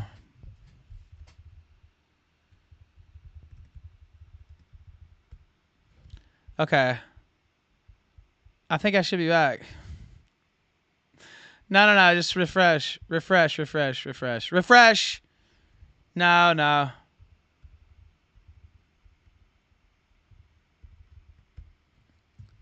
It's back. My internet's had a couple problems today, and I don't know why. I'm not sure.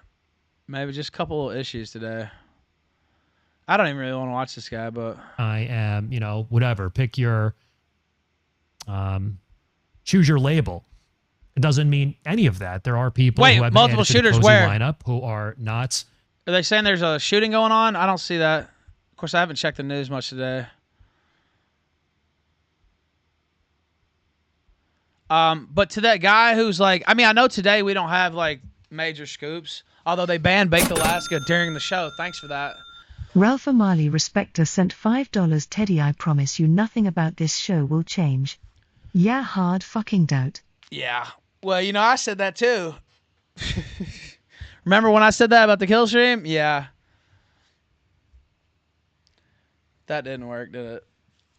Oh, you will wash balls. You're going to wash balls.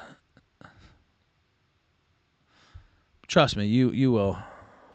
America First, who are not groypers, who are not AF shills or Nick shills or whatever. But where I'm at, as far as Nick is concerned, and as far as America First and the groypers are concerned, is to me it is water under the bridge. I feel that we are meeting in the middle, and I'm over it. They seem to be over it, and I think that.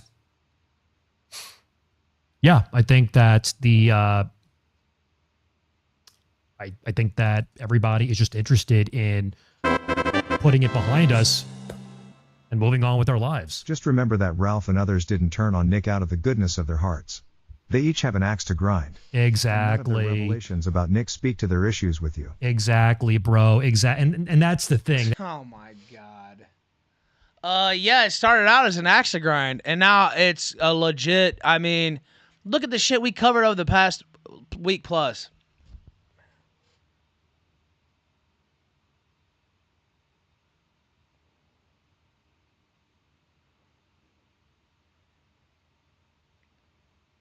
Let's see.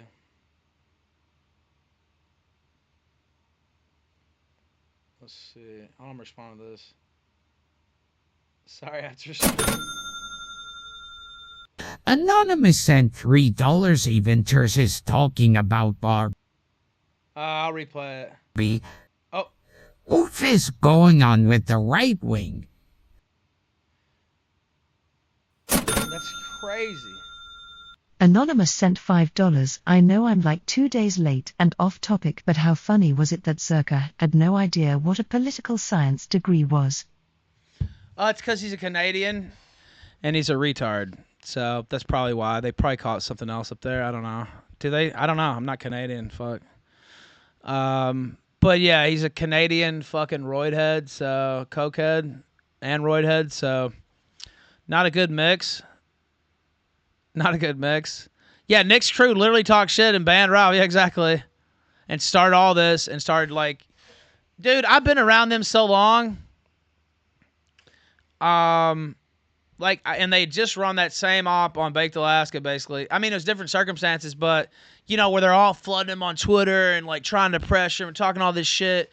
And I could see that coming, right? Like, I could feel that coming. And I love Baked, but Baked was just more hurt, I think, than anything, and just kind of withdrew from their bullshit, withdrew from their community, quote unquote. And so, which I respect. But you know me, I'm picking up the blade. Like, it's like, okay, all right, if it's got to be that way, it's got to be that way. Now, that's what originally started it. They made a move on me, and then I made my move.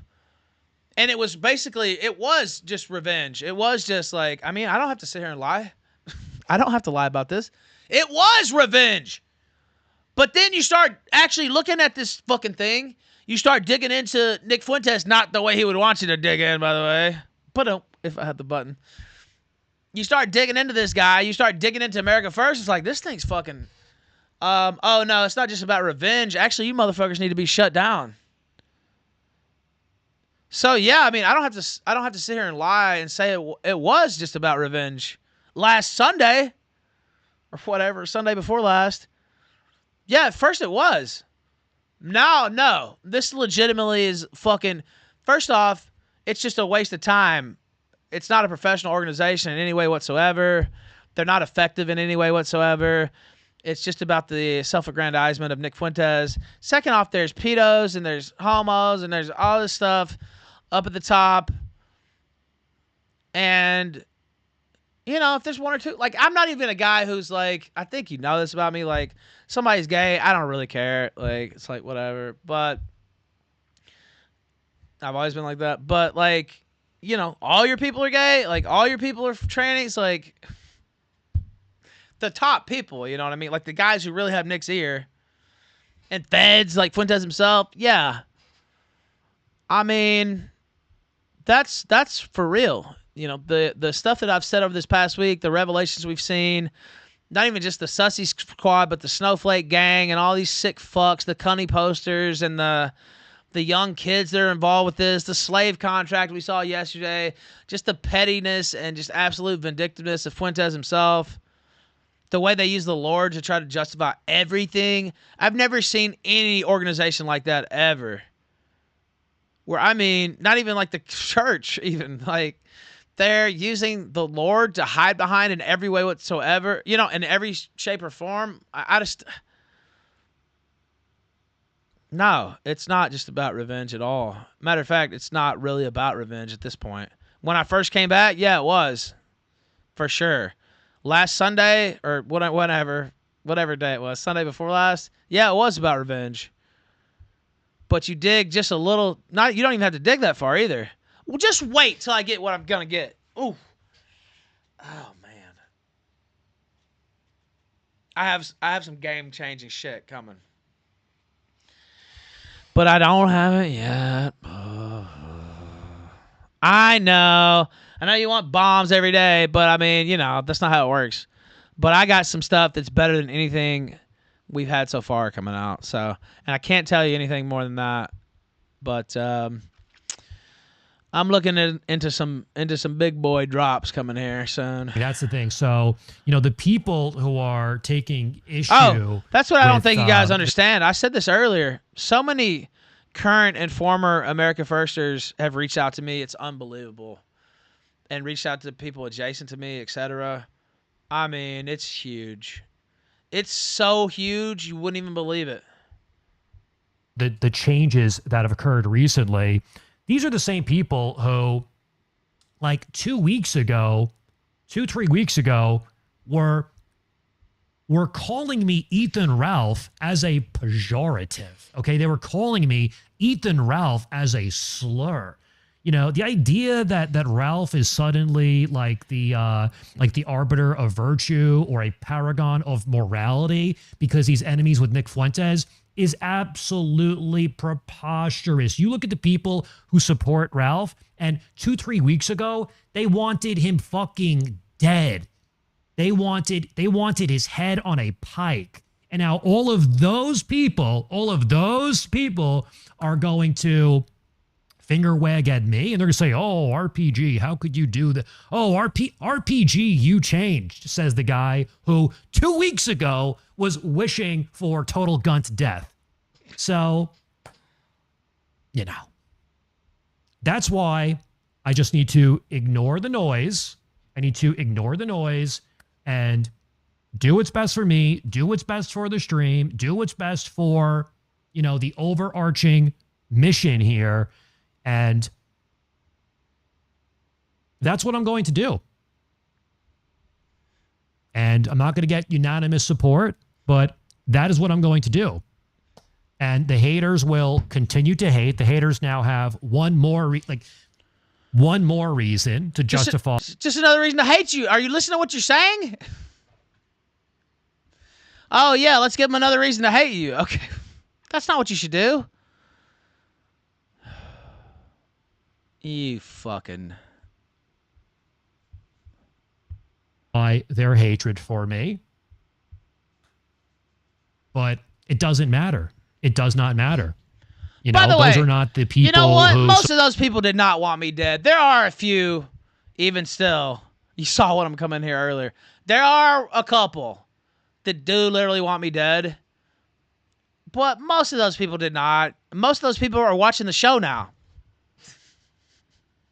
Like, you know what I'm saying? So, while there are some, for sure, and were and still are a few, who probably would like to see me dead. That's not the case for most of those people. They just didn't like what they were seeing out of me. Not that there aren't any Rumble Archiver. There are still some actual psychos who'd love to see me dead. For sure. But for the most part, no. For the most part, it's just tagging on this guy. First off, he's running cover for a faggot like Nick Fuentes. He's, you know, doing a lot of wild shit in a lot of different areas. He used to be one way, now he's this way. I liked him when he was the other way. Okay, well, now I'm going to fuck with him. Till he goes back to being the other way. Or he doesn't, I'm just going to keep fucking with him forever. Yeah, see, Doompill says, most of those people just want you to clean it up. Yeah, I know. And clearly, because most of those people are here now. Not all. You know, you're not going to win everybody back. Or maybe it takes longer to win some people back. But, you know, for the most part, you know, I'd say 90%, 95% really just wanted to see me go to being the old Ralph again. The one that got fucking known in the first place. Like, oh yeah, just go be back. Go to the 2018 Ralph. Can you just go back to that? Can we like, hold on, wait. I liked watching the Killstream back then. I don't like watching it now. Could you please just... And by the way, I appreciate everybody who stuck with me too. We had a base the whole time. But, you know, there was a lot of people who were just waiting for a few moves like this. And not even as many as I've made, by the way. Just even a couple probably would have won a lot of these people back. A couple key ones. But, you know, I don't know. It's something I thought about a lot. And it's not that there aren't any, but very few really want to see somebody die. And you hear me talking about people. Do you think I told Zerka to put a gun in his mouth and blow his brains out on the Dick Show? Do you think I actually want to see Zerka kill himself? No. I mean, I said he should hug a 9mm with his mouth, is what I said on the Dick Show, which was the best line of the entire segment, by the way. But, you know, do I actually want to see Zerka blow his brains out? Well, no. Although it would be funny, but... Support me. Those are the people who support... Somebody said, well, it is Zerka. But, I mean, you hear me say... I mean, I'm saying wild shit, right? Like, that's just me saying wild shit. He's talking shit. I'm going to say some wild shit. That was fun. You know, he's still talking shit on Twitter, but I DM'd him.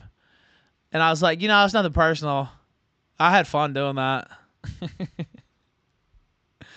Now, it is like, I mean... I hate to see him support these guys because I know what kind of bombs are coming.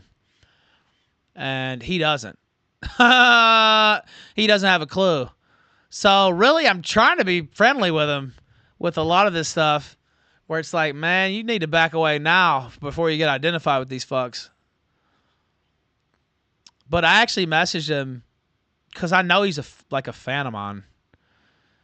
And so, not kidding. And so I messaged him, and I said, he even says it on the show, I think. Talks about watching the Killstream. And he's the one who name dropped me on, what was it, Sneeko Stream? Yeah, I think it was Sneeko Stream and, like, all this stuff. So he knows me. Well, you know, knows my show. And I was like, man, you know, it's nothing personal. I don't have anything personally against you. You know, I had fun doing that. I have fun with that. It's kind of my job, right? Like, talking shit online. But I'm being serious when I'm talking about you need to get away from America first. Can I cover IP2 content occasionally? Yeah. I've covered it before. I won't get into that. Certain lies told about me kind of got me off of covering that sector. but I won't go into that. The people who are rooting for me to surrender. These are the people who want to destroy me as they wanted to destroy. That's the thing. That's the thing. This has nothing to do with morality. This has nothing to do with principles, okay? And don't think for 1 second that it does, because these very same people who are calling me... Can we get a welfare check? Yeah, hopefully it's for the negative, McMuffin. Hopefully that's a report that... I shouldn't say that. But you know what? That's how I feel. I'm not even going to lie. That person made up like the worst lie you could make about somebody. I don't give a fuck about them at all, period. So I'm not going to sit here and lie and say I do. Ethan Ralph, as he pejorative 2-3 weeks ago, they used to shit on me, and they would call me a moral flag, a moral fag, and they would say, "Oh, RPG's too serious," because I actually cared about the principles. Not to say that I don't care about the principles anymore. I, of course, do. And people were to ask me, RPG, how do you feel about this? RPG, you said this. Where do you stand today? My positions, by and large, have not changed. But what Doo-Doo Rumble in chat says, I'm legit one of RPG's oldest watchers. I'm disgusted. Yeah, I don't blame you. We need Gucci's. I met her, and she was so fucking schizoid. She had to have been on some type of tweak or something. I don't know. And she hadn't showered in like 18 days. There's that picture with her, Pantsu, and the Voldemort. And it's kind of well established at this point. I didn't take a picture with him. I was like, I'm not taking a picture of that nasty bitch. I've realized, after everything that's gone down, I've realized what's she is funny. You're right about that. Really important. What is really, really matters. She cleans up pretty good. I've seen her cleaned up, and she cleans up pretty good, yeah. And I also understand better than ever.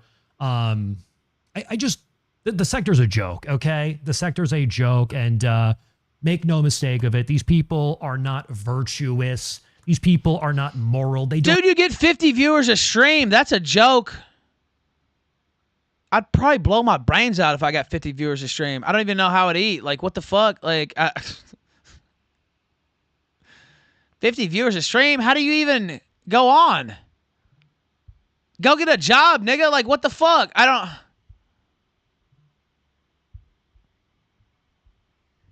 Am I wrong? Oh, the sector's a joke? No, you're a joke. No, you're a joke with your 50 fucking viewers. No, I didn't like hearing that. No. The sector's not a joke, and you're about to find that out the hard way. You've already found it out, too. That's the thing. They turned you into a joke. And I counseled you privately that this ain't the way to go. Bad mistake. Pretty much everybody will forgive you. Just make 1 or 2 moves, and it's all cool. Nobody cares. Oh, no, let me wash Nick's balls instead. Okay, well, all right. Okay, well, let me come out here and talk shit about the sector, and Ralph be nice. Ocean said. Can I never be mean now, or what? Like, I'm just saying. Oh, and then just the sector's a joke? That's probably the wrong thing to say. I like this guy. Believe it or not, I like RPG.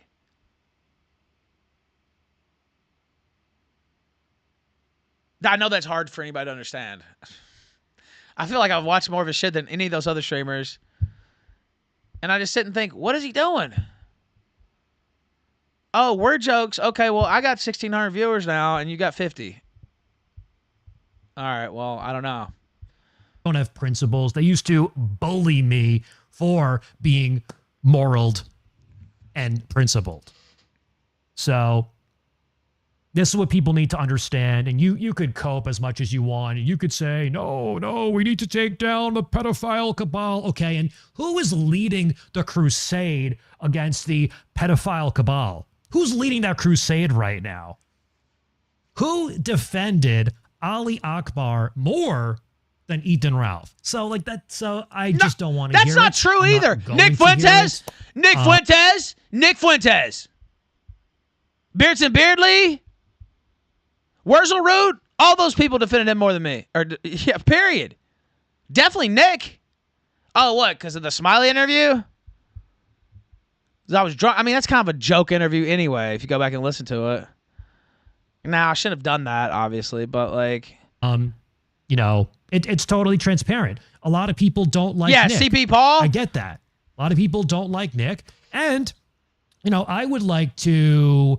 you know, I think it would be great if Nick could mend some of the bridges that have been burned.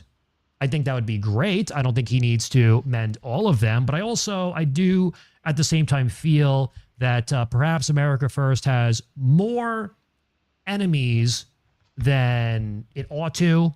Oh, you know, my God. Of course there's going to be enemies. Ted, man.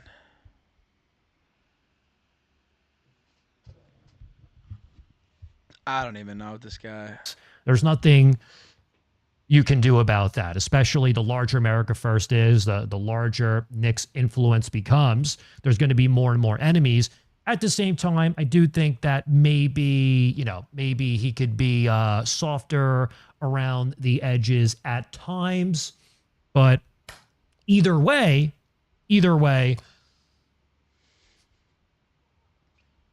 I see it for what it is. I know who these people are. I know what they're really about. I know what they actually stand. They don't stand for anything. The Gaylogs, they don't stand for anything. They are destroyers. That's it. That's the only thing they stand for is destruction. And I don't want to be a part of that anymore. And I'm not going to be a part of that anymore. So this is where I stand. And there's going to be a lot of criticism. There's going to be, a lot of people, RPG this, RPG that. But you need to look at the people who are saying this. Who are they? What are they doing? What have they accomplished? Are they angels? Are they saints? Are they perfect Christians? Are they Christian at all? Are they perfect conservatives? Are they conservatives at all? A lot of the Gaylogs are neither. They're none of the above. So, yeah. I mean, when Ethan Ralph is at the helm, don't tell me this has anything to do with morality. He's so mad. Nigga, you took 2 years and didn't do shit. In 9 days, I got their whole fucking fortress on fire. Yeah, Fortress Cozy. Who the fuck you think coined that, bitch? Yeah, in 9 fucking days, they already fucking pulled up the drawbridge and their whole fucking shit is on fire. In 9 days. What did you do in 2 years? Fish Golden sent $3. What Fisher is doing is the worst example of female cowardice and womanly stupidity I have ever seen. Dude.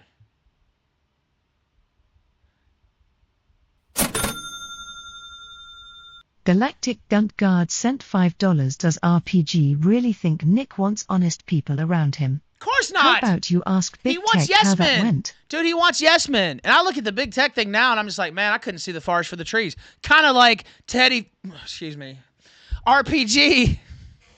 can't see the forest for the trees right here. Literally no one wants to be associated with Nick Fuentes or should want to be associated with Nick Fuentes, period. Every single person from the top on down in every single role could do better elsewhere, would do better elsewhere, and would even thrive somewhere else. In every single role. Period. Even their attack dog drama streamer, me. They tried to come after and chased away. Even me. Was like finally, nah, it's not worth it. I can't be associated with these fucks anymore. And then, okay, and if you don't want to think I'm a good character or whatever, like, which I believe I am at the end of the day. Maybe I'm hard-headed. It may take me a while to get there. It may take a year or two for me to get there. But I think I do have a pretty good character at the end of the day. Not that I've done everything right, and I've definitely done some really dumb shit. And, taking some revenge on people in ways that hurt myself even more. Ralph Amali Respector sent $5. Did you cover Nick throwing Daniel Schmidt under the bus? Yeah, we talked about it a little bit yesterday. He was one of their more effective people and he literally did nothing wrong. It's no coincidence that the only people who last in AF are degenerates homosexuals. Somebody said, should they promote on Sneako's lobby? Yeah. Good idea. Link the shit. So, but say you don't think I'm of good character. That's fine. That doesn't hurt my feelings. But people with families, and I have a family too, by the way, but whatever. People with families, people with something to lose, they don't want, they're leaving in droves. Only, teenagers and just those who are so blinded to the cult and so far in are sticking around. People with something to lose, I said I had a family. But I just said, whatever, don't even pay. Yes, I do. And I miss them deeply. But whatever. They're not here right now. So, I could sit here and get sad about it, or I could just keep going on my rant. But what I'm saying is, people with something to lose, people with good character, they don't want to be associated with this guy anymore. Because they've seen what's happened to everybody.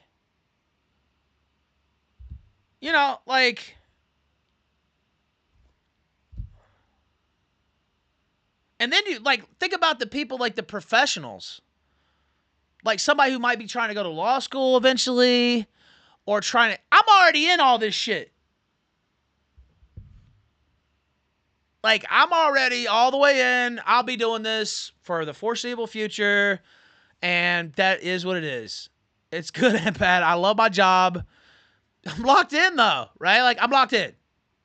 And everybody knows that, and I love it. But think about the younger guys there, the 21, 22-year-old guys who have something to lose and they're trying to go on professionally, or the slightly older guys who are already, professionals, and being associated with this guy could literally just completely ruin them. It's not worth being associated with America First, with Nick Fuentes, with Cozy.tv even. And now it's look at what Nick's trying to do. Rice Scum and Andrew Tate is the table we need to be at. He's trying to pivot to basically a guest on these streams, right? That's what he wants to be. You see him on Sneeko streams and Leafy, and they bring him on fresh and fit. He wants to be a professional guest. He doesn't really have the pizzazz even to do that. He's a little short fucker. He's not handsome. Or as he would say, hot as fuck. He's a little gremlin-looking piece of shit. He's not really that quick-witted. He speaks in a monotone voice, really kind of like Teddy Feezer. He doesn't show much emotion usually. He's not saying anything really that insightful, in my opinion.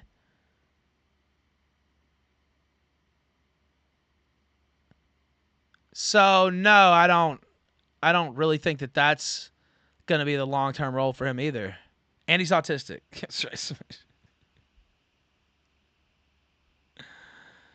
And he's socially deaf. Do you know what I mean?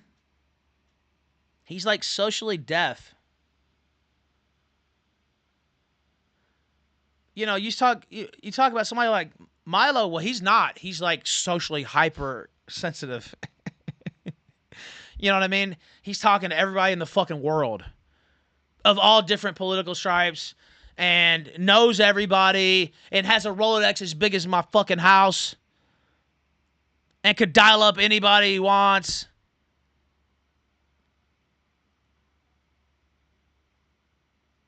Nick doesn't have any of that. Can literally dial up almost anybody he wants. From Ye on down. from Ye on down. And these talk show hosts, you've seen what's been put out there. And these politicians and legit celebrities. This guy's not a Hollywood guy. That's not going to happen. He's going to go to Hollywood and spread the JQ. First off, they're not going to let him. Second off, that ain't going to work.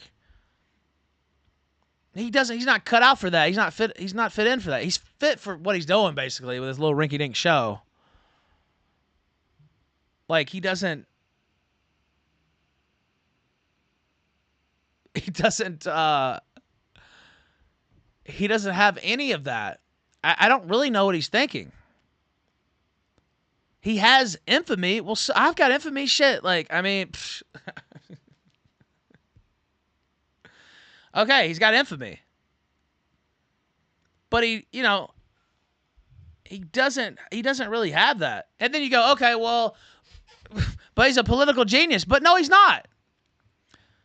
As a strategist, he's hopelessly overmatched. I mean, you saw what happened with the Milo debacle when he thought he was going to purge Milo. Oh, that was a good idea. Your whole fucking racket's been inflamed since then. That was really a miscalculation.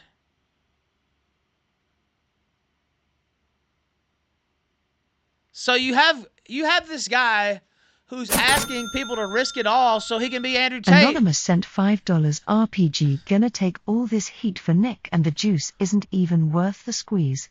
That's what I'm saying. Sure, he'll get views over there, but everyone knows Cozy is not long for this world. He's going to cut costs and get rid of Cozy. But you have him asking young guys, especially these teenagers, but even a little bit older, like I said, professionals, to risk it all. So he can what? Go on Fresh and Fit? Punished Farfor sent $3 RPG. Was always the AliExpress version of Jaden. Oh. How can you expect a man that autistic to read the room properly? Take off hat, Teddy. I'm just saying, you're asking these people to risk it all so that you can try to establish yourself as a celebrity, which you're not going to be because you're not cut out for that. You're not going to be a celebrity. So you're asking people to risk it all, not even for a real political goal, but simply to promote your personal brand. Which, I get, that's part of it, promoting your personal brand, but like, that's part of being a celebrity, though. What has he done any real political activism recently, besides saying he wanted to kill all Jews or whatever the fuck he said? Is that Fuentes' twin, you said? I don't know if you can see that. Let me see. It is, actually. Dream? That might be his brother. I'm just saying, you have all this stuff, and it's just not going. It's just not going. Let's see. I'm just saying, you're asking people to risk it all for you to try to be a celebrity, and you're not even cut out for that. You're not cut out to be a political strategist. You've burned really, I take a little bit of credit. Oh yeah, you're right. I didn't switch over the text. Sorry. It says 6-hour Transformer Fund. My staffer was just like, oh, you should tell people you should cut it off if you didn't hit it. I was like, well, I did hit it. And then he's like, oh, you just didn't change over the text. And I was like, yeah. I was like, wait, I hit the goal. That's the stretch goal.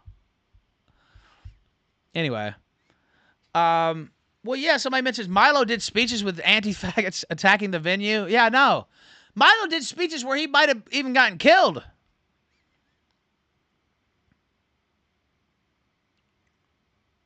Milo did a lot of shit, though. I don't know if people realize how instrumental Milo was in getting Trump elected. He does. I've heard him talk about it. So I don't know. I just don't see. Now, no lifers and dead enders. Okay, I mean, I can understand, I guess. If you've already sunk so much in it, then what do you have to lose, I guess? But it's just not. If you have anything going on, America First is completely cancer. And he doesn't engender the type of. I mean, people hated Milo, which was amazing to see. Yeah, Milo almost got Berkeley burnt to the ground twice. That's what I'm saying. That's what I'm saying. Because he drew a reaction out of people. Fuentes can't draw that reaction because he's not that compelling. Duh. Do you understand? Even the people who hate him, it's like, yeah, I hate that guy. The people who hate him, Milo wanted to fucking choke him. You know what I mean? Like, fucking you motherfucker. Like, that's how they felt about this motherfucker. I hate this motherfucker. Like, that's how they felt about Milo, where they're like, nah, I don't like Nick Fuentes. He's a piece of shit. Well, that's not the same. This guy's a piece of shit. Fuck this guy. Is it the same as, motherfucker, I want to kill you? Like, well, there's a reason they felt that way. Because he was super effective. He was super charismatic. He was an actual celebrity. And he was everywhere saying this shit. In like a super charismatic, compelling way. And then as a character, like as a person himself, he's one of the most compelling people that you could ever know, really. Like, whether you like him or not. And a lot of people don't. But he's compelling. His story's compelling. His history's compelling.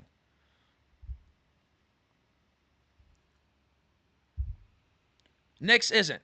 He's a boring little retread who's not even an authentic guy. Like, you know what I mean? Everything he does is derivative off somebody else. So, no, he's not cut out to be a fucking that guy. He can't be that guy because he doesn't have those talents. And he's just not that person. Am I wrong? I don't think I'm wrong. Now, I know he's counting on this to be his turn. But I don't think I'm wrong. And then you look at who he's lost already. Literally everybody of any worth is pretty much, like, checked out. Like, okay, I gotta go. Sorry. Even me at the end of the day. Well, they had to, try to run the op. But, like, tried to fuck with me first. But even me, and I'm a fucking drama I was his pitbull attack dog drama streamer. And even me, I'm like, nah, y'all trying to run the op. Yeah, you know what? Actually, no, I don't want to be around here anyway. Even me at the end of the day. Nah, I don't want to be associated with this. Sorry.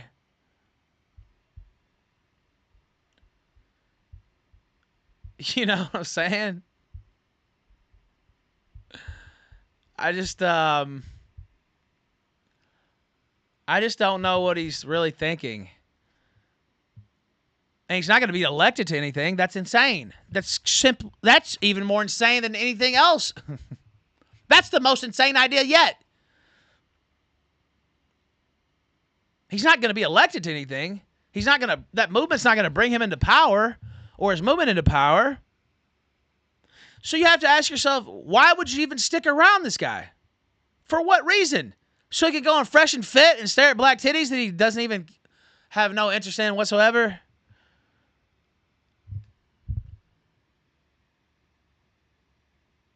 And that's also my dad. He's normalizing the JQ. People have been talking about Jews since before the beginning.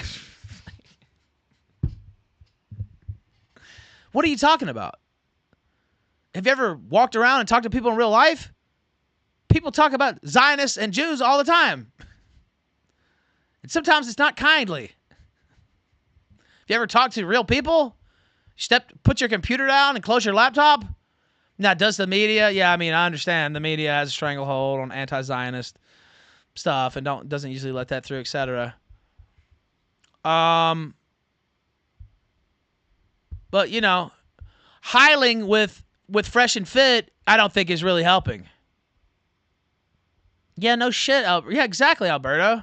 They act like they're the only ones who can understand that Jews run shit. It's like, yeah, well, I think pretty much everybody knows that. Now, are there certain things This is so funny, by the way. I can't even retweet this with my account. Tell Zanny Berries I'm sorry, but I can't retweet that. Maybe I'll retweet it with the Killstream account. There's certain things I don't retweet. You may notice.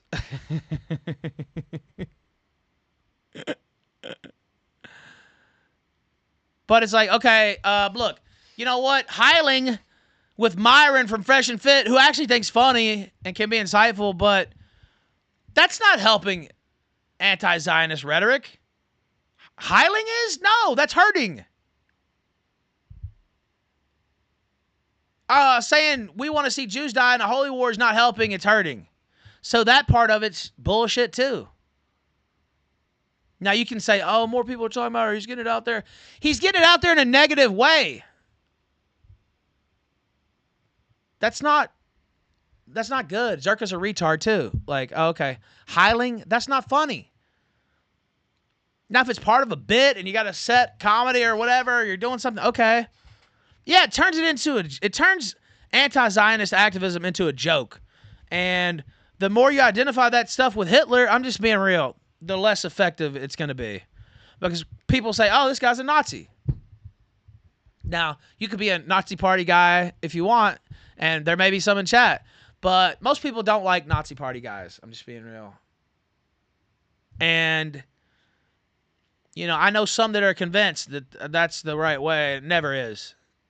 It never is, and you're just walking into a buzzsaw. Since they've established Hitler as the most evil person alive. Not saying that he was, but they've established that, right? And you're running up against a buzzsaw. Why not run around the buzzsaw?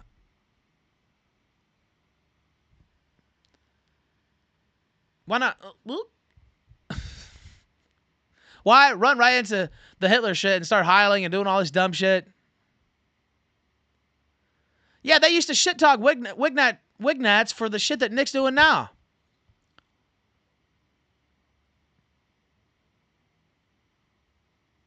Even less, by the way. I don't even know that they were out hiling. Not too many of them. I guess Spencer did the salute or whatever, but I'm just saying, even that talking point is garbage. Even that talking point is garbage. No, he's not helping. He's not normalizing the JQ, which is also a retarded term. Don't use that if you want to fucking persuade anybody. Oh, God. I feel like sometimes some people here, most people here get it. But when you talk to some of these other people, it's like I'm talking to idiots. Yeah, don't say JQ. Cut that shit out. I've been anti-Zionist since before some of you were born, by the way. And still am, and not changed my opinion.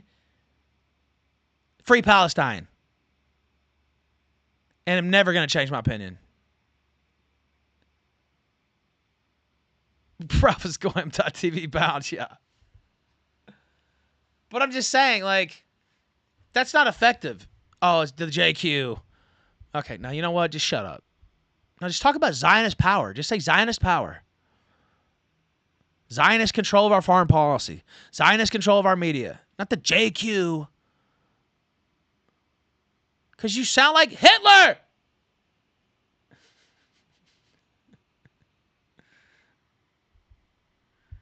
That's what the Nazi said!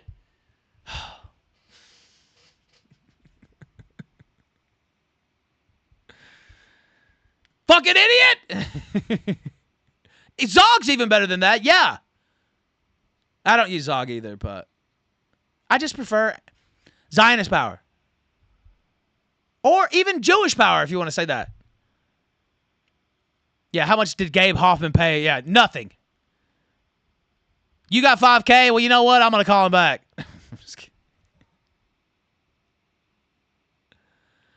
I'm just saying, like, the Jewish question. Zionist sounds like David Duke. Well, look, Zionist power is legit. Look, I mean, I don't know. You can use a different, what do you want to say, Jewish power? To me, Zionist power is more effective. But,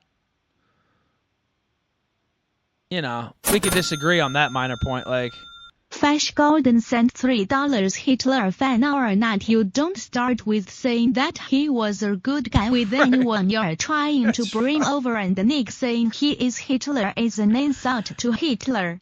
That's what I said earlier. Anonymous sent $3 when people super chat Nick repeating the Hitler stuff, he attacks them. This tells me he doesn't believe anything he said, it's all for attention. Of course it is. I'm just saying, even on that talking point, garbage. Nobody of good character. Nobody with something to lose. Even I got something to lose. Like, nobody with something to lose wants to be associated with this guy. Nobody with any type of prospects wants to be associated with this guy. No, he's not helping on the JQ. No, he's not going to be a celebrity. He can't be Milo. That's not going to happen because he's not as good as Milo. Whether you like Milo or not. No, he's not going to be some guy they call up on the CNN and MSNBC. That's never going to fucking happen for Fisher Price Hitler. Fresh Prince Hitler, I heard, too. None of that's going to happen. Now, could he sit there and keep hosting his little podcast? Well, yeah. I think he could keep doing that. And it's very derivative, too. It's not really insightful. He doesn't really say anything, very rarely, that you haven't heard somewhere else. So, again, I'm trying to hammer this home. You know, I don't know how many. We probably got a few. Garper's still watching. American First still watching. Get out now while you can. Don't be the last one off that ship.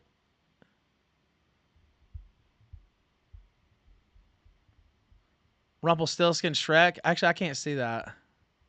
I don't know why it won't come up.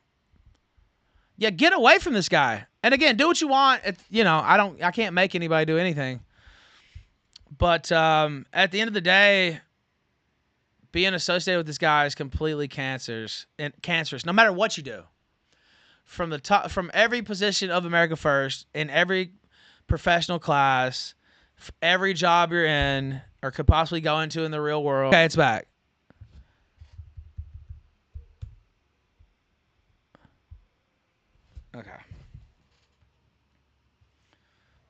Okay, I'll wait for a second to make sure it's back. No, it should be back. Yeah, just refresh. Sorry about that. I was just coming upon the end of my rant, too. But no matter what you could do, or what you do, being associated with Nick Fuentes is bad for you. It's hazardous for your health and for the health of your life path. Now, I'm not muted. No, I'm not. I'm just saying. And again, I have to live with being associated with this guy to a certain extent. Now I'm making up for it now. Don't worry about it. I'll make up for it by the time it's over with. I'm getting there, by the way. Why did we watch Citizen Kane? Well, we'll see. I don't know what day that's going to happen. But just if you watched it, first off, I mean, Citizen Kane's one of the greatest movies of all time. I mean, whether that happens or not, you still should watch Citizen Kane. I'll bring it back up. I don't know what day that's going to happen. But just in every way possible. I'm glad you did your homework, though. In every way possible, it's a mistake to be associated with this guy. And the deeper in, the further off in the deep end you get, the worse it gets. The longer you're there, the worse it is. The less you do to go against him after you leave, the worse it is for having been associated with him in the first place. So, I'm just, do what you want, America Firsters, and I'm going to do a Twitter thread on this later, but maybe some of them will see it too. But, I don't know. It's just the truth. Now, I did enjoy Citizen Kane this weekend. Never watched it. That's right, your average Hirsch Manson enjoyer. Xanadu, as they call it in the film. I've seen Citizen Kane several times, but don't worry. I'm hopeful that's going to happen this week. I know I promised that it would, but it's reliant on the interlocutor coming on here with me to talk about it, and I'm pretty sure it will happen, but you know, we'll see.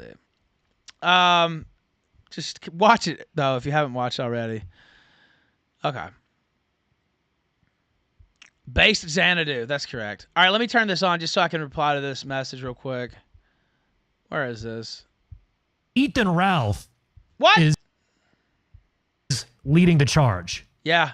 Do not for 1 second tell me this has Dude, I'm more effective than this guy in every way whatsoever and always have been. Am I wrong? My show's bigger and always has been. My influence is vaster and always has been. The Gunt is vaster and always has been. I make more money than he does. I'm better looking in this. Like,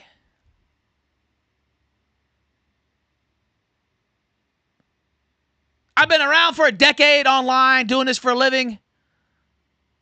That's not an accident. You won't be around for a decade online doing this for a living. I guarantee you. All facts. You won't be doing this for 10 years. Bet money on it. Because it won't be happening. So say whatever you want about me. But I'm highly effective. And especially compared to somebody like this. Ethan Ralph is leading the charge. Well, you ain't leading no fucking charge. Because if you would have been leading the charge, people would have joined up with you. Why has that never happened? You were sitting here groaning on about America First for 2 fucking years and had max 200 viewers. Now you have 50. So you've went in the reverse way. And now you're going to suck America First Cynthia dick. sent $10 kicking niggas in the nuts, breaking bottles over heads. Somebody getting they ass whoop on. Somebody about to get their ass whooped. Abandon nation. Ethan Ralph's leading the charge. Well, thank God I am and not you, because we saw what it was when you were leading the charge. Nobody gave a fuck. It's that fight music, y'all. Now they do. Here we go.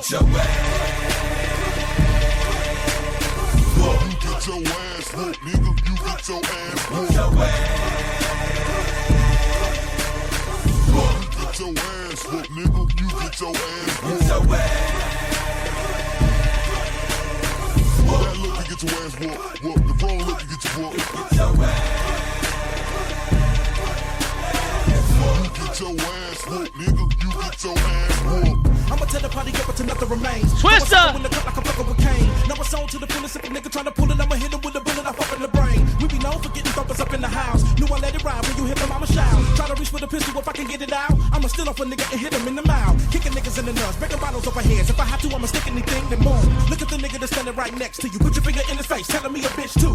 Tell your hoe to move or she get smacked. Tell your boy he better get the fuck back. Still a nigga first, get the slapping in the middle while the throwing bust shots. Get away up at the back. Eat it in the lap, breathe it in your tracks, eat it in your lap. While you're leaving, ain't no reason to collapse. Cause you got to whoop a nigga ass. And I'm finna hit another club and give me another sack. Get some more Patron. Put my finger in the face of another nigga that's steady looking at me wrong. Let's smack another bitch out of thong. And if I can't get to him in the club when I see you going home, you get your ass. You get your ass whooped, nigga. You get your ass whooped. Get your ass whooped, nigga. You get your ass whooped. Get your that look, you get your ass whooped. Whoop. The wrong look, you get your whooped. Get your ass whooped, nigga. You get your ass whooped. Motherfucker wanna try and see the kid. Got niggas that'll die for me to live. I say somebody to hit. They'll come through and split your wig. Niggas said come one, come all. Get it said come short, come tall. Fuck around, I fuck a pound. They gonna write your name up on the Sorry, I was in a nigga little. act like you don't know. Nigga, how come you so slow? Let's hit the goal. The big goal, the stretch goal. We're close. What, about 94% of the way there? I have to look and see just how close. Hit the like button because we need 50 likes to hit 400 likes. We got to hit 400 likes. I was told by my staff that I would be flogged and beaten if I did not hit 400 likes. I was told by my staff that I would be chained to the radiator in the Mexican basement. They don't have, but whatever, pretend they do. I would be chained to the radiator in the Mexican basement and left for dead if we didn't get 400 likes. That's what I was told. That it may be over for me, and this may be the final kill stream. And we may not be able to defeat America First if I don't hit 400 likes. That's what I was told. That I would probably be abused and and America First may never die. If we didn't hit 400 likes. Yeah, staff, nigga. What do you got a problem with it? Yeah, I got a staff now. Yeah, I leveled up. Yeah, I got a staff. By the way, like I said, thank God you're not leading it anymore, RPG, because we saw where that went, right off the cliff. That went right off the cliff. 400 likes or I'll be abused. $33. $33. $33 away on the stretch goal as well. Yeah, what's wrong with staff? Am I familiar with suspenders? Yeah. I don't ever wear them. My dad used to wear suspenders, though. Let me see if I can find another thing. So let me play this. They're convinced I got paid off. Except I didn't. Destiny Gang sent $3. For weeks Ralph had a GoFundMe begging for baby money pinned on his Twitter. Now as of today, it's gone. Seuss, shout out to At Love Speech. That's really interesting because last week he was begging everybody for $15,000. Then he doxed my event and my interns. They weren't interns, though. And then you keep saying interns, but they're not interns. By the way, I don't know if you know this. He took down the GoFundMe. What is Wait, did I take down the GoFundMe? Uh-oh. No, it turns out I didn't actually take down the GoFundMe, huh? Oh, I just unpinned it from my Twitter because I didn't want to have it up there because I don't like looking like a beggar. Oh, is that what it was? Oh, yeah, that is what it was. Oh, okay. Oh, that's why.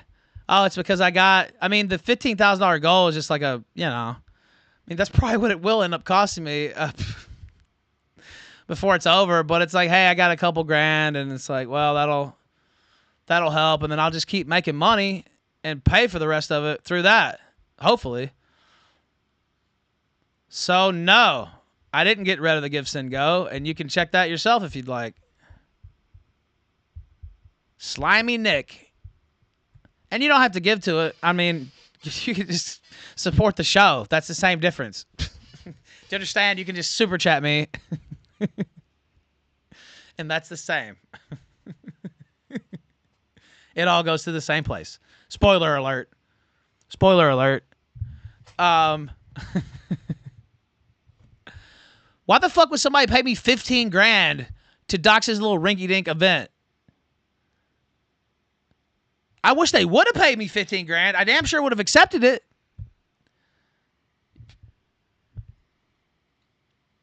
They take a very small cut at Give, Send, Go. So, and you know what's funny is I went out after I saw that clip. I went to the Give, Send, Go, and I still had not withdrew the $2 grand because I'd forgotten about it. I mean, I knew it was there, but I forgot I had to withdraw it. So I'd never take the money. Just now is coming out because I've just kind of forgotten to go and get press the button. I thought it was automatic for some reason. So no, it didn't stop. I didn't delete it. It's still there. I took it off my front page because it's I don't like looking like a beggar. I mean, I don't know what to say. And I know people helped out, and I appreciate everybody who did, even some who don't like me now probably. But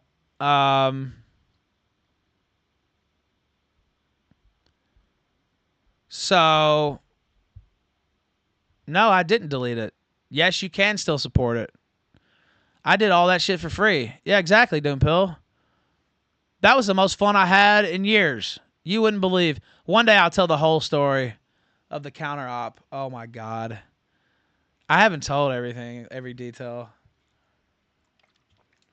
I'm saving that for when they're finally defeated. I haven't told everything. There's still some, one day I'm going to write up like the whole story. Just because I want to.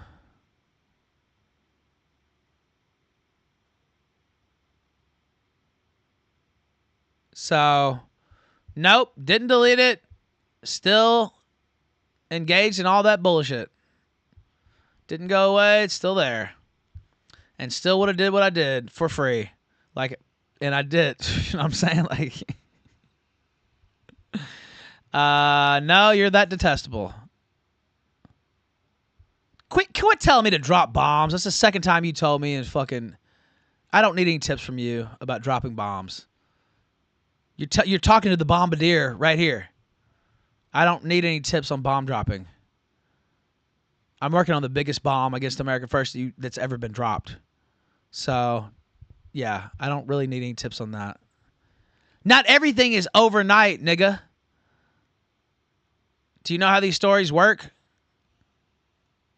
Do you know how sourcing works? Do you know how actual journalism works? I know you don't.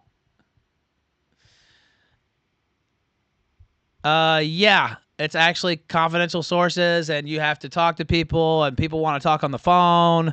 They don't just give you everything right off top. They want to make sure they know how it's going to be used. Maybe they want something in return. That's how actual sourcing and journalism works. And you've been in chat saying dumb shit all day, actually. I've noticed it. I always notice chat, by the way. So if you think it escapes my attention, yeah, I notice you're a real dumbass. And I've been seeing it all day long, actually. I've been seeing your dumbass comments all day long. And you're really a moron. Cagmite says he has too, so... Yeah, we're chat watchers. Me and him both. Ha, Keena Shay. I'm just saying. I know you're not as well as me. You don't do anything as well as me, I bet. Maybe get drunk. I don't know. Arrest him! Somebody in chat said, arrest you! No, don't arrest him. But I just noticed he's dumb. He's a groiper, I think. I'm about to confiscate your coat. Merent sent $5. Are you still liking living in Mexico? I love Mexico. I've only visited Central America on 70. Really miss the culture and environment. I love Mexico, actually, yes. Tommy Magnum 292 sent $3. Ralph, been around since the Kumite days. Killstream is an institution. Been an amazing ride. You deserve all the success. Thank you. Also, can you unban me in Rumble chat? Sure. I made a sarcastic Ralph joke and got muted. Wow. All the best. I don't think I did that. I think one of the mods did that. Don't ban him that quick. Fuck with him a little like I'm fucking with this retard in the chat. Drop bombs. Oh, I guess it's all a joke then. He's not telling us everything. He's not giving us everything right here, day 1 or whatever, day 9. Oh, I guess he was just kidding then. I guess it was all just alleged then. No, you're allegedly a dumbass. That's what you're alleged to be. I'm alleging that you're a dumbass. I'm alleging that you're a stupid fuck. That's actually what I'm alleging. Allegedly, you're one of the dumbest people I've ever seen take a breath. Allegedly. You're alleged to be... You're alleged to be one of the dumbest motherfuckers that ever lived. How do you answer these allegations? Against being one of the dumbest people to ever fucking live. Do you think that that's true, or... No, don't take his coat. I like fucking with him. Oh, see? Now I'm about to take your coat, though. You in Mexico for jurisdictional reasons? Yeah, he's definitely a groiper. Are you mad that we're dunking on your faggot boss? You must be. You seem to be pretty angry. You've been saying off-base shit in chat all day, and I've been seeing it. I've been seeing it all day, all the way back to the Thorp segment. No, I didn't concede shit. No, that's you. Being a dumb fag. Because you're, again, the dumbest person who ever took a breath. So, I mean, I would expect you to be that way, but even those types have a moment of clarity, I thought, every once in a while, but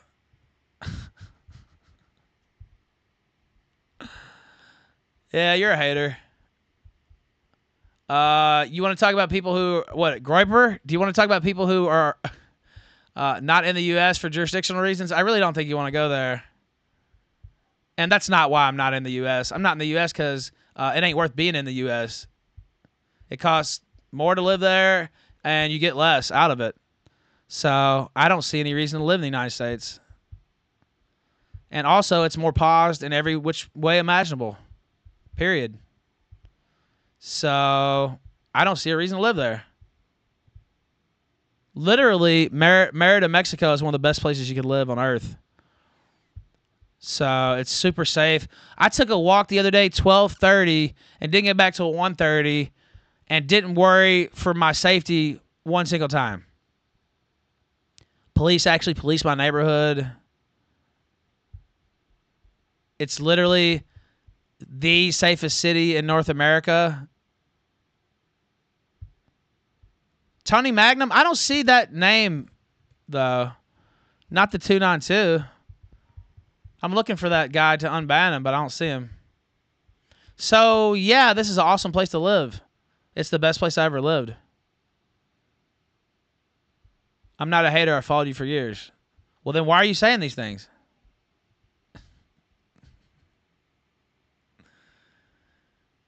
Yeah, don't post doxes in the chat. If anybody's going to post a dox, it'll be me. Dude, the Mexicans here are awesome, Doompill. The Mexicans here are, I don't know if you understand, but I live in the Yucatan Peninsula. And the Mexicans here are mostly Mayan. Now, there are other types of Mexican, white Mexicans or whatever you want to call it, but and other different ethnic groups. But the vast majority of people who live here are of Mayan descent. You know that big giant Mayan fucking temple that I went to? The two that I went to? They're descendant from the Mayans, most of the people who live here. So it's a totally different ethnic grouping. Also, we'll take some calls if people want to call in. I see some people in the call right now. Just jump in if you want to call in. But yeah, don't ban that guy. I like arguing with him anyway. He says, I lived outside USA for many years. I agree. Okay, we agree. Then why are you asking me this shit? Like, it's literally better to live here. I mean, you know, I'd planned to, and we'll see what happens with my family. I don't know how all that stuff's going, honestly. Like, you know, I plan to move up there, even though I don't want to live there, because I love my family. But if that doesn't work out, I'm not moving back to the United States, no. Because I have no reason to, really. So, as sad as that may sound, but other than that, then no, I have no reason to live there. Give us some Spanish? Well, I can't give you too much of that. I need to learn Spanish. I lived and worked in Mexico City. I still haven't been to Mexico City. I almost flew in. Love the food. Yeah, they have the best food in the world here in Mexico that I've seen anyway. That is sad to hear. Well, you know, if it doesn't work out, then I'm not coming back. So, I mean, you know, I'll come visit my kids here and there for sure, but I'm not going to live in America now. So, I don't see a reason to, and I don't want to be around. If I end up getting a divorce, I don't really want to be around that. So, that's just my personal decision. Now, I still love my children. I still come see them, still be around them. They come visit me or whatever, but no, I won't be going back to the United States if things don't work out. I've already said that publicly, though, so I don't see a reason to. All right, let's take a caller. That sounds kind of sad, I guess, but go ahead, caller. Unmute yourself. All right, Pin Meister, take it easy. No, you're fine. I'm just messing with you. You're having fun in chat. I shouldn't mess with you that bad. He was just having fun in chat. I shouldn't pick on him that much. But, you know, you gave up the country your daddy gave you. Yeah, I did. But it sucks now. And the only way I'd live there is with my family, honestly. And then what? If I got divorced, do you think I want to live around? I mean, quite frankly, just think about it. Would I want to live around my ex-wife being with somebody else? I'm not going to be around that. I mean, so I don't know. People can take that for however they want, but no, I wouldn't want to live around that, and wouldn't want to witness that, and not going to. So, so no. Now I love her, and I love my daughter, and I'm really hopeful that that won't happen. But if that happens, then no. I mean, I'm not going to be around that. So, I mean, it's sad. It makes me sad to think about, but that's just the truth. I'm not going to be around that. Why would I subject myself to that? So, Douglas Fur, unmute yourself. Hey, what's going on, man? Not shit. Just talking about off-topic shit that I shouldn't even talk about on air, like usual. But what's up? I actually had a question because I know you're in Mexico and you talked about it a couple times, but 'cause you've mentioned before. I think when I saw the last, was it Richard Spencer and I think Adam Green, you kind of talked about, or maybe it was the Stardust, I can't remember, but you talked about how you don't really miss like the U.S. and that you are like pretty content in Mexico down there. So like I am curious, like how is it like with crime and shit? Like where you're crime at? Like, is almost non-existent. Like that? Crime's almost non-existent here. I've never witnessed a crime taking place in my life. Wait, so there's hold on, Big Creed. Hold on, wait.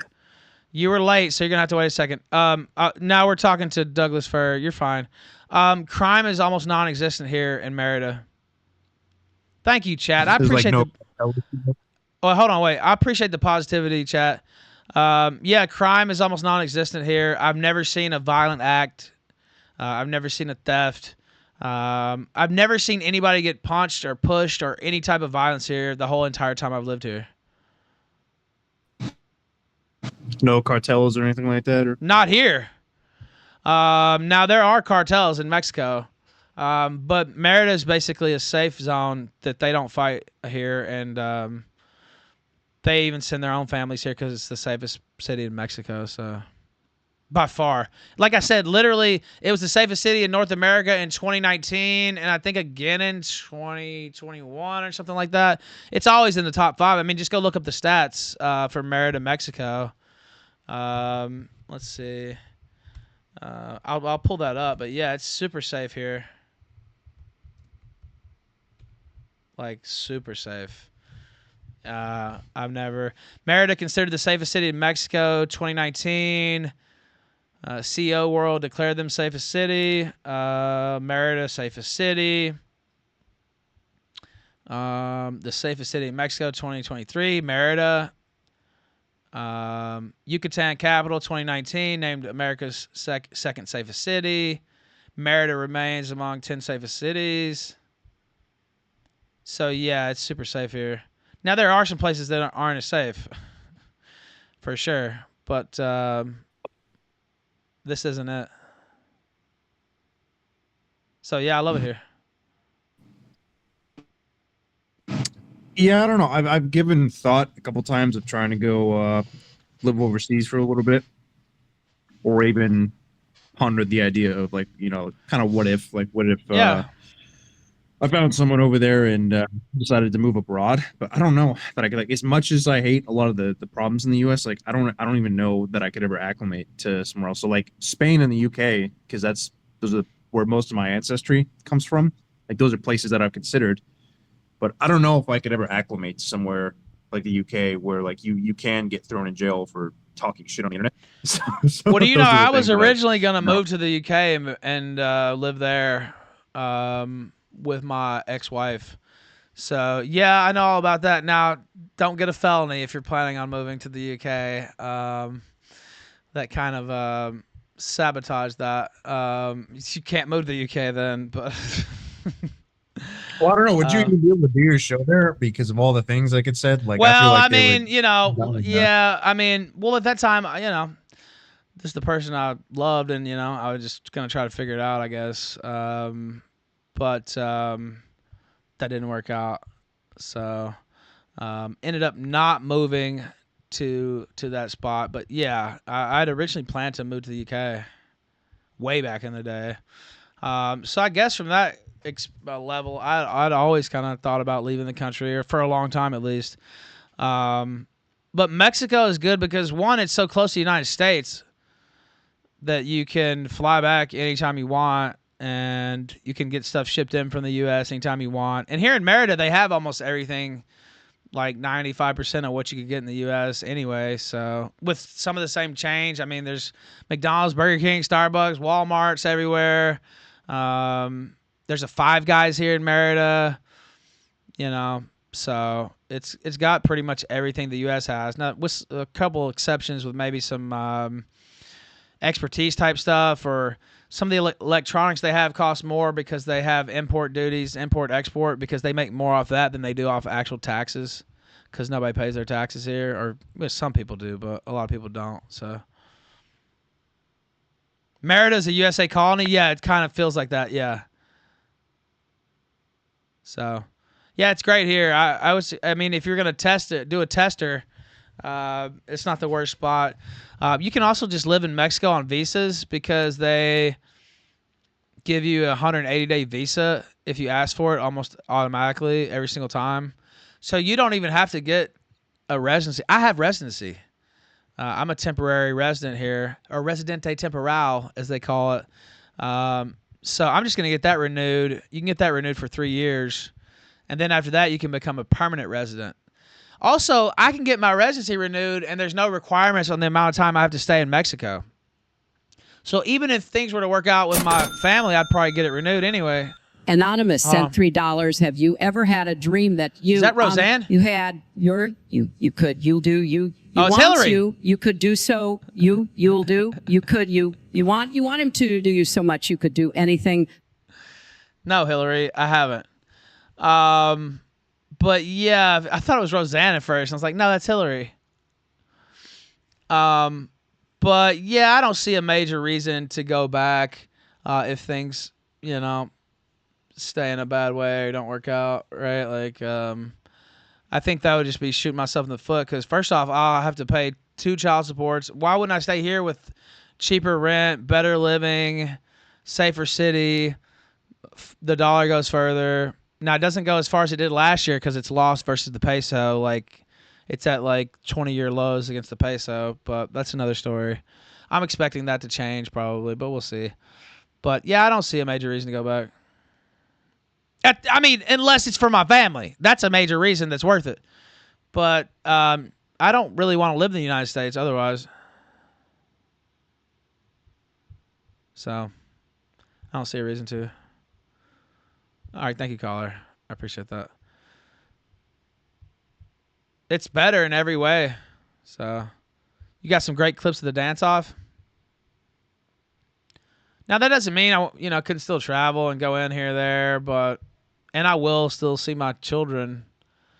But it's not, I don't want to go and live in the United States again unless I'm living with my family that I'm currently estranged from. So otherwise, I'm staying in Mexico. Bubble Plastic says, Ralph, I'm going to give you a pass on this one. A pass? No, the caller's not muted. He just stopped talking. Oh, wait. Did you want to say something else, caller? Go ahead. No, that was about it, man. I was just going to say it's glad to have you. And, yeah, I'm glad you're doing well. Thank rooting you. for you. Yeah, I'm enjoying the show. I'm liking what I see. I never would have well, you know what? predicted get your popcorn ready. Go get your refill of popcorn because it's gonna get even better, believe it or not. So. Yeah, I gotta say, I gotta be honest, because for a while I was I kind of did get on the sort of Ralph hate bandwagon for just a little bit. Sure. But at the same time, even during that, I can't help but notice like there is just like this unbeatable resolve for you. Like there's just no like every time somebody says like, "Oh, it's so over for this guy," like he just always fucking comes back, and like you have to respect that. Like I have to. Like, there's just no getting around it. So yeah, man, yeah, keep it up. Thank you for that. I appreciate that, and that makes me smile more than you'll know. Appreciate you, caller. Yeah, that's the Ralph ability there. I was reading The Farms actually the other day, and this certain thread. Really, it was just the thread about the America First thing. And this guy goes, every time Ralph is like close to death somehow with his career, he has some type of like life-saving throw that he can like call upon. Like almost every single time, and you don't know how exactly it's going to happen, but somehow he like swerves his way out of it. Yeah, you could almost call it rising like a phoenix. Yes, you could call it that.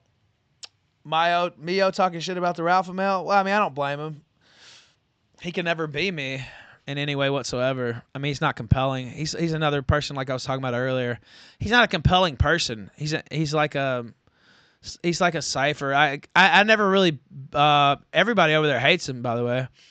But I never invested any time in that just because I didn't see it was worth it. Like he's just a fucking nobody.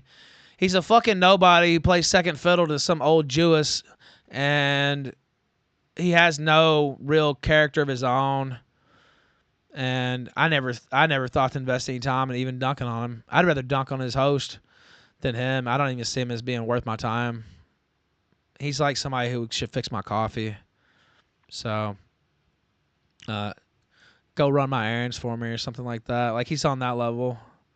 So he's not even worth going after. He's not even the one who runs that show. Brittany's gay best friend, not joking. That sounds about right. So I don't see him as even worth attacking. I'd rather just attack that dumb bitch. So, like that's really all I would have to say about him is like he's on that level. In this business compared to me, he's on that level.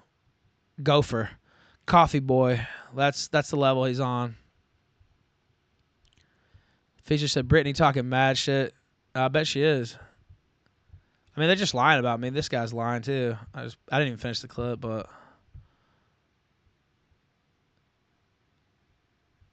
I mean, they played my shit all day. I would actually be interested in talking to in this family is the son. Yeah, let's talk to him. Yeah. You know, Where's it he was at? real fun watching you show the rest of the video that you withheld from court for the double jeopardy clause and then laugh about it while you kicked him in the broken leg together. That was real fun to watch. What? I know exactly the quality of person that you are, Ben Thorp. Oh. I thought you said they were talking about me. I have no interest in bringing you on my show, having a fun little back and forth with you, whatever the fuck. Oh, that's why nobody watches your shit. We're going to sit here and expose you. We're going to say everything that it is. You don't get a say. You're going to expose? Since when? You've had your say all over the internet for the past few years, and we're going to watch all of it and learn every little fucking thing about you. Oh, no. We'll be spectators, okay? We'll be spectators. I don't want to get involved with people, to Thorp be honest. Like, it's...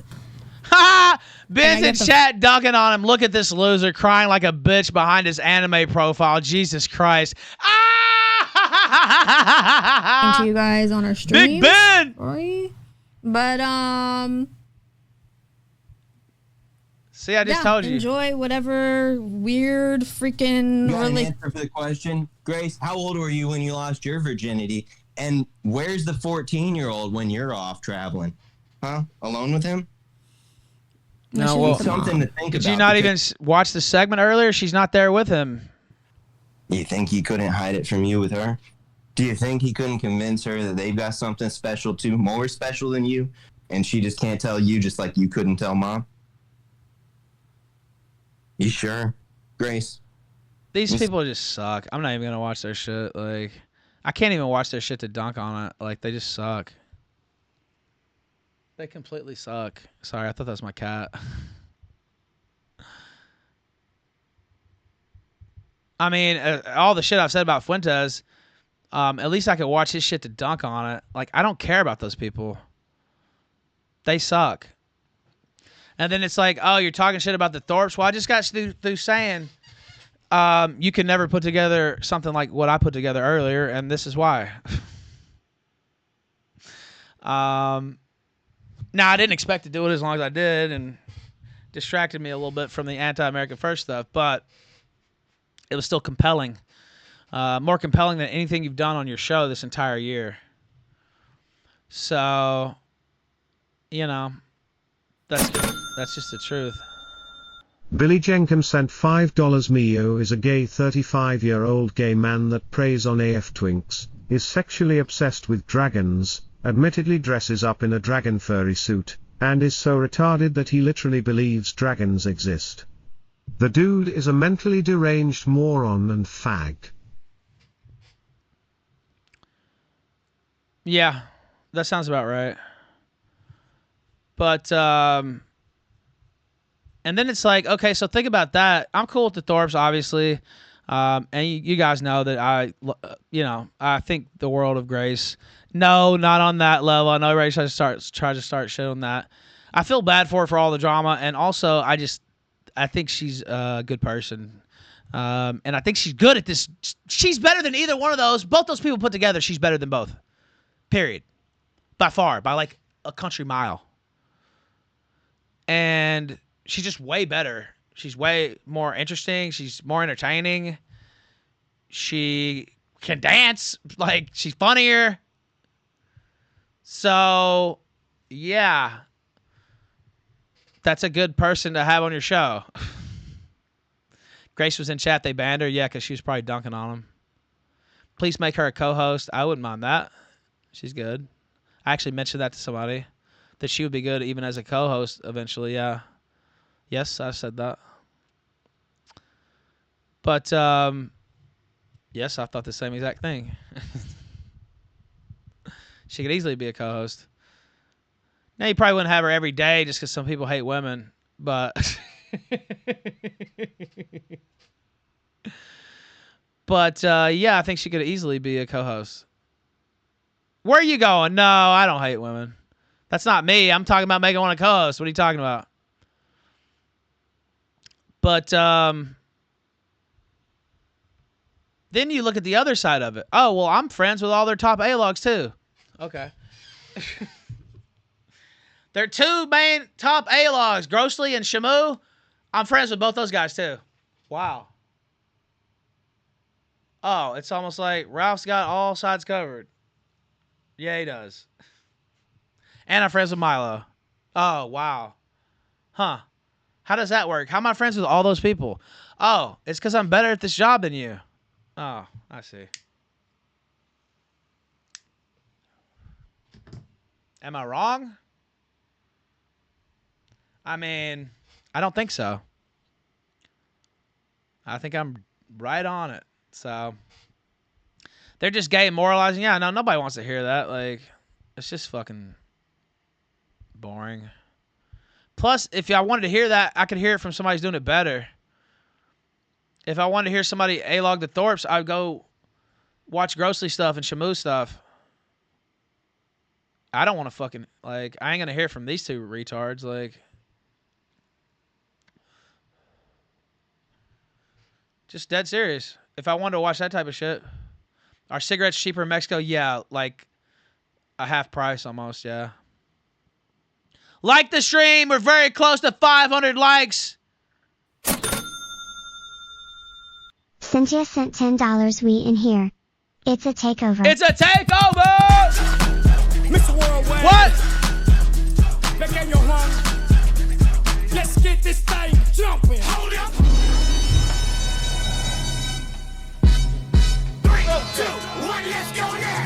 We don't pull up to the party jumping. It's a cool up twerking jumping. Too late, I can't stop jumping. Todo mundo brincando jumping. It's a birthday girl, get it jumping. Dale loca,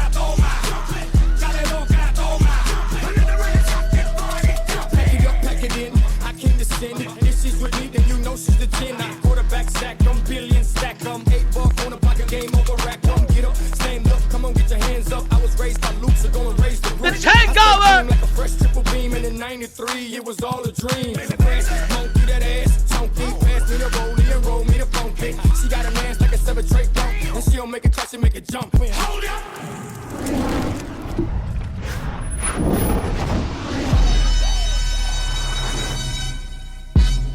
3, 2, 1, let's go now. We gon' pull up to the party, jumping. It's that cool up twerking, jumping. Too late, I can't stop jumping. Todo mundo brincando, jumping. It's a birthday, girl, get it jumping. Dale loca, toma. Thank you for that. Got a little blood flowing there. Also, Mercury, I think I modded you up. Steak wants their mod back, too. I'll get that back to you, too. Killstreams have so much more energy now that you a free Ralph. Yeah, it's way different now, isn't it? So, yeah, I mean, I have all that covered all the way around. So, Cozy sucks. That was an entertaining The Dick Show with Ralph and Zerka. I think that was one of the... Dick does a good show every week, but I think that was a really, like, classic episode. Yeah, I do. That I was involved with. That I was the one who made classic. Yeah. I tend to have that effect. Thank you. Nick Fuentes talks with a gay lisp. Yes, he does. You are correct. I'll add that to the tally. I think that means we hit the stretch goal even. Yes, it does. That's what that means. I may go a little bit longer. I won't go past 10:30 though, I don't think. Because I have some stuff to work on for that big story actually that I can't do on stream. I can't do that on air, so.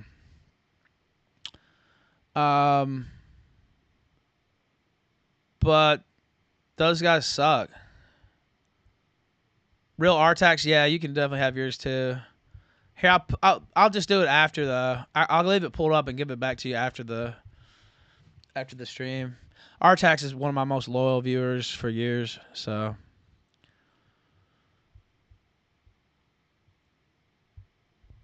Destiny Gang sent $3. For weeks, Ralph had a GoFundMe begging for baby money pinned on his Twitter. Now, it wasn't for baby money. It's because I've got a defamation lawsuit. Whatever. As of today, it's gone. Seuss, shout out to Love Speech.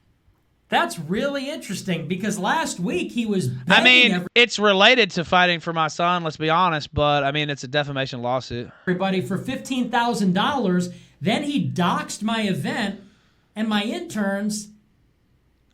And then he took down the GoFundMe. What, does he not need the money anymore for a defamation lawyer? What exactly happened? No, I definitely still need that money. No, I definitely still need that money. But there?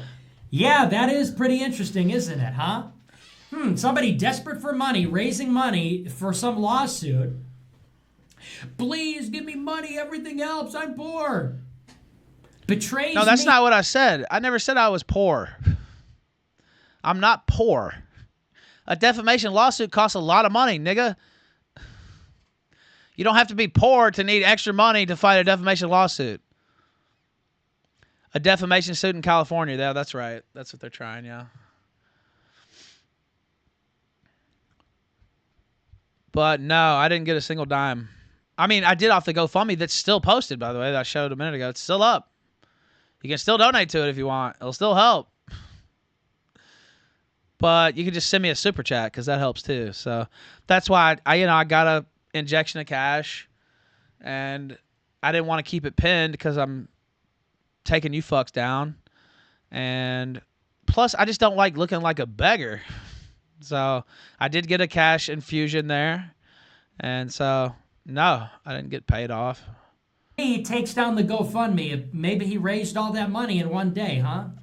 No. Angel investor, go figure. Yeah, follow the money. I wish I had been paid. I would have definitely taken the 15 grand to do that. Yeah. I tell you, man. We have, and I'm sure we have no idea the extent to which people are being paid to attack me. I'm sure we'll find that out eventually, but I'm sure we have no idea the extent to which that's really. How would you find that out? By everybody involved, you know.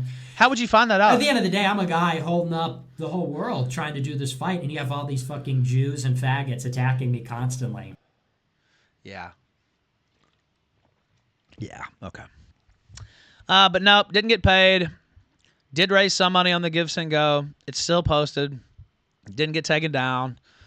Helping Ethan Ralph to fight to see his son is still there if you want to support that. But like I said, you can just send a super chat because it all goes the same place. So it's like, well, I got a cash infusion. I never expected to raise 15 grand anyway. I'd be a fool to expect to raise 15 grand. You just put a number out there, basically. I'm like, I don't know, 15 grand prize what it'll cost total. No, he doesn't understand at all, Keck Magician. He doesn't understand he's getting bullied. Well, for me, it's not just because he's a closeted little weasel. It's also because his organization's completely rotted from the top on down. So, but no, I didn't get paid off. I know that's hard for him to believe for some reason, but and I would have taken some money to do it for sure. Maybe I should have asked one of these guys for some cash. I don't. Just kidding. Tommy Magnum 292 cent $5. Obviously the kill stream is built around characters. You are very unique personality, entertaining. I disagree with this diode around the clock, but is there any chance we see Rand back anytime? I may be in minority but was entertained Gemo. I wouldn't bet on it really, but I was serious about the amnesty with everybody. I unblocked him. I even unblocked Gator. Now those two, we got things on a different level. They've done things that, and I've done some things to them too.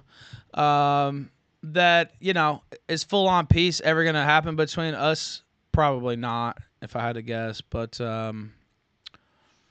I wouldn't expect that really. But I was serious.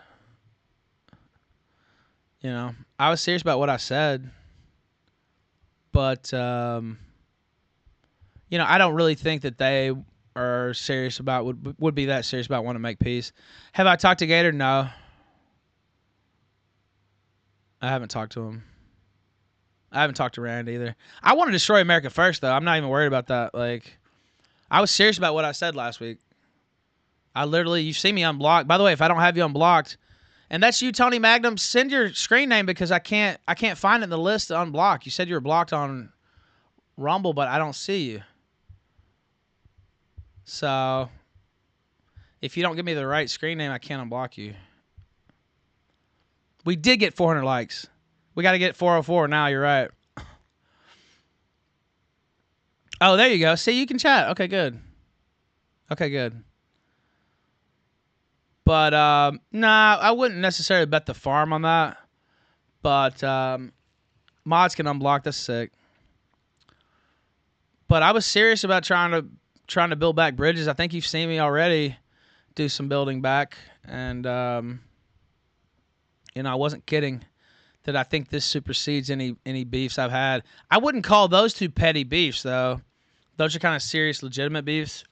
Most of my beefs are petty and just not serious. Those two are not really in that category. They're more serious.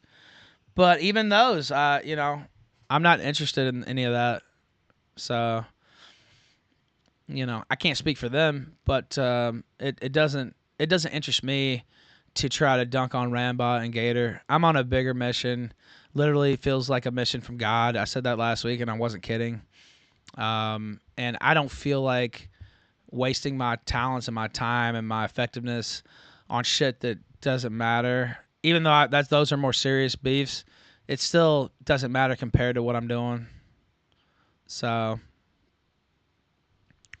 that's my view, and it's not going to change really. So, but those are more serious things, right?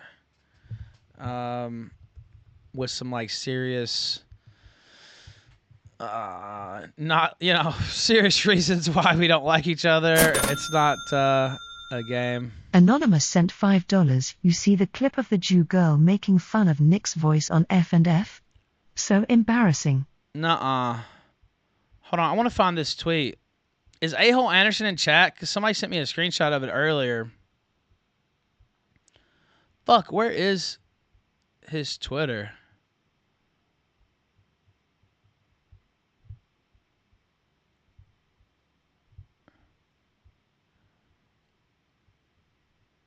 Let's see. I'm trying to find it.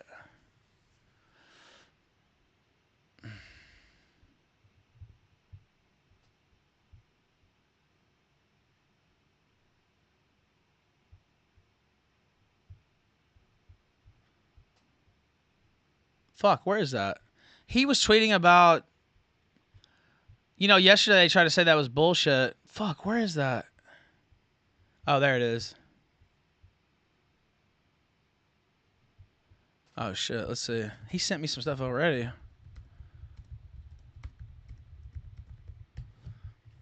But he tweeted out, a friend of mine sent me his tweet, by the way. Ralph's still number 1 on Cozy. Shows him showing my shit. Let me see if I can find his tweet. Shout out to Big Tech, too. I saw him on Twitter. At Big Tech 404. Very cool. And I'll show his Twitter myself. Where is his... Okay, here it goes.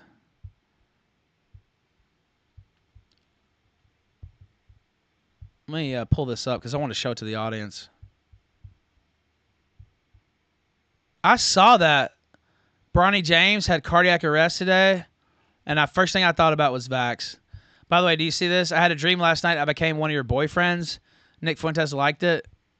Jacob Sartorius. For some reason, he has a crush on Jacob Sartorius, which is really weird. Not the first weird thing around him and Sartorius. But, there's a lot of people that I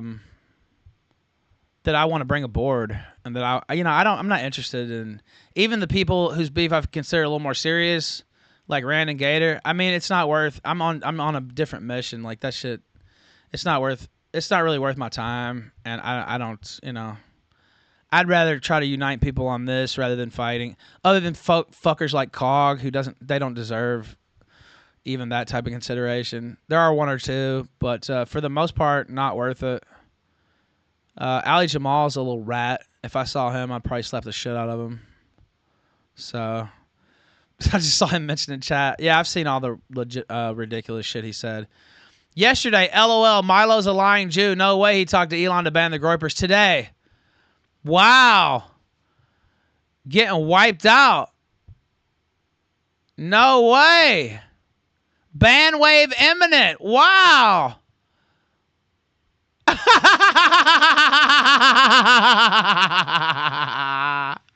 Who was planning to take my spot? Oh, Ali Jamal? Yeah, right.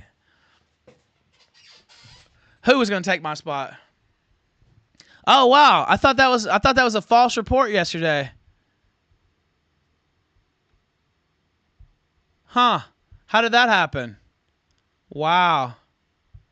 Somebody at Richard Spencer on that. I'm going to add him and wink at him. Anonymous sent $3. Nick has a Jewish last name. Yeah, no. He should provide a baptismal certificate and confirmation certificate. Yeah, it's Sephardic, actually. And he used the term Sephardim, which I've never used in my life. But he used that when talking about AOC the other day, or like a week or two ago. So I thought Perspicacity did really well yesterday. I think you're wrong on that. W1. He said no Perspic or Flamenco, though. Perspic's great. You're really wrong about that. Flamenco sucks. You're right about that. But yeah, I do want some. Today it was just me. I didn't want to bring anybody in. Tomorrow I'm gonna have Tom Papperich coming on the show. We're gonna have some. We're gonna have some folks pop in tomorrow. I mean, we had guests earlier. We had the Thorps, and we had like a little blood sports there. I thought Perspicacity did great. I thought he was like top level, actually. I thought that was one of the better co-hosts I've had in a while, quite frankly. No insults to anybody either, besides like Bibble, the all-time legends. But yeah, he never talks over me. Yes, you noticed that, right? Yeah, see, people catch that. And I didn't talk over him either. Like, we just had a really good chemistry. I thought he was great. And he knows everything about this scene. So, the sector. Yeah, he's got the lore, too. So, yeah, I think he's great. I think you're off base on that one. Just can't stand the voice. His voice, I mean, you know, he's gay.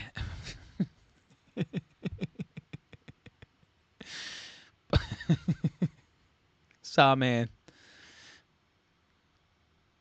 he does have a little bit of a, yeah, he can hear it a little bit, right? Like, but I think his voice is fine. Somebody said plus it annoys PPP, so even better. Well, that thought crossed my mind, but that's really not it. He's actually great. So I never listened to him before, but I liked him immediately on your show. Artax says, yeah, same. Yeah, he knows a lot about wrestling. I actually didn't know that about him either. Yeah, I think they're all great compliments. Goblinson popped in. Yeah, Grossley's been great. Shamu was great. Big Tech was great. Squire hasn't been on yet, but he's working with our show. Anonymous sent $5. Is Ali Akbar doing a rebrand? Isn't this the same dude in the profile pic? I'll look at it. Guys, look, the Bibble stuff, I don't want to get into that. So please stop asking that in the chat. And I'll appreciate it. I don't want to get into that. I still love the guy like a brother. Nothing happened between us. And I'll just leave it at that. I don't want to go there. And if I do go there, it'll make me really angry. So I don't want to go there. So let's not. Just stop asking me about it. Stop mentioning it. So. No, it's fine. It's fine. I'm not mad at any of you guys. I know why you ask, but I already know the answers why, and I don't want to talk about it. So.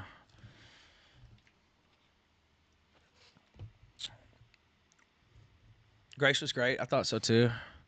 Grace would be great as an occasional co-host here and there too. So yeah, I don't disagree with that.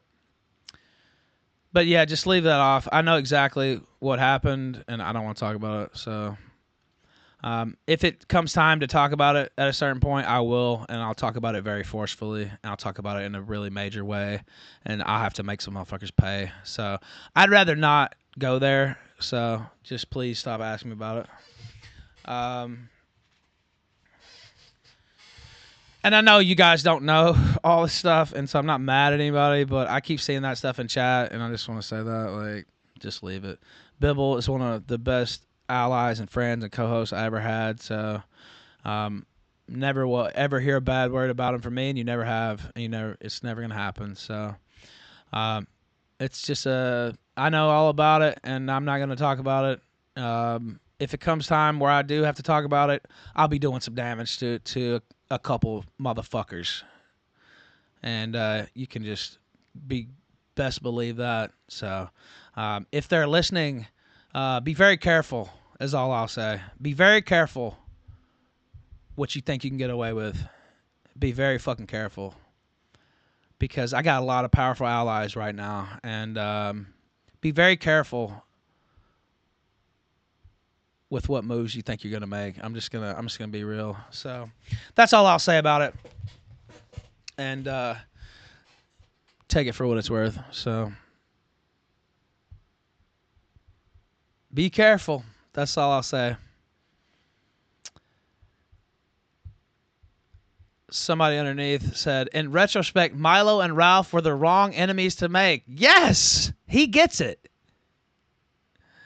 He gets it. Loyalty is not just a slogan. No, it's not.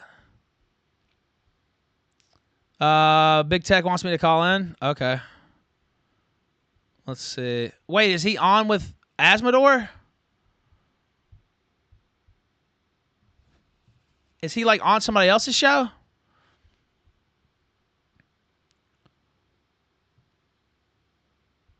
Yeah, I mean, I'm not against it. What are they saying? I think Asmodor has been anti-American first for a minute. Anonymous sent $3. Who's next getting banned from Cozy? Oh, that's a good question. They banned Bake today.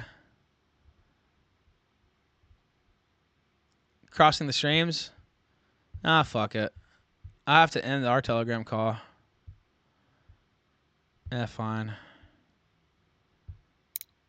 What do you have for us, Grip Chungus? I just kind of wanted to address some of the stuff about the Catholicism. You know, if Bud wants to call in and kind of reiterate some of his points, I'd be cool with that. But you guys kind of went over a lot. But yeah, I know there seems to be this conception that Nick, he wants to create a theocracy, which is just, I mean, that's just simply not true. Hasn't he used that word though? No, he hasn't. He doesn't advocate for theocracy. Yeah, theocracy is a form of government. What's the difference between that and replacing? What's the difference between that and taking the Jews out and replacing with Catholics? Oh, I'm talking about the government, how the government is run. Like a theocracy would. Yeah, that's what I'm talking about. What's the difference between taking the now? Jews What I'm out not of going to control do of is the wait on government hold and very long. replacing Catholics with control of the government? Looks like we got Ethan calling in. Yeah. Let's go. Yeah. If you were advocating for a theocracy, like that would by definition mean the church, the Catholic Church, the Pope would be like the king of America. The Pope would be the alt hype supreme is leader, hilarious. Yeah, and you're the right. church would be the government. That's what a theocracy is. Nick does not advocate for that. He's never advocated for that. His whole pushing of Catholicism, Pull this the clown out of here. Christianity particularly is about. He wants the country to be based on Christian morality, the laws to be based on Christian morality, like the Constitution. Like that's, kind of what he was trying to do with Kanye when he was trying to like rewrite a whole new Get this Constitution retard out of based on the here, Bible. please. Oh my God. He wants the laws of the country to be based on Christianity, not Enlightenment ideals about freedom and about Oh my God. liberty and the stuff, all that stuff. You're next, Ethan. That's kind of what he talking. That's what he's talking about. As far as like, we want America to be a Christian nation. Christ is king. That whole element. This of guy's a America first, that's really retard. what it's focused on. And he's It's not lying. about making the Pope or the church the government. Okay. Well, look, if you want to call back in a little bit, that's cool. But I don't want to keep Ethan waiting. He's got his hand up in the chat. So, if you've got more you want to say, do you mind calling back in a little bit? Yeah, I can call back. Okay. All right. Thank you, Grub Chungus. All right. Let's hope this is the real one. Should be. It is the real one, yes. By the way, that guy's a fucking retard and a liar. Nick has talked about establishing a Catholic theocracy many times. He's talked about keeping non-Catholics out of key positions of power, et cetera, et cetera. So that guy's just a lackey idiot. So. Yeah, he's really just splitting hairs. I guess the technical term would be like it's a theocracy if it's literally like priests that are in charge. Right, Or yeah, I don't priests know. are making judgments in the government based on the right to rule from God or something. But really what we're talking about is replacing the Jewish rule with a Right. Catholic rule. Well, you know what? And so if we're throwing around Oh, no, I was just going to say, I mean, it's like fantasy anyway. Nick Fuentes is not taking power anywhere at the local McDonald's, much less the United States. So, I mean, that's just, stupid as fuck. I mean, let's be real. I mean, are we telling the truth or what? I mean, let's get come right on. Down to it. Let's just say, I mean, that's fantasy shit. That's I've said that before, and I think regardless of how it goes, if you start your political career off being someone who live streams every day and entertains and does the news and everything in an edgy way to an edgy audience, that's not a good way to springboard your own electoral career, right? Because Not at of all. all the things that you'll say. Because that's what I said. That's what I've been saying the last week. But specifically yesterday, it's like you don't get elected with that record of controversy unless you're Donald Trump, really. And even he didn't say the shit that Nick has said. And you can't be elected nationwide. He loves the Jews. Yeah, right, exactly. Right, exactly. There's nobody more pro-Zionist than him. And, his daughter literally converted to Judaism. And there's no tapes, there's allegedly tapes out there of him saying the N-word that Mark Burnett, held on to or whatever. I don't even know if those really exist. There's many occasions where Nick's dropped the N-bomb. And that's just a career killer nationwide, United States. Let's just be honest. Now, whether you think it should be or not, this is just an objective take. I mean, this guy's not getting elected anything. Yeah. Yeah, I mean, I don't think it necessarily should be. Well, I don't either, to be honest. But I mean, it is though. I mean, and But Ethan, don't you know that he is on a mission from God? Right, He's God's yeah. gift to the earth. He's a holy warrior. He's like a warrior, priest, prophet, and God is going to go overcome all of those. He's going to cause a spiritual awakening and cause everyone in America to realize all at once that the Jews are the problem and the Catholics are the solution, and Nick is the best Catholic on earth. And that's how it's going to go, and it's going to be like a miracle. Yeah. Well, at least Ethan, that must he's be gonna what he need a believes miracle. if he thinks that he can do what he's saying. Yeah. Well, yeah. I've got a question. Well, this is an unexpected treat having you call in, by the way. Oh, it's a But pleasure. I have a question for you that I asked Big Tech, and I'd like to get your take on it because I think you were more of an insider than Big Tech ever was. Just as an outsider looking in, for a long time, I've wondered, how serious are they about really doing a political thing and getting people elected anymore? Or has it really shifted to, okay, what it's about now is, the e-celebrity thing, getting views, trying to get the streaming platform or whatever it might be going better, but just not admitting that it's not about actual electoral politics anymore. Am I completely off base there? Or? Well, it's clearly about trying to make him a celebrity, which is also not going to work. But that's a whole separate. That's all. He would have a better chance of that. That's still not going to happen. He wants to be Milo. Let's just be real. And that's not going to happen because he's not. And whatever you think about Milo, by the way, I know some people don't like him, and that's fine. He's controversial to say the least. I said this earlier. Nick Fuentes is just not that compelling of a character at the end of the day. So I don't even think he's cut out to be a celebrity type like that because he's not very compelling. And you see him on these shows, and I would argue like his performance versus a Milo or somebody like that is like it's like B or C tier compared to that. I would say C. So I don't really see that, but at least that's a little more realistic.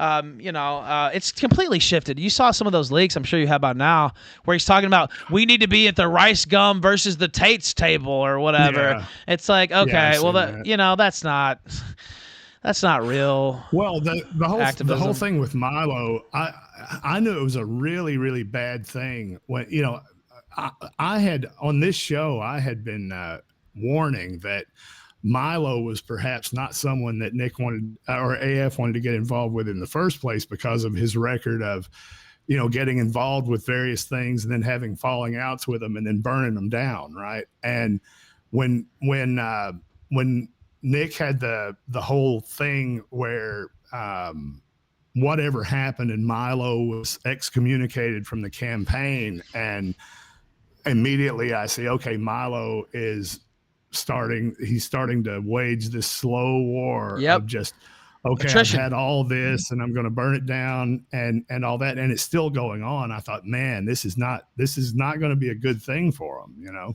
Well, plus, look, like you said, I know you're not a Milo fan. I have my reasons for why I am. He started my career and all that stuff. But we've had our battles too, though, right? Like if you followed it, we've had our battles and our fallings out over the years.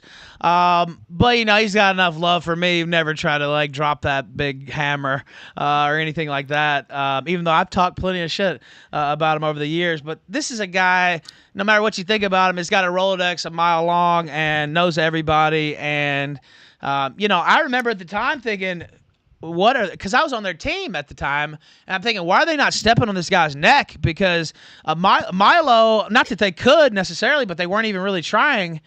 And it's like, you're just leaving this guy out there on the field without any response. And, he immediately started a war of attrition. And, Nick's not cut out to run a fucking campaign or be that type of guy for a celebrity anyway. And so just slowly that starts to get revealed. Slowly, everything leads up basically to the Ali Akbar revelations. So you make a move against a guy who's, known to be deadly, known to burn it down, like you said, when people turn on him. And he tried to turn on him. And you weren't equipped to handle that. It's like they just turned on him and had no plan after that, right, for after deposing him. Yeah. And he's the type of guy you got to hold down, right? You can't let him back up because he's going to choke you out. And, you know, and he knows everybody. I think a lot of the problems that they've had, including with you, is that I think I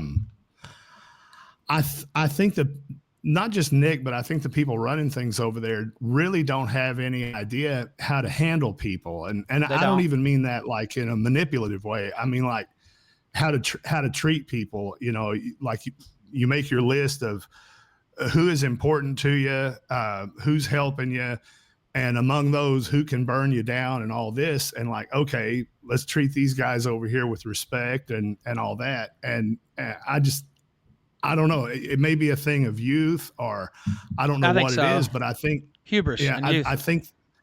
Yeah. I think that the whole thing, you know, like you said, I do. I mean, I disagree with you about. I don't like Milo personally myself, but sure. And I don't think that a movement like I've said it all along. I don't think that a movement like AF should be involved with him, and I don't think that they should have been involved with Ollie Alexander. And if they're anti-Jewish power and anti-Zionist, I don't think they should be involved with Laura Loomer and all that. But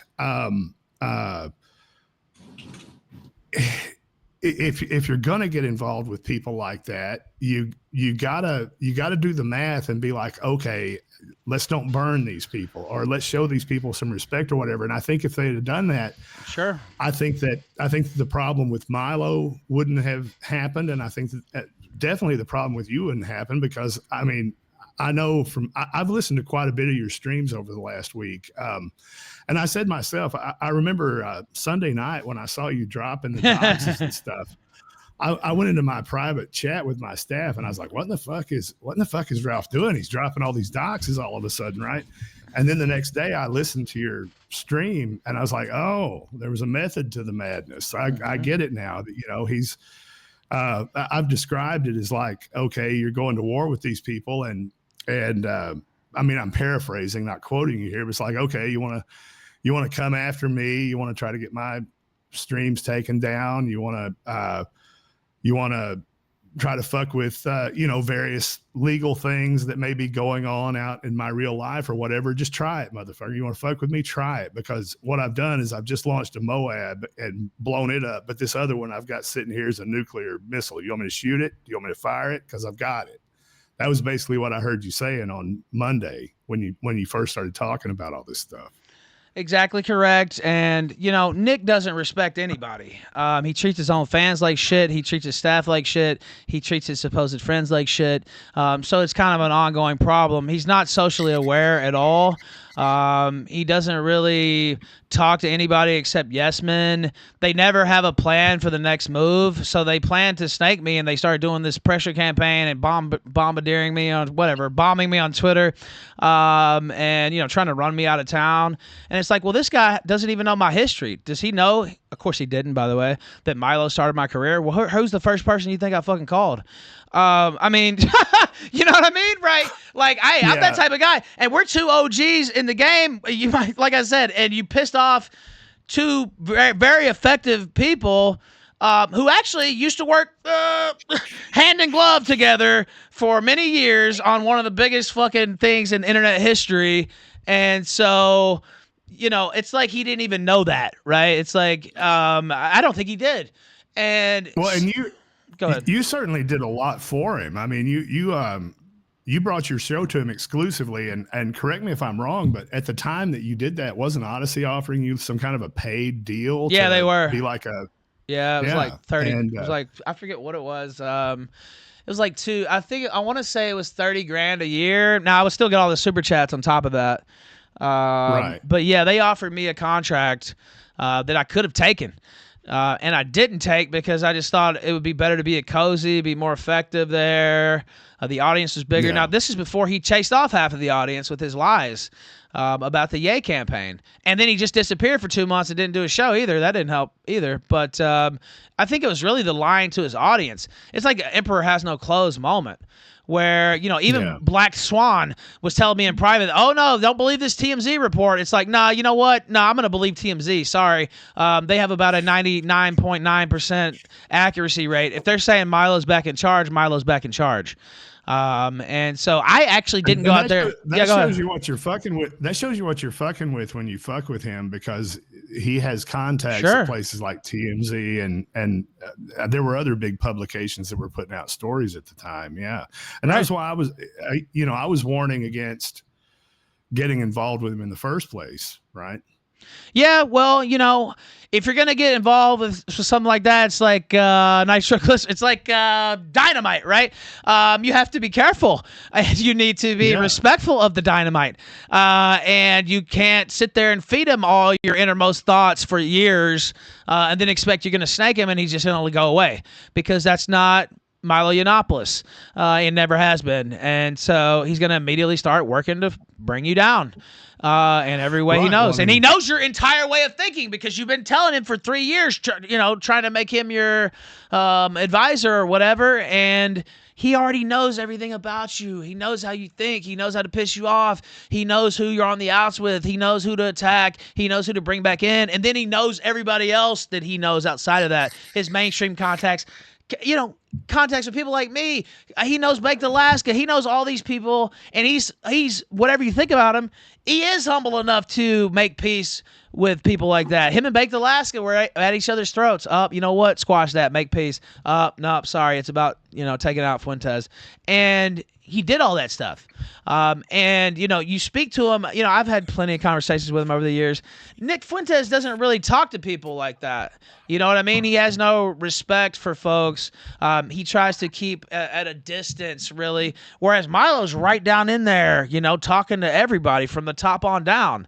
And, Fuentes doesn't do that and doesn't really have that skill. And he's a kid, really, right? He's 24 years old. There's no way he's overmatched against a legitimate operative like Yiannopoulos. And so he found that out the hard way. He's going to continue finding it out, by the way. But, it was just a mistake. You can't snake a guy like that. I mean, it's just insanity. What, are you trying to fuck yourself over? I mean, and then you snake me back to... and snaked several others. What they did to Baked Alaska was absolutely disgraceful. They got rid of his channel today, right? Well, why he's in jail? But I mean, the stuff they did before, where he went on Big Tech's show and gave a couple mild criticisms and talked shit about Ali Alexander. So now it's fuck him. And this is a guy who's supposedly been your friend for years. I mean, that's crazy. And then not only that, they delete his Telegram chat, and they're going at him on Twitter and saying he needs to die, and let's write his judge and get him more time. And this is a guy who supposedly has been with you for years and years and years. Even if you do have a falling out, by going at somebody like that, other people take notice. I know I damn sure took notice. Where it was, like, hey, if they're willing to do that to Baked Alaska, what the fuck will they do to you? Well, and I started seeing them start to do that to me. Well, I don't need to see anything else. It's like you said, we're about to go to war, and I'm about to start it off in the flashiest fucking way possible and the most intimidating way possible, and let's go. And so that's how I am, that's how I am. And they ought to know that, because I was over there as their fucking attack dog for 2 years. And then, it was just about revenge, really, at first, and them trying to snake me. No, I'm going to do the snaking. And so it was about that at first, but you just do the bare amount of digging, which I didn't really do before. And it's like, these people are sick. He's surrounded by a bunch of, half homos and ex-homos, and the staff of tranny lovers, and they have all these young kids around all the time, and he covered up for Ali Akbar, and it's just not to mention just the complete fantasy of the organization itself, like we talked about earlier. So it started out as let's get them before they get me, which I did, but then it turned into no, this is actually something that needs to be brought down, in my opinion, or at least severely weakened. Well, let me ask you this, Ralph. What does winning this thing look like to you? Well, so winning this thing, I mean, ideally, just seeing the organization go away. Now, that's, Nick Fuentes, is he just going to go away? Probably not. Not easily, at least. I'm working on some stuff that is pretty big, honestly. So I'm expecting those to be game changers. Some of the stuff that I'm working on, I can't talk about them right now. Some people in chat were mad because I had all these bombs yesterday, and then today is more just a normal show, and we're talking a little bit, and they're like, "Oh, I thought you said you're gonna drop bombs." It's like, well, some bombs take a little bit longer to build. You know what I mean? Some bombs are those nuclear level bombs, and they take a little bit longer to put together. And you have to do actual journalism and actual work, and it's not just screenshots given to you. Not that that's not valuable, it is. But you might have to do some on the ground work, even in person, etc., and stuff like that. So in my opinion, what a W looks like is Nick Fuentes being even more of a pariah than he is now, if that's possible, which I do believe it is. Like, he still gets invited on all these shows, make that cancerous, makes that poisonous, expose his fraud, expose his bullshit to even more people, and expose America first. Now, ideally, take them off the map. But another win condition for me is just severely weakening them and severely exposing Nick Fuentes, honestly. So, yeah, that's kind of my view on it. So there's no option of like some kind of an Isle of Malta meeting where everybody gets together and you say, okay, well, we'll agree to these reforms over here, or we'll apologize to you there, or whatever. None of that. I don't. By the way, the person asking me to unblock them, I did unblock in the chat.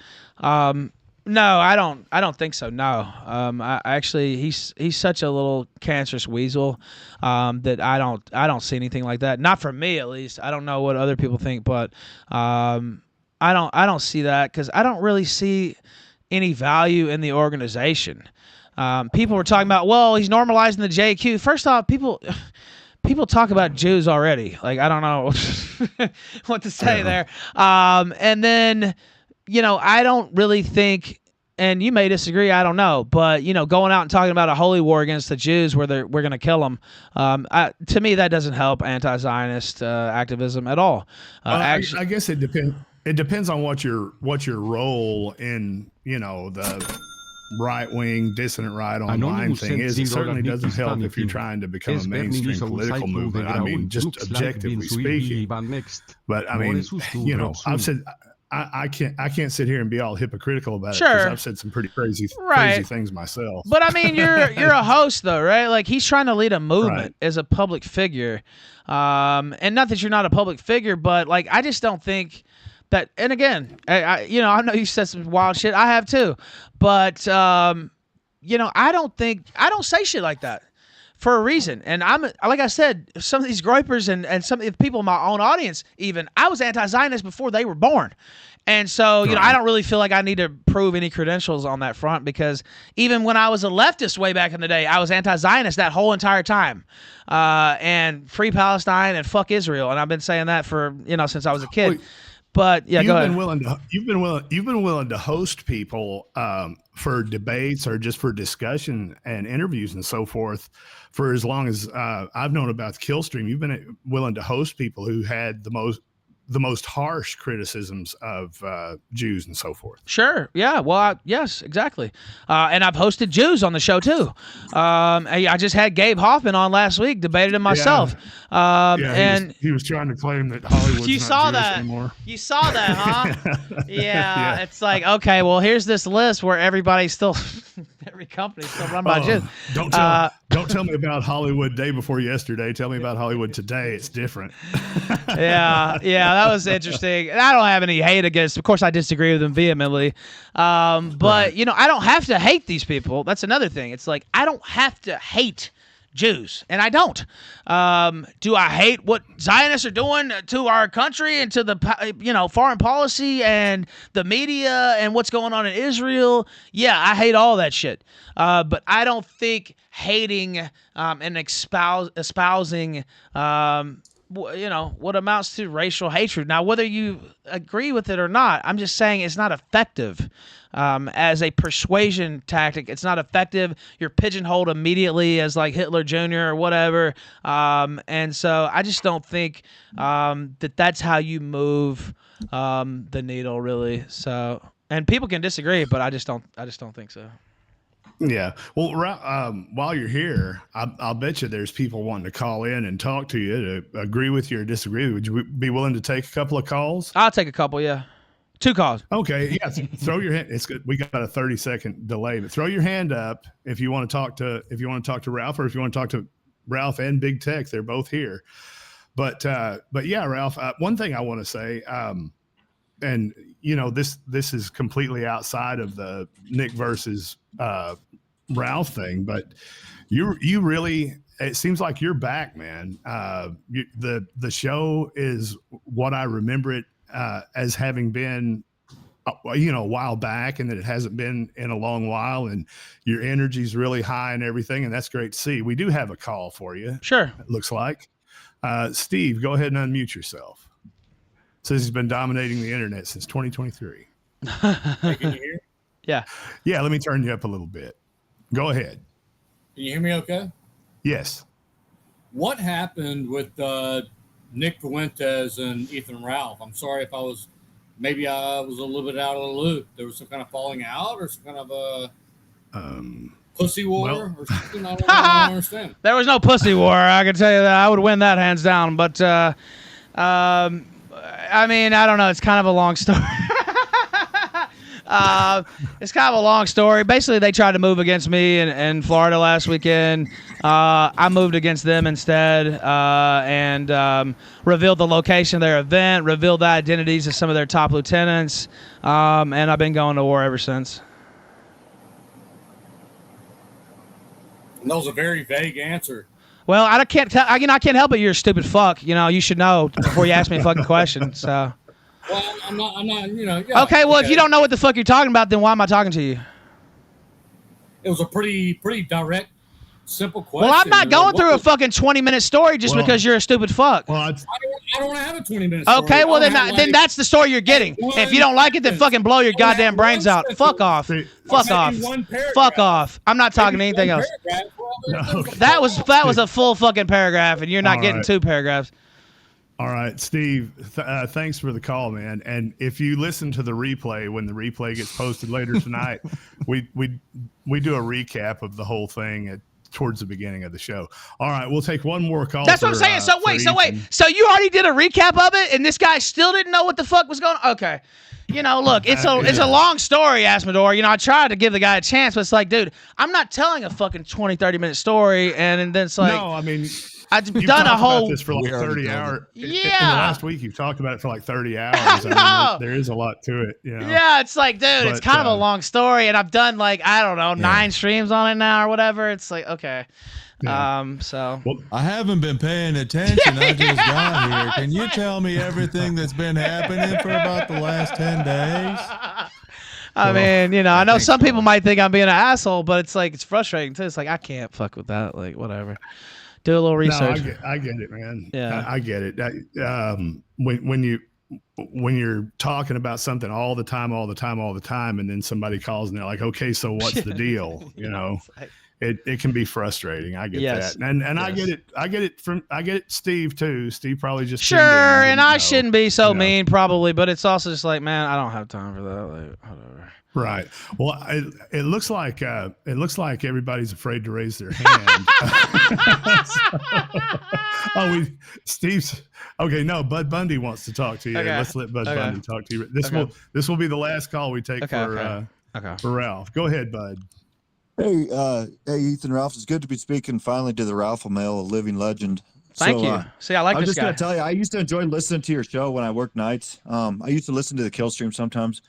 Working night shifts, and there's a lot of crappy night shifts I had that listening to your show made it go a lot better and a lot faster. So, well, thank you. I just want to thank you for that and tell you it's been good listening to you in the past. So, well, thank you. You're welcome. That's all I got. Oh, well, thank you. I appreciate hearing that, man. Thank you. All right. Well, that very cool. I like that guy. Yeah, That was a great call. It always puts me right on. Somebody always gets right on my sweet side when they call in. They're like, "Hey, man, it's great to be talking to you. I love your show." You know. Yeah, it's like, hey, this is a guy I want to give a hug to. You know what I mean? And again, I know I was a little mean to Steve. Nothing personal, but man, like I've talked about this so much. Just go watch one of the kill streams, almost any of them from the last week, and you'll hear the story. But particularly the one where I came back last Monday. Josh Moon's on there, and we talked about it. I would suggest you go watch that. It's called Killstream. Loyalty is not just a slogan. And I would suggest you probably just watch that one or watch the first part of that one, and you could get the full story if you would like to. I just don't have time to go over it all again. So nothing personal, Steve. Yeah. Well, but yeah, as I was saying when Bud called in, I mean, yeah, you really are high energy, and it seems like the kill stream is really back. It feels like it's back. You know, I felt let's be honest, it lost its way over there at Cozy. I feel like I was kind of phoning it in. Also had some problems, obviously, outside of business. Had some problems with my own habits, etc. And it feels like I've just stepped into a new dimension, like back into 2018, really. So many people have reached out. So many old viewers are back. And I feel like I'm freed. I feel like I woke up from a spell or a coma or something like that. And, you just look at the shows this past week versus, me sitting on Cozy watching, an hour of Nick Fuentes run his mouth about some bullshit or an hour of this or hour of that. It's like there hasn't really been much of that. There's been mostly high energy Ralph, high energy guests, big reveals, and some blood sports here and there too, and some other topics. We went in on COG the other night too. So I've also spread it out. We had Gabe Hoffman debate. Yeah, we had the Thorps on today, right? You saw that. So I've also tried to do other stuff too, because I'm also aware that that's my number one goal is stopping Fuentes, shutting him down, shutting his shit down. But still, it's an entertainment program, and you win on those by having a diversity of content and different types of things, and you want to stick to some of the bread and butter things that your audience likes too. So we're still going to do those things. Yeah, well, and two other things I'd like. I know you're probably streaming yourself. I am. So I am. You're probably wanting to hop off here real quick, but there's two other things I'd like. Yeah, that's fine though. Things I'd really like. Yeah. I'd like to address with you while I've got you here. Sure. First of all, I'm, you, and I'm not going to ask you to get into any of it or anything, not at all. But you mentioned, you had some personal problems and all like this, and I just wanted to say, I was, and this is a thing I've been open about ever since I first started doing any kind of political content or anything way back in like 2011, right? I was an alcoholic and a drug addict from the time I was very young, from the time early teens, and I was so for like 35 years, and I'm one of the few who managed to live like that and then completely sober and stay that way. And I've been sober for like going on 17 years now. Wow! And congratulations. And I watched while you were going through your problems and everything, and I have watched while you've struggled to get yourself sober and everything. And from the bottom of my heart, man, I wish and pray the best for you on that, because I know how both sides of it are. And the longer you stay sober, the easier it gets, man. And not just easier, that it sounds crazy to people. It used to sound crazy to me when I like to be fucked up all the time, when you'd hear some guy who was saying, you get a lot higher on life all by itself after a while. And I thought, oh, no. You can't get high on life. It's the booze, it's the drugs, right? But no, he was absolutely right. Just remaining sober after a certain amount of time becomes a spiritual, beautiful experience in itself for somebody who has, has the kind of weakness that you and I have that led us down that path. Yeah, that's right. And, I had decent little run going there of sobriety, and I let a couple things get to me that I shouldn't have. And I'm not gonna lie, That's common. Yeah, That's common. I let a Don't couple beat yourself things. up over that. Yeah, especially early on. I mean, it's common, and I'm still committed to sobriety. I haven't forgotten about all that. I've been sober this whole time since I've been back. I think that's pretty obvious. But I couldn't do what I've done. Fucked up. I'm not that effective. Fucked up. I don't know. It's something I struggled with my whole life. Like you talked about there, for about the same amount of years, about the same time period, really. Not 35 years, but 25 years. So a quarter of a century, basically. I've struggled with drug abuse and alcohol abuse. And, I'm confident in myself. I was confident in myself before. I'm even more so now, I think, because I have this big thing that I know I can't do fucked up. But also I just know that I can't do my job, even my life. This had a huge setback with my, just to be honest, with my marriage. I don't know if that thing, it was, Right. I was pretty confident it was coming back. Now I don't know. It might not be. And I may have cost myself my marriage, literally. And if that's the case, then so be it. That sucks. That's terrible. But I can't let that bring me down to the sunken place, to use a term, right? I can't let that bring me down Right. to the level. I just have to accept that, accept the mistakes, accept that I fell off there, and get right back up on it, which is what I've done. And so, I'm not going to say that, there aren't still some things to be careful of and that I have to protect against, because when I'm not on air, it's sad. I mean, I'm just gonna, right? And if I'm not working a story, Sure. I'm thinking about this bullshit, and it ain't bullshit, but these struggles and how I fucked myself over with my family and all this stuff, and it's still hard, but you just have to live with it and know that the drugs and alcohol, which I already do know, are not going to make it better. And all it's going to do is set you back even further in life. And you can get set back further. You know what I mean? You can go further back. And so drinking on top of problems is throwing gas on a fire. Yeah. Yeah, and so it can definitely happen. I'm very confident in myself. I'm if I'm being honest, I'm down on myself a little bit too, because I let that happen, and it kind of broke off communication on the rebuild and all that stuff, and that's a sad thing. I love my family, and I don't know now at this point, but you just have to pick yourself back up like I've done before, in many different areas, and just go back at it and have that heart for the fight. And so that's kind of where my mind's at. I haven't done anything since that first day. I'd gotten down on myself and had a little spell there of a week or two, and it was related to not having my family already. You know what I mean? It's how come I got down, and people fucking with that, and people close to the situation, let me say, let me put it that way, basically using my daughter as a prop, etc. And I was getting baited, basically, and I shouldn't have taken the bait, but I did, and so I just have to live with that, and I'm going to. Yeah. So.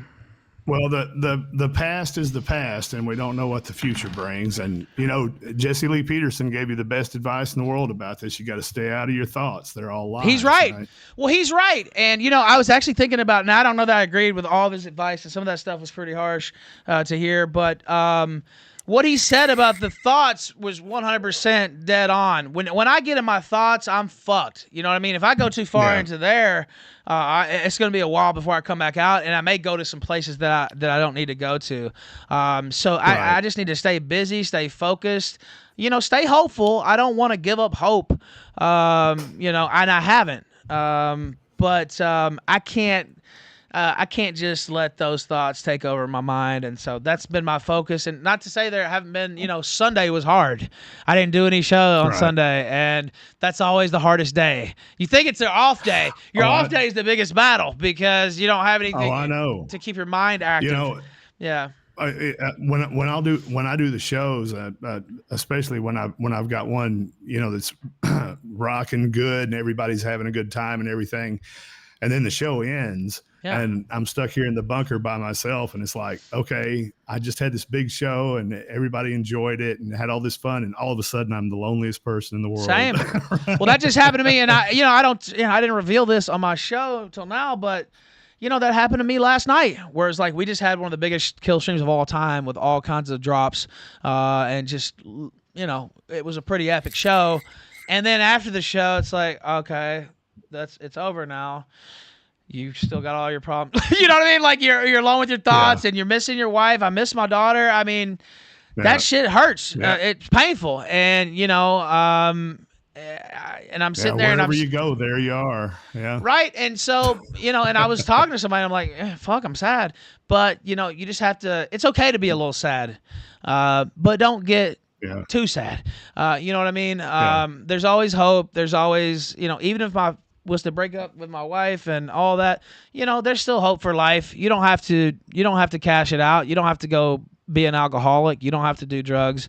There's still a lot of hope out there. There's a lot of people who love me. There's other women in the world too. I love my wife and I don't want any other women, but if that was to happen, I would just have to figure things out. And so, and I'm not trying to be harsh towards her or anything like that, but if that was the ultimate outcome, there's plenty of fish in the sea, so to speak, as they say, right? And you just have to accept that. You're going to live, and you're going to live, and you're going to make it one way or another. As long as you have breath, there's hope. That's right. That's how I feel about it. And again, I still love my wife so much, and I don't know what she knows about everything because we haven't been talking, quite frankly. And so, for a reason, I said it back. I don't blame her. I was a retard, right? And I don't blame her, especially when it looked like I'd kind of gotten past it, and then I fell back in it. Now I had my reasons, but I always have a reason. You'll always have a reason. That's not a good enough thing, right? You know what I mean? Like there's always a reason to go drink, or you can always make a reason to do something like that. And I just have to accept responsibility, take accountability for what I did, and try to move on from there. And I see somebody in chat saying it happens to a lot of performers. Yeah, because most performers got a hole in their heart, really, to be honest with you, or they wouldn't be a performer. And so that's just the truth. It takes a certain kind of personality to put yourself out there like that. And I think you and I are similar in a lot of ways. Both those class clowns, the cut ups, and all that stuff. And there's a certain type, sure, absolutely. Yeah. But the more time you put between yourself and your last drink and all that, the easier it'll get. For a long time, for me, it was like, once I was just completely sober, it was like a year that every time, once I wasn't able to distract myself anymore, once I was just laying there and all I could do is think, I would often have to literally white knuckle it. I'm gritting my teeth and squeezing my fists as hard as I can, everything, just laying there and be like, nope, I'm not going to do it. I'm not going to do it. But it seems like after about a year, and I hope this doesn't sound like discouraging, because it's not, but after a year, it was like all of a sudden that part of it just left. Right. And after a while, it got to where, and like I was just the worst kind of alcoholic. And, years later, when I go to events and stuff like that, I can be sit around people drinking and just have a cup of coffee or a diet soda, whatever they have there. And it doesn't even occur to me to take a drink. So yeah, man, just get some time under your belt, and, just time sober alone, all by itself. I don't mean alone by yourself, but I mean, just time sober. Yeah. It's very, very healing as well. For a while, it'll seem like it's the hardest thing in the world. And it's that moment when you're sitting there thinking, I just can't take it. I just can't take it. You grit your fists harder and you grind those teeth together harder and resolve yourself. No, I'm not going to do it. I'm not going to do it. And it'll pass. Yeah. And, I feel bad because I was kind of, I still had a ways to go to get to a year, but I was getting, I was well up over 60 days. I wasn't thinking about it much. And then I just let that one thing, and then it's like, okay, you know what? I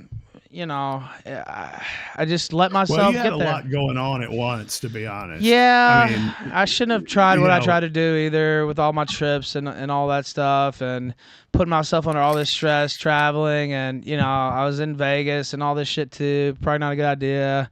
And so I blame myself, but, you can't get too dead. You just have to forgive yourself. That's what they say, and it's true. Yeah. You have to forgive yourself and move forward, and that's what I'm doing. And I think I'm doing it pretty well, pretty high profile way. It's something that, like you said, you want to get a long stretch of sobriety, it gets a lot easier. But it's something you have to. It's a problem that I have that I can't indulge in, and I know that. Yeah. So. Well, the average person can't do it, but you're not the average person, Ethan.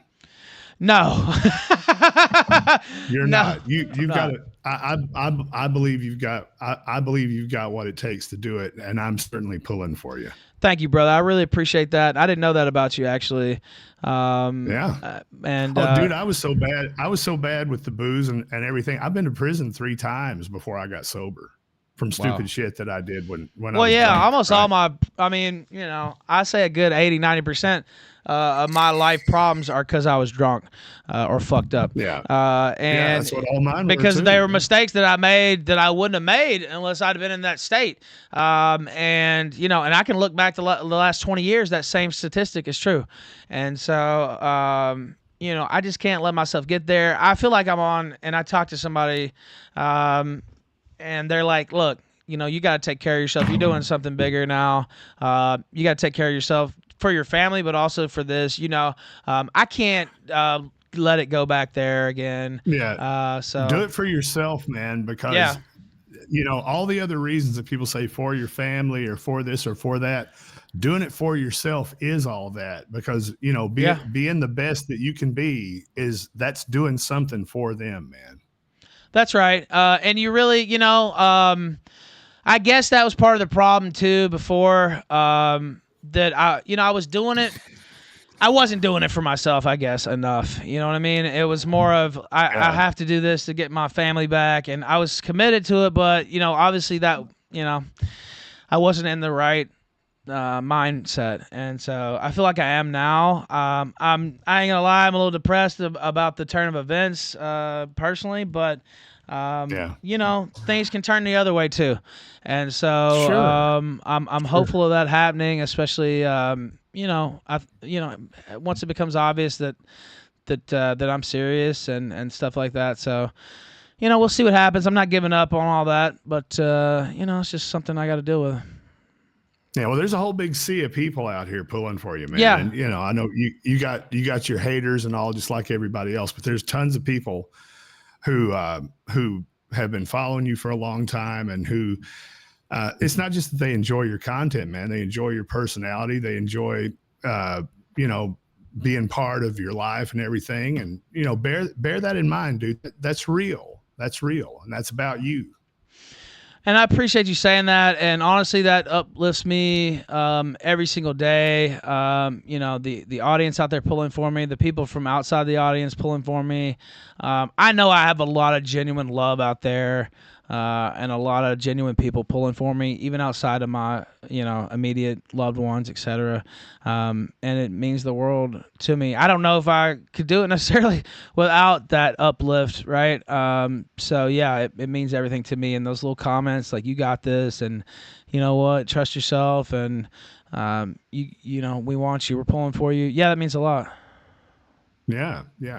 Well, I know you probably need to get back to your stream, but man, this was, like I said, this was a great surprise having you come on. I'm sure you've got infinity more people watching you than me, but shout out your Rumble. Oh yeah, channel just the Ralph Retort on Rumble. I'm probably gonna have to set up a new channel on Rumble soon because long story, but I'm not having to do that yet. So just search the Ralph Retort on there. You should be able to find it. Just at the Ralph Retort on Twitter. I always post the links there. T.me/the Ralph Retort on Telegram. Basically, just search the Ralph Retort on any platform probably, and you'll find me. Gab too, right? Yeah, Gab as well. Yep, I'm on Gab. So that's pretty much it. And I appreciate you having me on. I always like talking to you. It's been a while. Shout out to Big Tech because he is the one who got me on here. So I appreciate him bringing me in too. Oh, cool. And all right. yeah, so I guess he said something about bringing me on, and one of his guys put the link in the chat. And I almost didn't jump on because I was doing my own show, but then I said, yeah, you know what? I'm gonna go ahead and cross the stream. So, and I'm glad I did because it was a great conversation with you, sir. Cool. Well, yeah, thanks for coming by, Ralph, to boost it up. Before you go, I'll say for my 2 cents, I know you said that it was a lot of wild stuff that Jesse said to you, but I watched the JLP stream you did with JLP, and from my perspective, and I know you maybe don't want to comment on all of it, and that's fine, but I just want to leave it with you. To me, he was right. Everything that he said, I stand by. Everything he told you, I would just go ahead and co-sign. From my perspective, he's right, and that's a bitter pill maybe, but I've been down that road a little bit myself. And it's kind of wild to think about what he said, but it's hard to accept that, Big Tech. I'm not gonna lie to you, but it's something I've been. You know what? I'm preaching to the choir. I think. You're talking to a dude whose daughter is 9 years old, and I haven't known her. Yeah, and you're gonna make me. I miss my daughter a lot. I miss my son a lot. Especially the situation with my son, which is what we were talking about. It's not great. It's not apt to get great ever, really, or anytime soon. So, I don't know. It's tough to think about. Jesse Lee Peterson is great, and he's a genuine guy, and he was giving me genuine advice. And I haven't really decided what I'm gonna do, really, but I don't know. It's hard. It's hard, and so. I don't know. I just have to stay focused on your work every day. You know that, yes. But that's what you're doing. But that's really the key. Every day, you know what your work is. Fight the good fight. Have a mission. Stick to it. Live for that. And you just do the right thing every day, as much as you can. That's literally all you can do. That's really all you can do. You don't have control over those other people and what they're gonna do, and you'll never have that control. But you can control what you do, and you can control what you work on and your own life. And so that's all I can do. And I appreciate you saying that because I know you know exactly what I'm going through. So that means a lot. So thank you, brother. All right. All right. Well, pulling thanks, for you, bro. Ethan. Okay. Thank you, man. Thank you, guys. I appreciate you having me on. Bye-bye. Okay. Bye-bye. That was excellent. We got a little serious there about life shit in the last part, but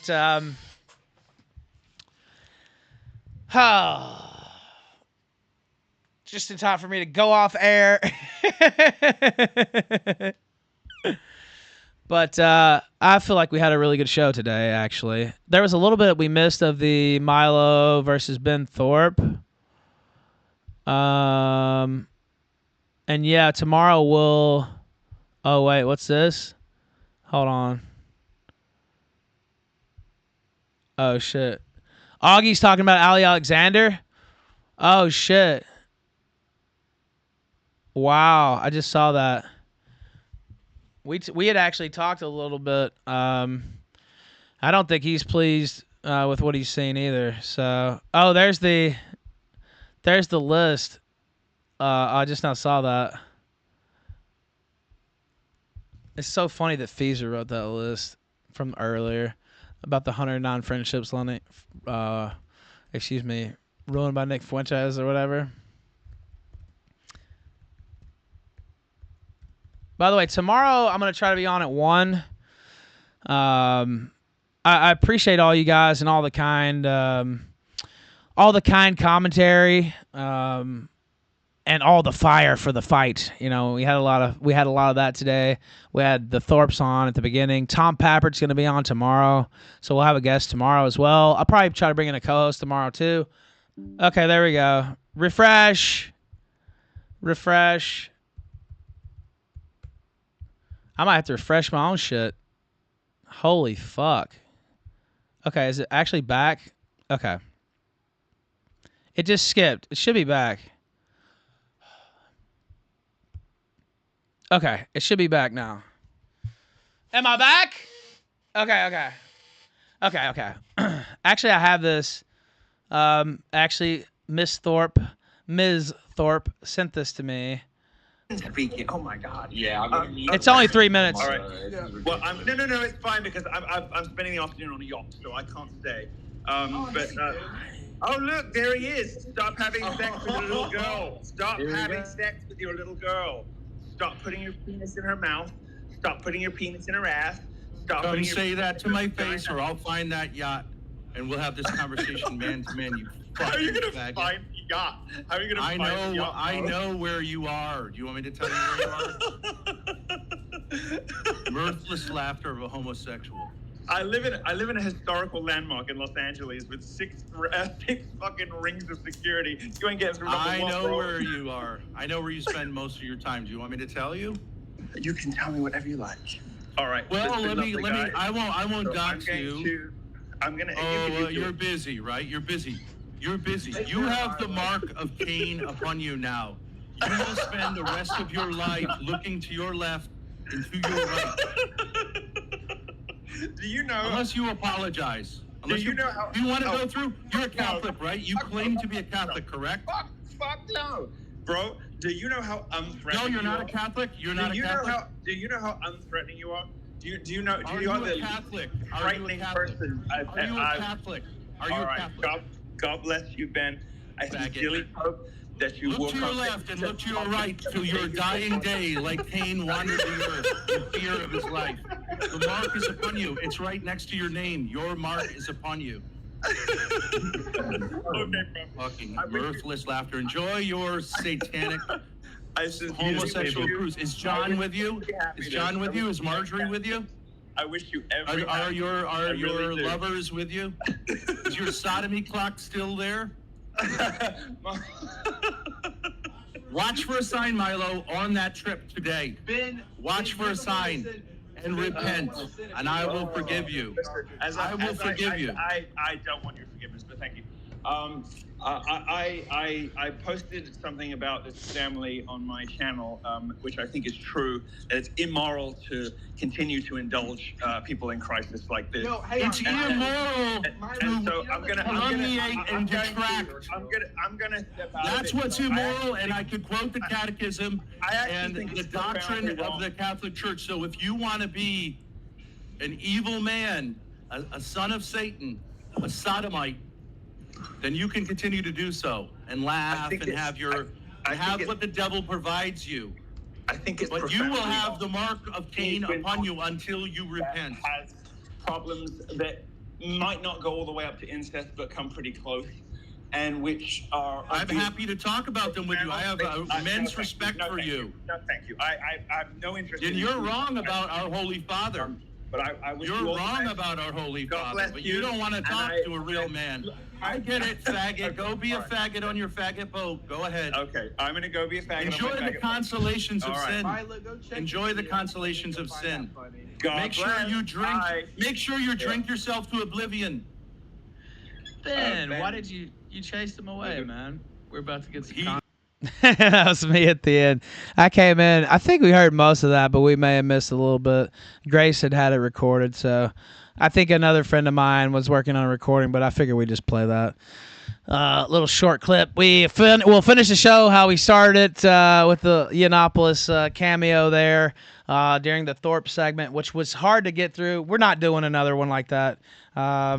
He meant everybody but me, by the way, as far as having the Thorps on. Don't ask me how I know.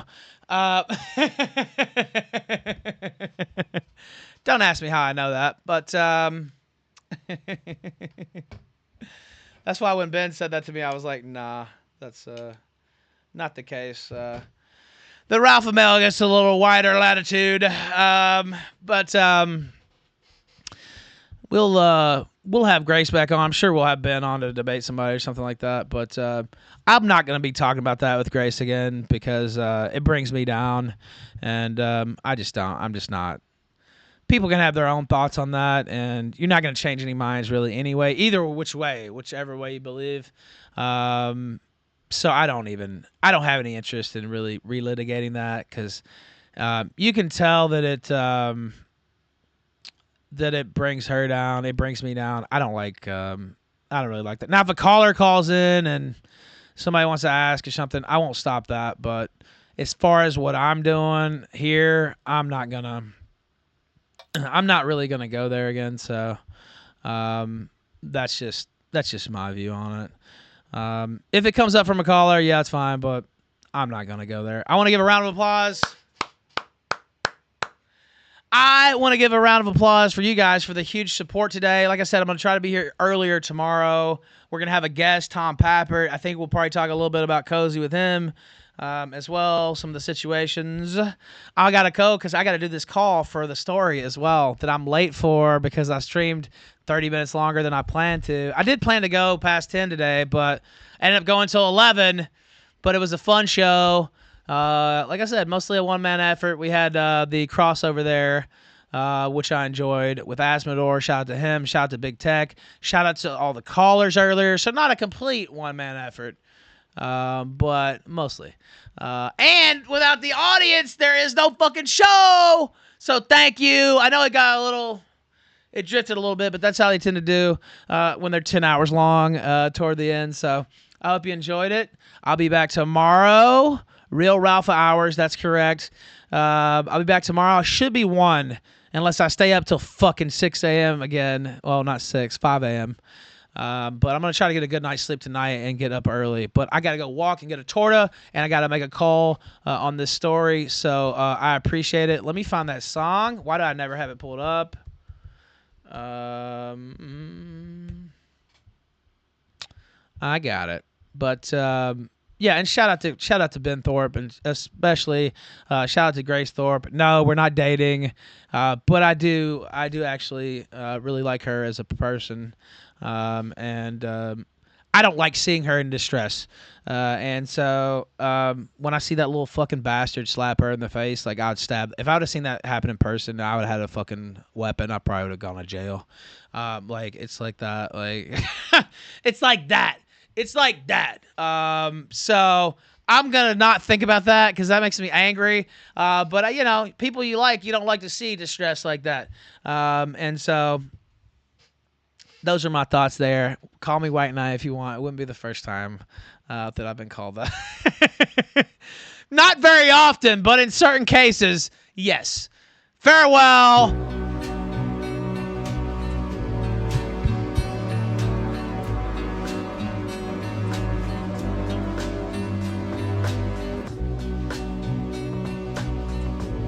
Salute to the Killstream faithful! I'll see you tomorrow.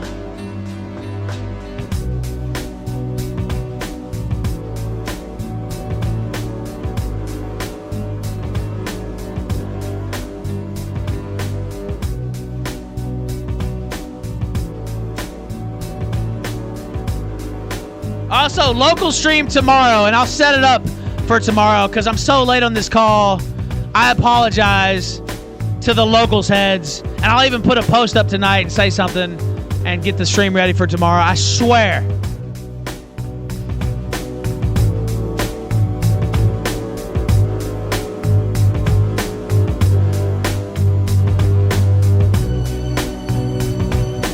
Mary Jane in chat made me think of that.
One more for the live audience, ladies and gentlemen. An honor and a privilege as always. I'm going to get out of your hair, but I'll be back in it tomorrow, and I'll see you then.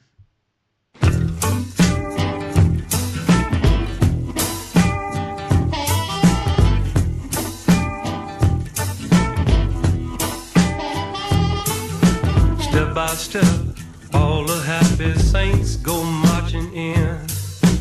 If a saint step hit that like button! Hit that like button! Cause Jacob's golden ladder gets slippery at the top. And many a happy-go-lucky saint has made that long, long drop. If I'm late, don't wait. Go on without me. I may tarry a while. Cause I mean to know before I go, how come the devil smile?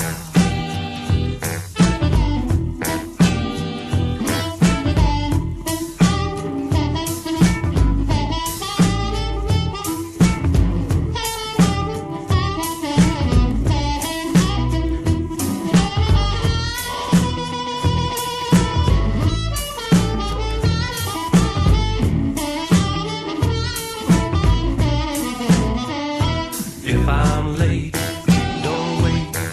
Go on without me. I may tarry a while. 'Cause I mean to know before I go, how come the devil smile?